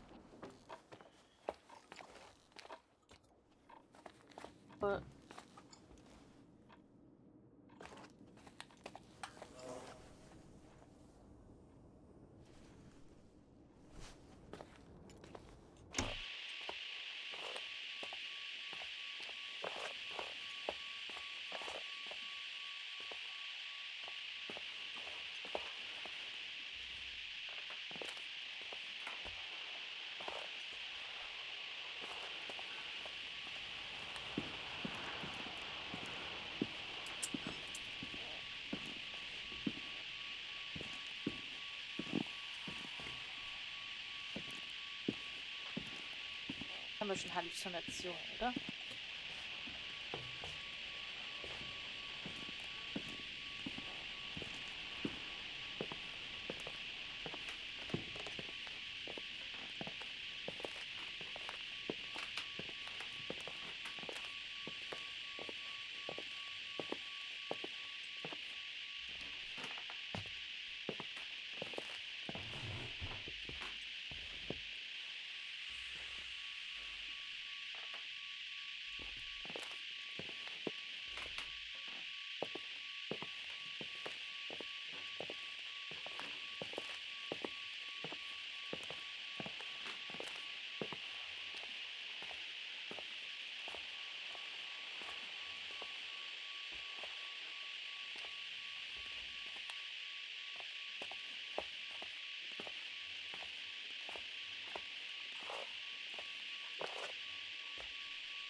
Mezzanina.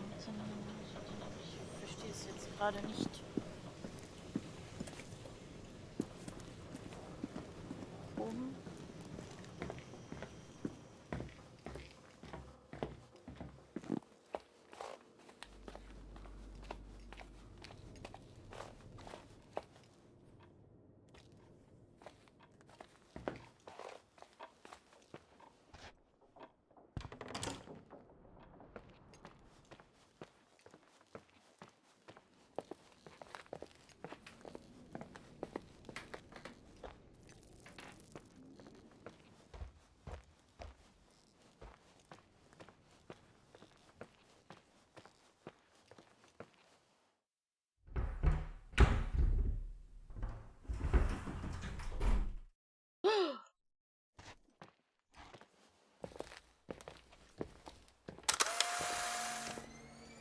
Horror.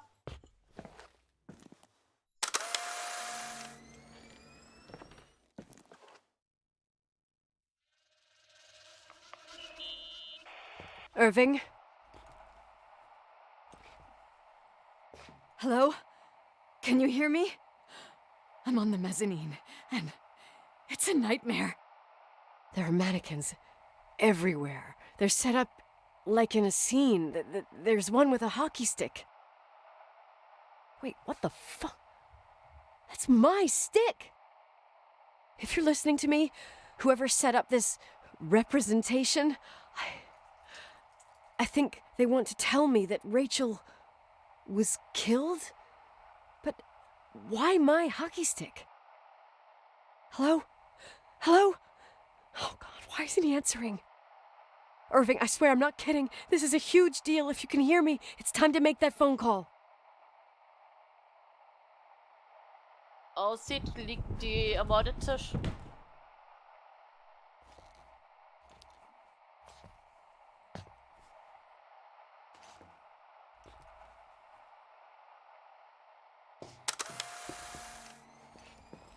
Kann ich 3 nehmen? Vielleicht kann die mit mir sprechen.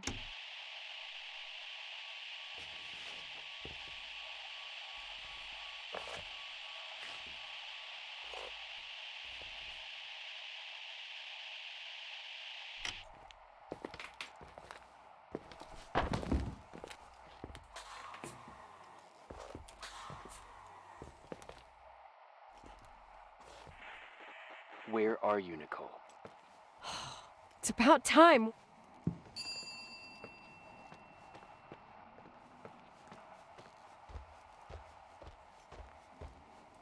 Why didn't you answer? How many doors have you opened, Nicole? How many are still missing? What doors are you talking about? Keep going. Hello? Hello, Irving.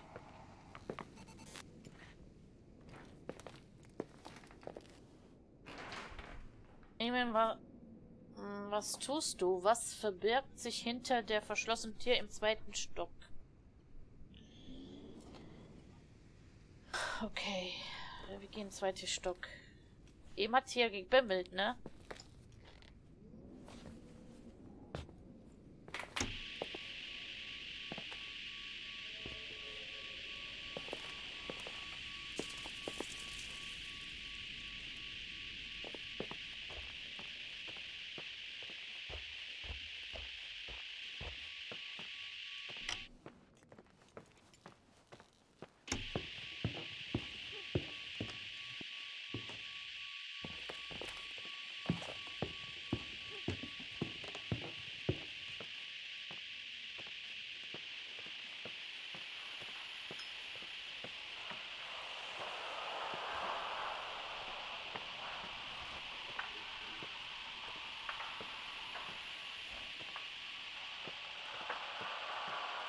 Oh, die Tür ist auf.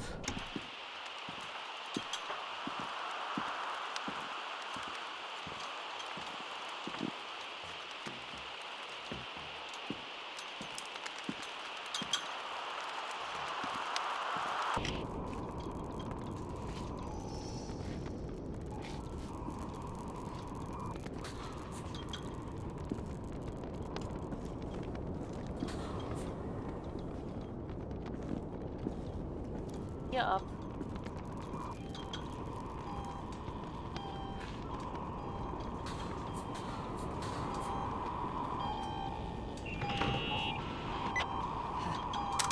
Hello? I imagine you found my room. What? What does all this mean? That's a question I've asked myself many times. What does all this mean, Irving? How far do you want to push yourself? How much can you take? What? Every memory. Painstakingly gathered, every reconstructed piece, every little element retrieved from the dark. A photo, a hairband, a lipstick. It means remembering, Rachel. That's what all this means. I didn't choose this path. I had to do it.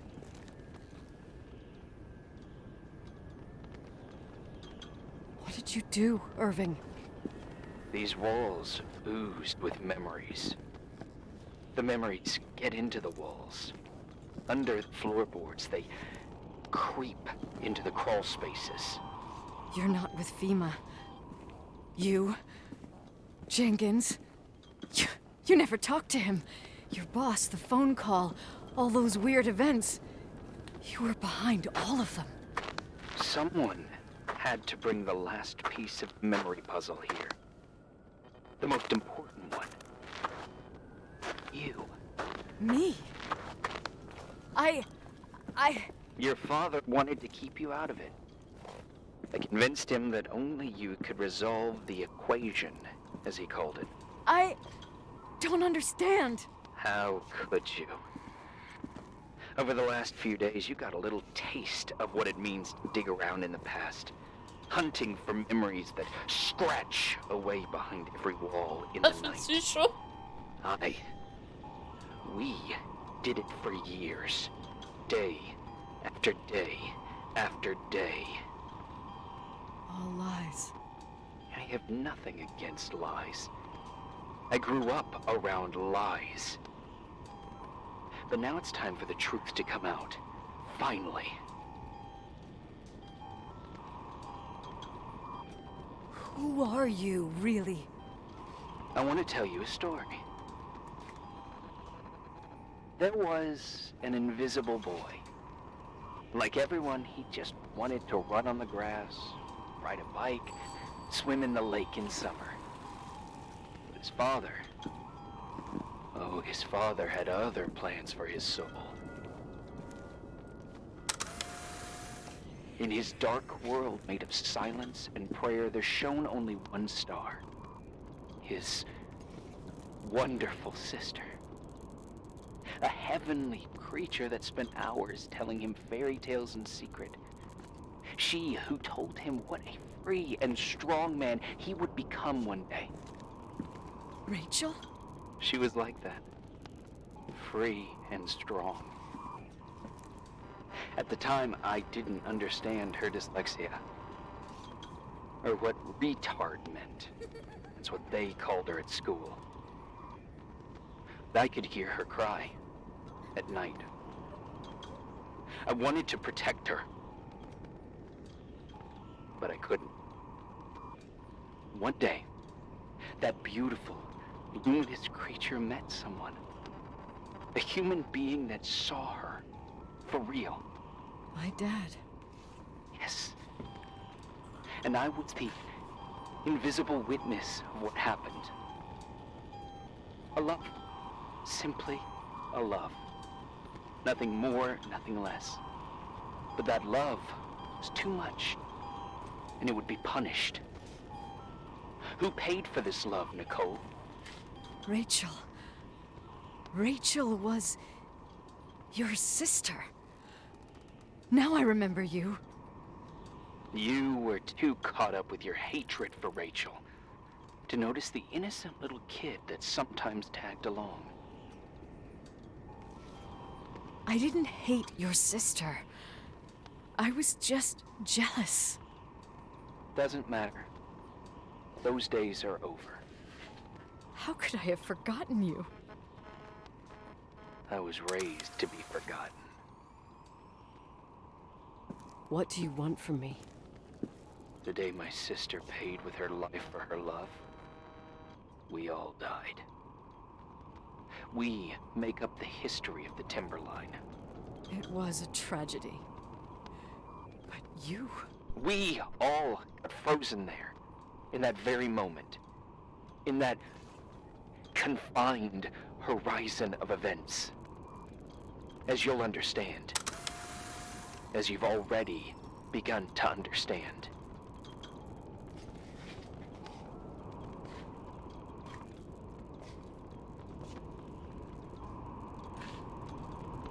I want to know what you want from me. You have to keep going to get to where I wasn't able to go. You will be the new witness. You owe it to us. and you owe it to her. Wir haben gar nichts gemacht. Wir waren damals selbst noch ein Kind. Hallo? Die ist doch krank, eine Birne.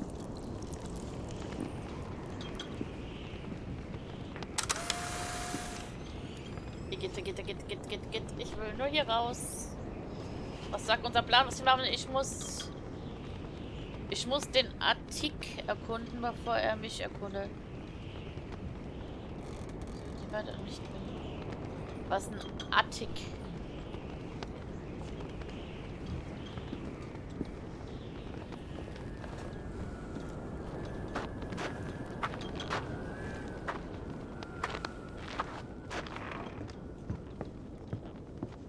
War das nicht der Dachboden, wo der Vater...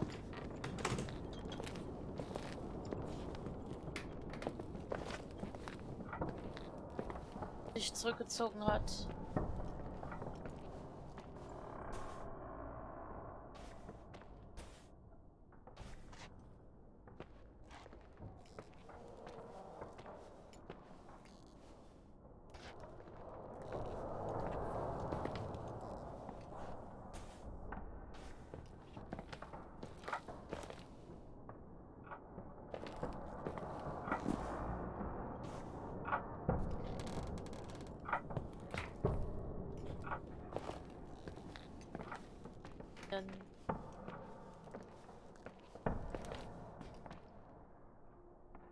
Rankin, Rachel, Leonard.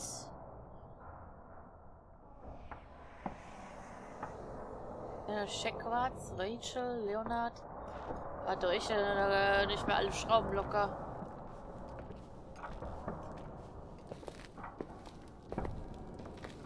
Er gesagt, eben sind die Schrauben entfernt worden. A few years have passed since I last used this old tape recorder. I think you were in elementary school. I imagine a testament should start in a poised manner. My dear Nicole, my favorite daughter, etc., etc. Poised, weighty, serious, irrevocable. I prefer asking you how you are. How are you, Nikki? You're probably tired. I can imagine. At this point of your journey, the marks and voices of this old hotel will have already whispered all their secrets. You've always been good at solving puzzles. In this, you surely resemble more your mother than me. Irving has always been convinced that you, only you, could surmount the fear and suffering that exuded from these hallways. We tried. We waited. We were terrified. We studied. We listened. We listened to her. But all the love in the world wasn't enough to decipher those muted vowels, those wide-open eyes, those tears of light. In your time and space, in the here and now, I will no longer be with you. But it doesn't matter. Trust me, it doesn't. I have a new theory, Nikki. Love is and remains. It is in the wood you stand on, in the walls that keep up this hotel, Who are you in talking the air about? we breathe. And sometimes it hates. It hates those who didn't allow it, those who cast it aside with indifference, and those who can't recognize it. Stars still emanate their light, even after collapsing, right? There's a lot of light here. There's light in death. I want to free myself of all this darkness. I can no longer see the stars. I'm tired of surviving in this limbo. So, how are you, Nikki? I'm good. I will be good.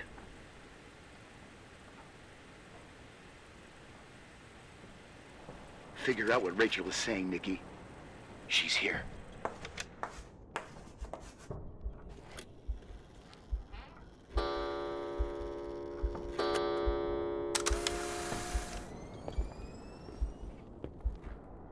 Fuck.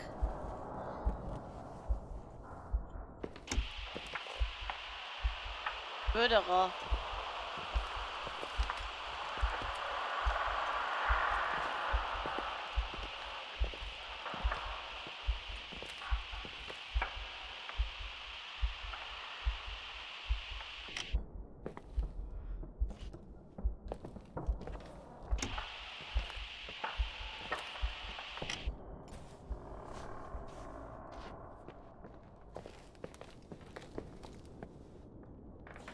Mörder.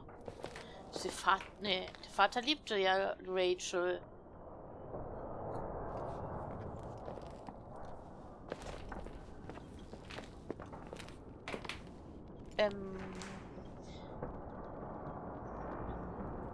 Attic. Soll das hier das Attic sein?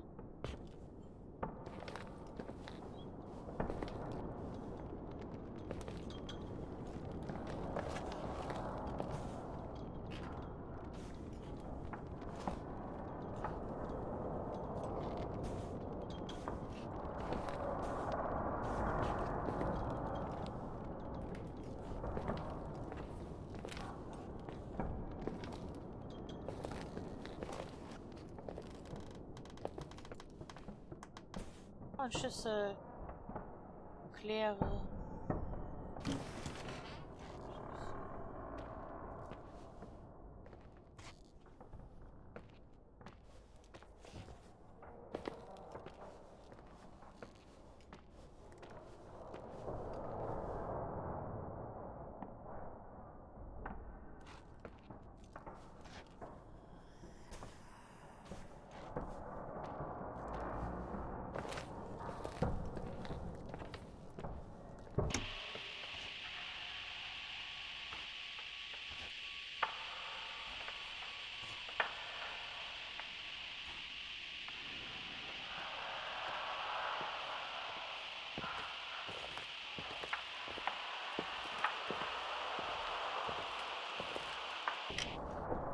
Also wir haben Schlüssel. Leeres Auto. Okay. Ich denke mal die Ente. Ente oder wie heißt das?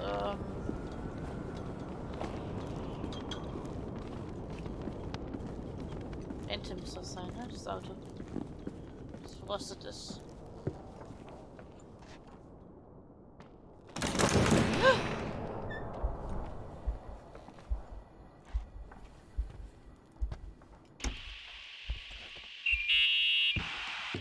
Hello. Nerd was a very special man. His soul was big enough to love both you and Rachel. I knew my father's soul better than anyone. You were just a jealous kid. Don't you dare try to make me feel guilty. You don't... I just want you to get to the truth. So why didn't you tell me about the truth? Tell who?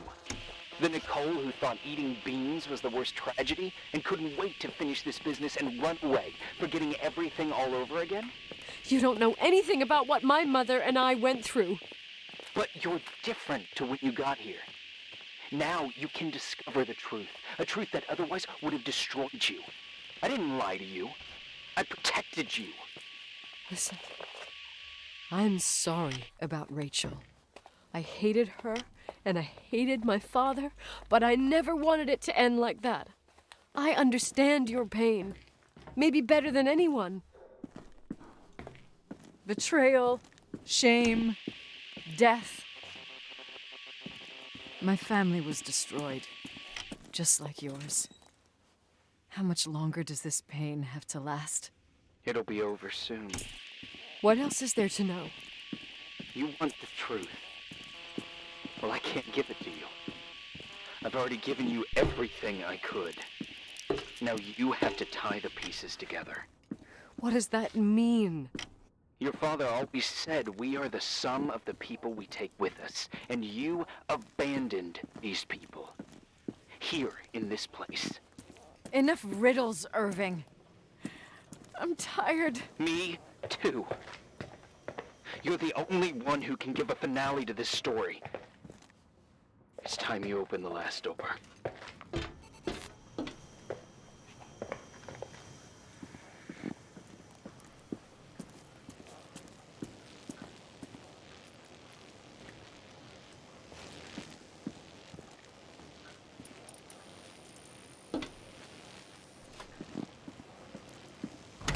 Aha.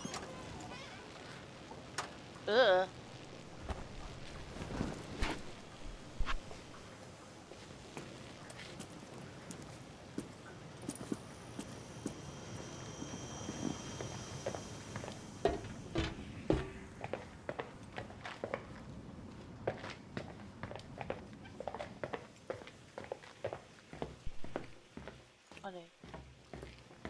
Also wir haben irgendein Oberteil gefunden.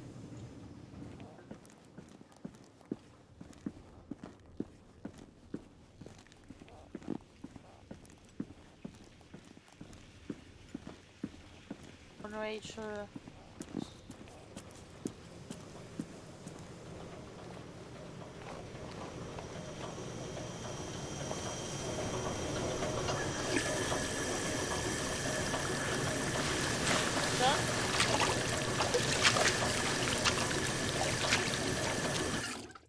Sieht aber aus wie unser Oberteil, ne?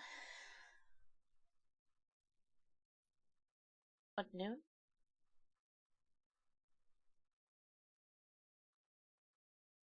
Jetzt was?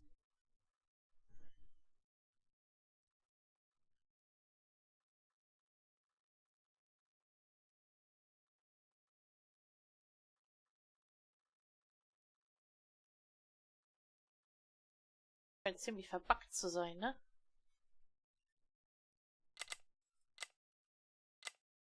Hauptmenü. Ja, hat sich aufgehangen im Spiel selber.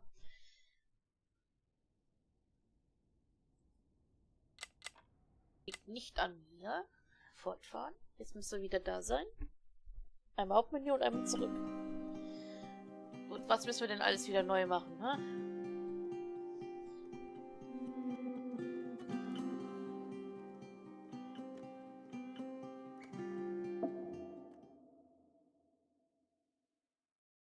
Müssen wir wieder Psychopathenquatsch uns an. Ah, gucken wir mal. Tag 9. Ja, ja. Och, nö. Irving. Finally. I'm okay. I was dying on this Ja, chair. hab ich mir gedacht.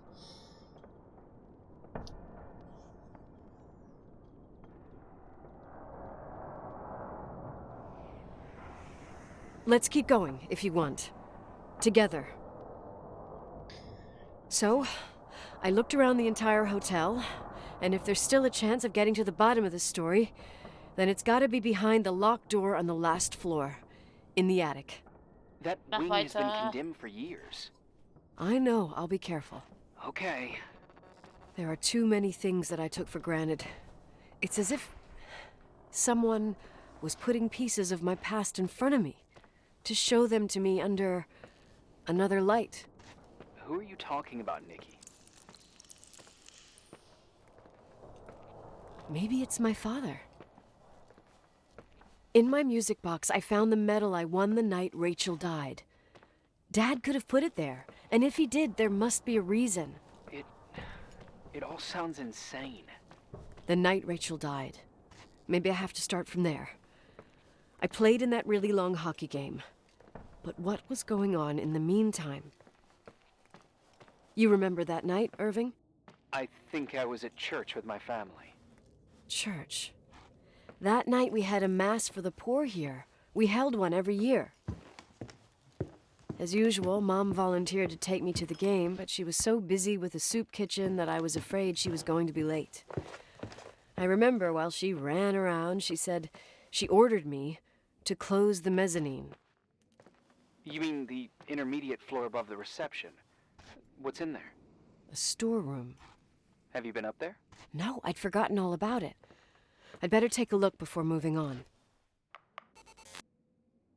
Ja, jetzt müssen wir das alles wieder machen. Kann man nichts dran ändern, wenn das Spiel sich mitten im Spiel aufhängt.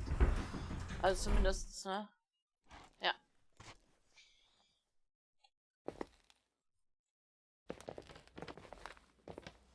Kommt das wieder? Oder müssen wir die Bildern... Irving? Hello? Can you hear me? I'm on the mezzanine, and it's a nightmare. There are mannequins everywhere. They're set up like in a scene. There's one with a hockey stick. Wait, what the fuck? That's my stick! If you're listening to me, whoever set up this representation, I think they want to tell me that Rachel was killed? But why my hockey stick? Hello? Hello? Oh God, why isn't he answering? Irving, I swear I'm not kidding. This is a huge deal. If you can hear me, it's time to make that phone call.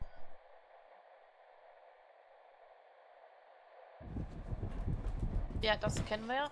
Das kennen wir ja.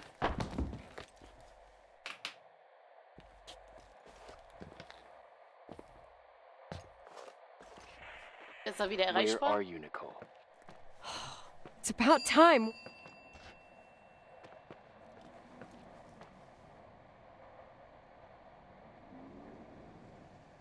Did you hear my messages? How many doors have you opened, Nicole?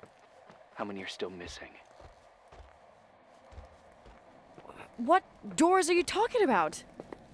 Keep going. Hello? Hello, Irving. Der ist hier drinne. Das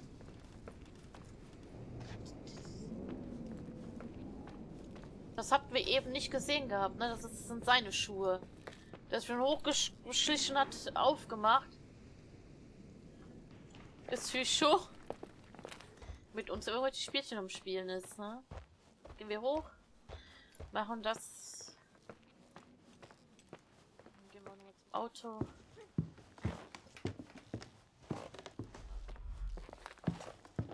Fahren wir erstmal in Psycho.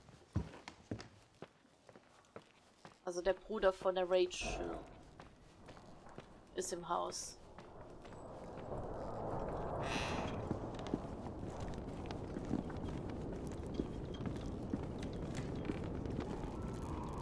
Erschrocken auch, was ist hier los? Aha. Beweise.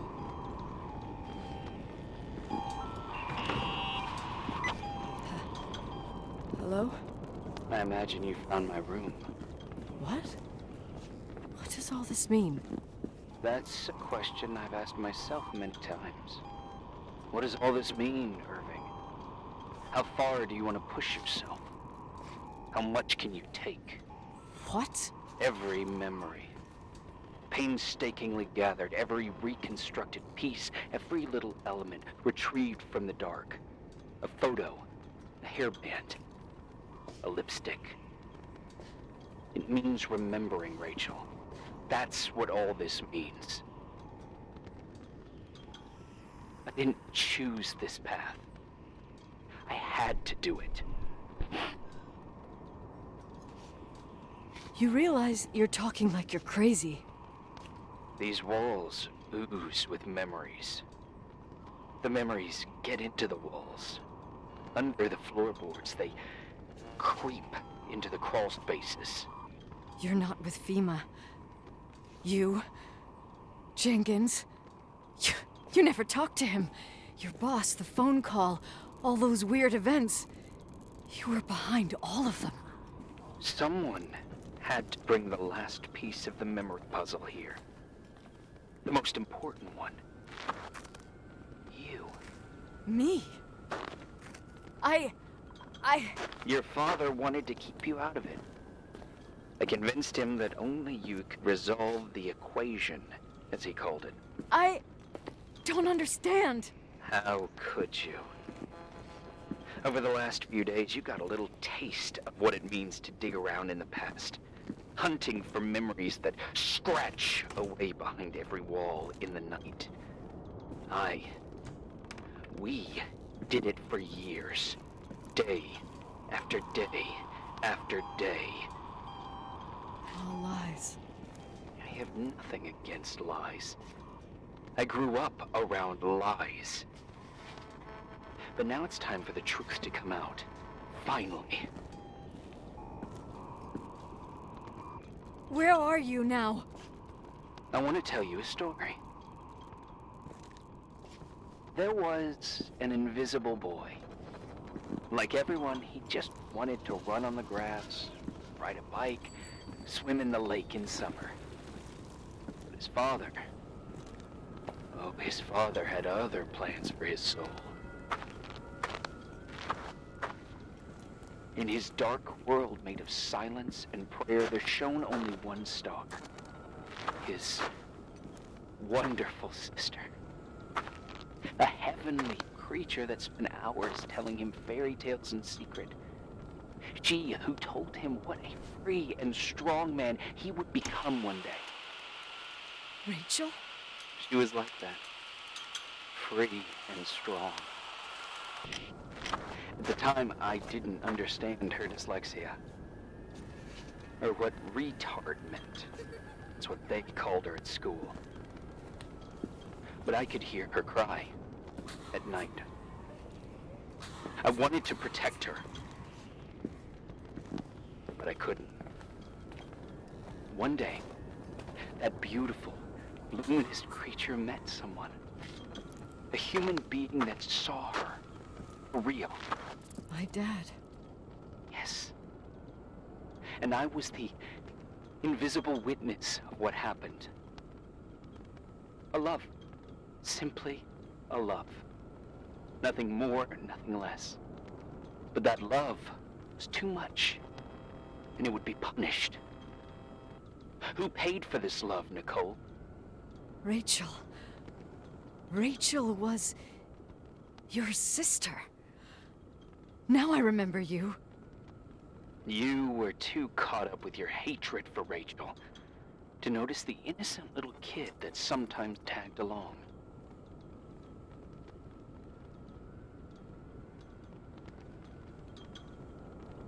I didn't hate your sister. I was just jealous. Doesn't matter. Those days are over. How could I have forgotten you? I was raised to be forgotten. Irving, where are you right now? The day my sister paid with her life for her love, we all died. We make up the history of the Timberline. It was a tragedy. But you... We all got frozen there, at that very moment. In that confined horizon of events. As you'll understand. As you've already begun to understand.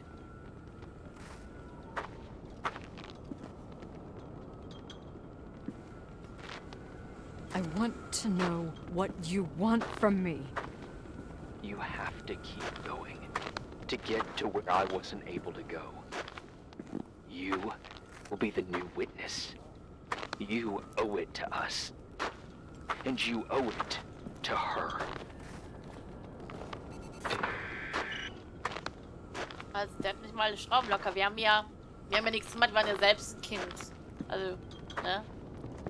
Und wir haben ja gar nichts gemacht. Sport.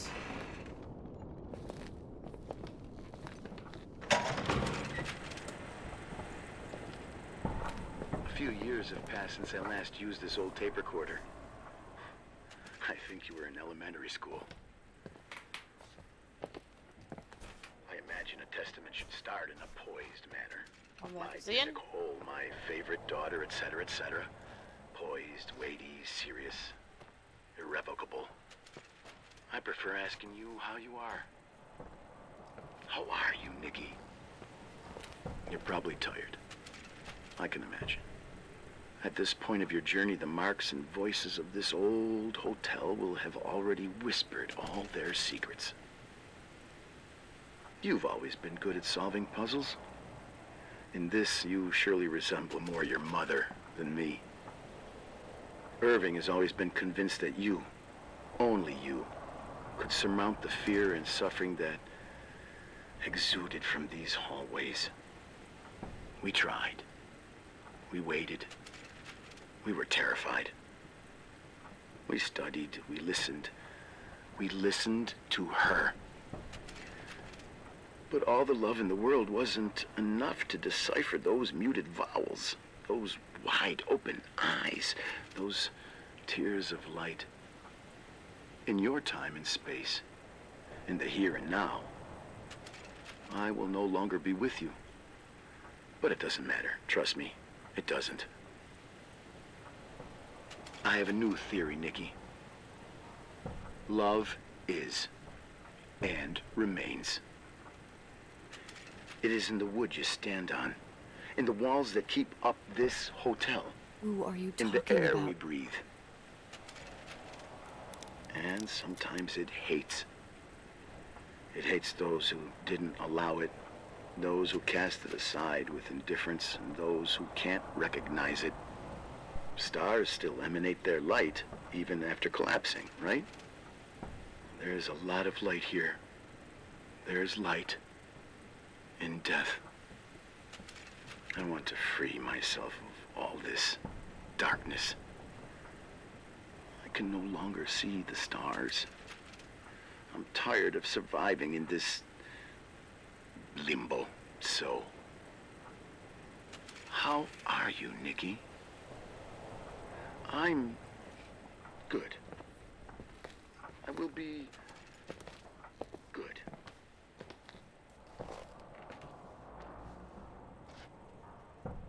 Figure out what Rachel was saying, Nikki. She's here.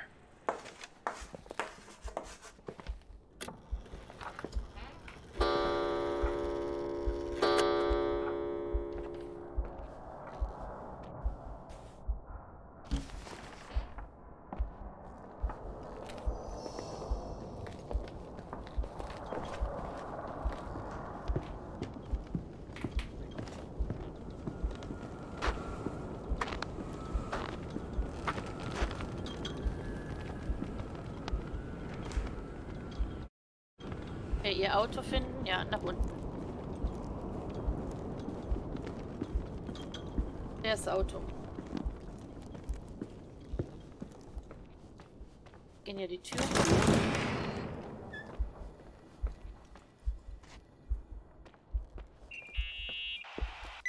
Hello.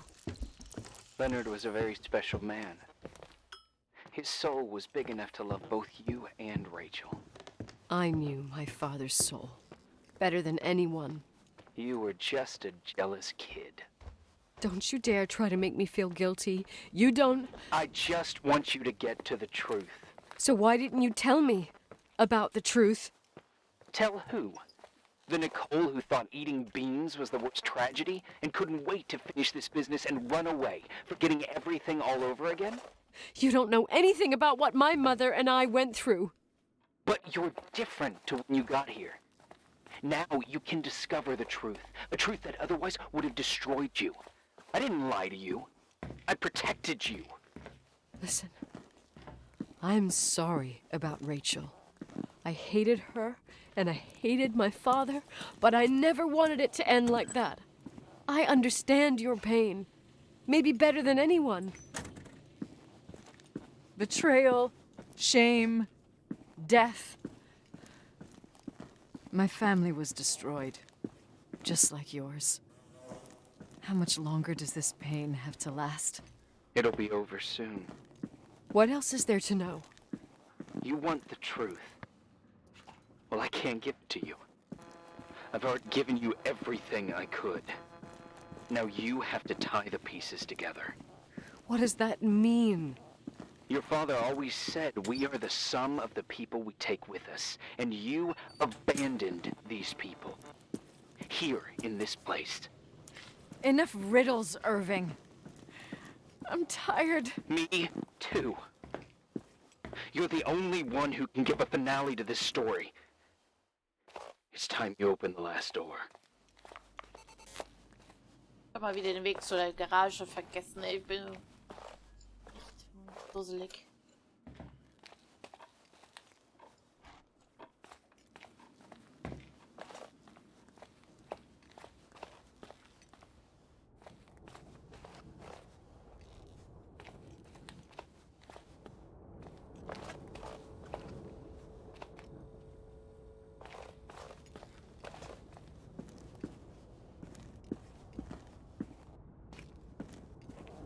Bitte vergesse ich mal den Weg zur Garage.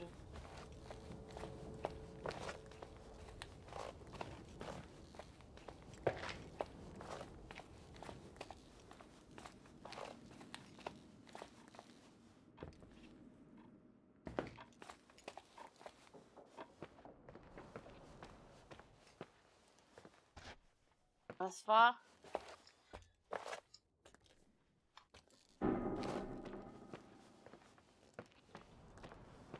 War auf jeden Fall hier unten irgendwo.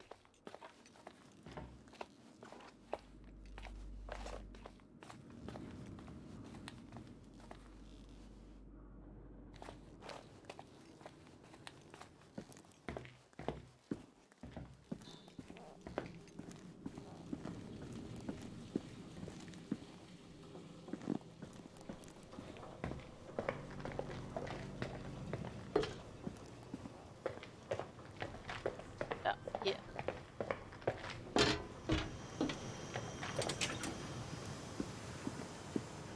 Wie, es kackt gleich wieder ab. So. So, da. Schaut das, wie unser aussieht. Was ist das für eine Decke? Wasche sie, wasche sie, wasche sie, wasche sie, wasche sie, wasche sie.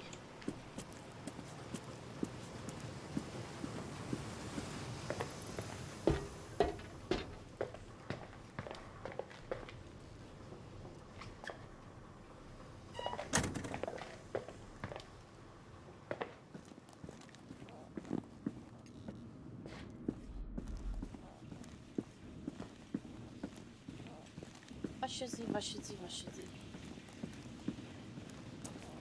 Ich hoffe mal, wenn es gleich wieder abstürzt, dann weiß ich, warum das Spiel so günstig war.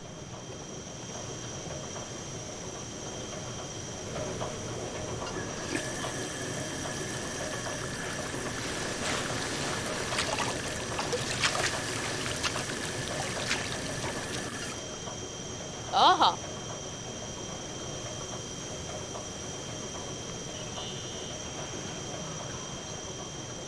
How could I have forgotten?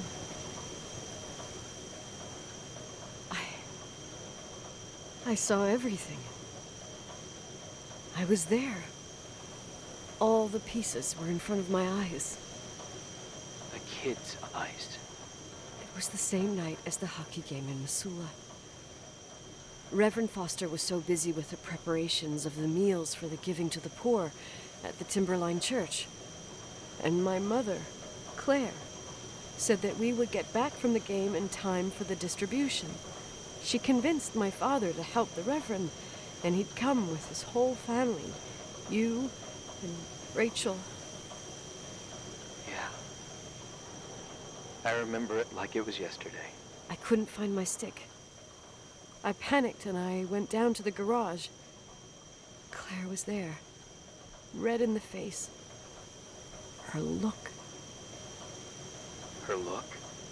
It was just a fleeting feeling. That's why I erased it from my memory. I had to erase it, understand? What was in her look? It just wasn't her. It was like a frightful creature. A disturbed, dangerous animal. I've never seen her like that before or after. Not even on her deathbed.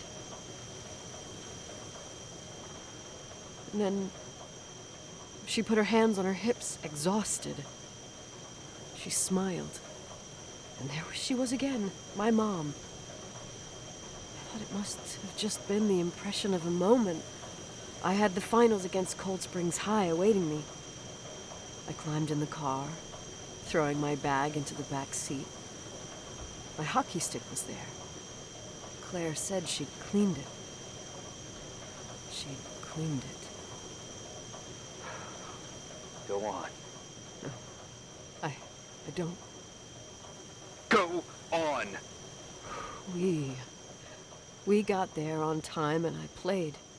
Best game of my life. And the last. Claire was on the bleachers encouraging me and cheering. And then I lost sight of her. For 2 whole periods, I think. And later, when I asked, she said she'd moved because Marty O'Donegal's father was getting on her nerves. but it wasn't true. Just enough time to go back to the car. Don't say it. Irving, don't say it. Don't say a thing. I don't...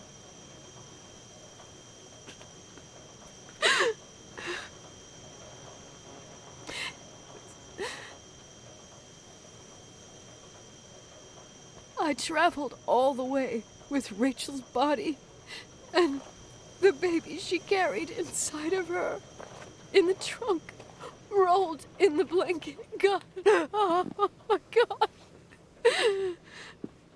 She killed Rachel.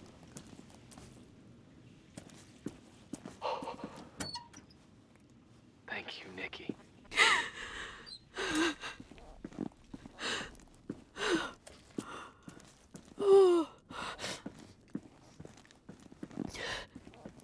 You've had your revenge. I hope all this gives you the peace you were looking for. I wanted you to help me uncover the truth. You're saying you didn't know that Claire... I was only a kid. Plus, she never wanted me to get to the bottom of it. Rachel is here? You know, I think she's still protecting me. But I'm grown up now. Now, we can all be reunited at last. What? Wait, where are you going? Listen, we can work things out. What happened is terrible, but all the main players in this story are dead. Get it? Dead. We are still alive. We're alive. Me, you, we didn't do anything. That's exactly what we did wrong, Nicole. We didn't do anything. It's beautiful here. Rachel told me about it so many times, but I never thought it was so beautiful. What? Irving, where are you? It's white as far as the eye can see, beyond the mountains. You left the hotel? But it's too cold. You'll die out there. Irving, please. I've lived in the dark for years. You freed me. And now I can finally rest in the light. I can go back to her. Don't go. You can't. Don't leave me, too. We have our drink. It's not a goodbye, my tough, pragmatic, stubborn Nikki. We'll meet again. Another time. Beyond this horizon of events. Everything is... Irving? Irving?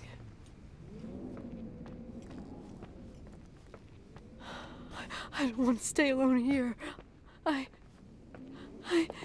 Everything seems to be becoming dark. I'm scared. Who's there? Rachel? Is that you?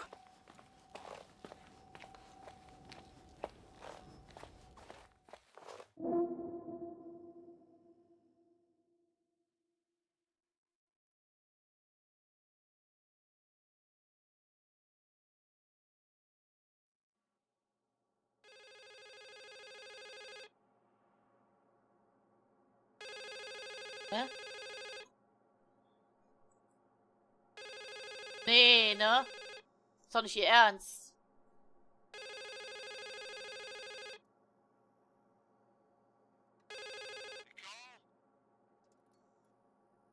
Yes? Nicole, it's me, Jenkins, the attorney. Finally, I can get through. You don't know how many times I've tried. I can't hear you. The connection's bad. How are you? I was really worried about the storm. I'm good. Great. I'm glad. You're sure you get... Listen, I don't want to sell the hotel anymore. What? Damned interference. I didn't catch you. What'd you say? I don't want to sell the hotel anymore. You've been really nice. Your job is done. Thanks. Oh, well, I see. Well, you're the owner, and you got every right to decide. But maybe we should talk about it in person. I want to understand. This kind of decision... I'm back home, and I have to stay here. Forever. Wait a sec, let's talk.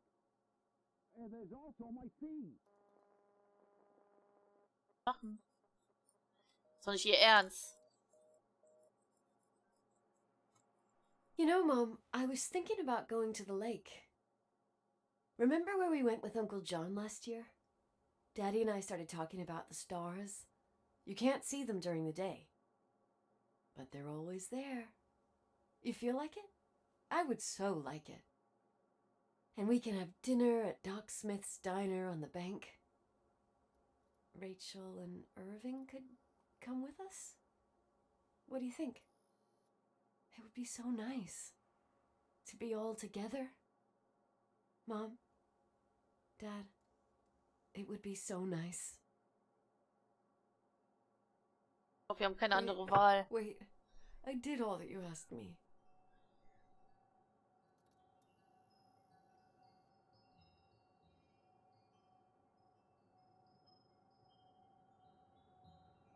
Stop it, please. Anger shouldn't rule our life. You said that. I'm scared.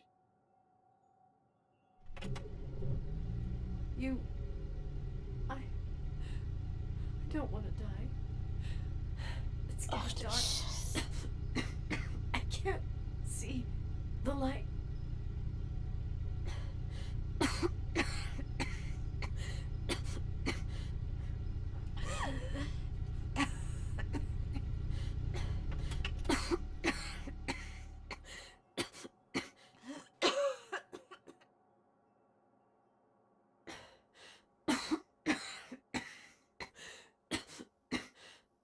I'll stay here with you, Daddy. Mom, we'll bring back the Timberline to its fortune together. We will be happy again, all together. Yes. Like a whole family. No more anger. Ist jetzt trotzdem gestorben? Weil wir ausgemacht haben? Das...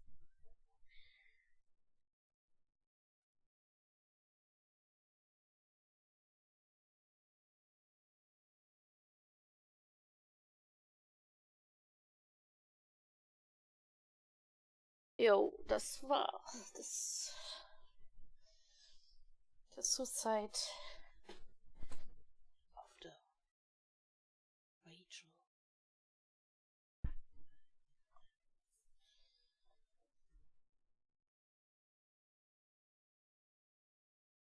Bis auf, dass das Spiel zweimal abgestürzt ist oder dreimal, war es ja so in Ordnung, nur auch ein bisschen verwirrend. Zwischendurch war, warum nicht wusste, weil ich nicht gesehen habe, dass die ganzen Sachen auf dem Stuhl waren, das ganze Inventar. Ja. So. Ich hoffe, euch hat der Stream gefallen und das Spiel. Und ich würde mich freuen, wenn ihr mich hier followt. Bei bei YouTube abonniert. Würde ich mich freuen. Und ihr könnt bei Discord beitreten und kann man sich nur mal was schreiben. Ich wünsche euch noch einen schönen Tag. Bis dann, eure Spocky. Tschüss, Leute. Tschüss.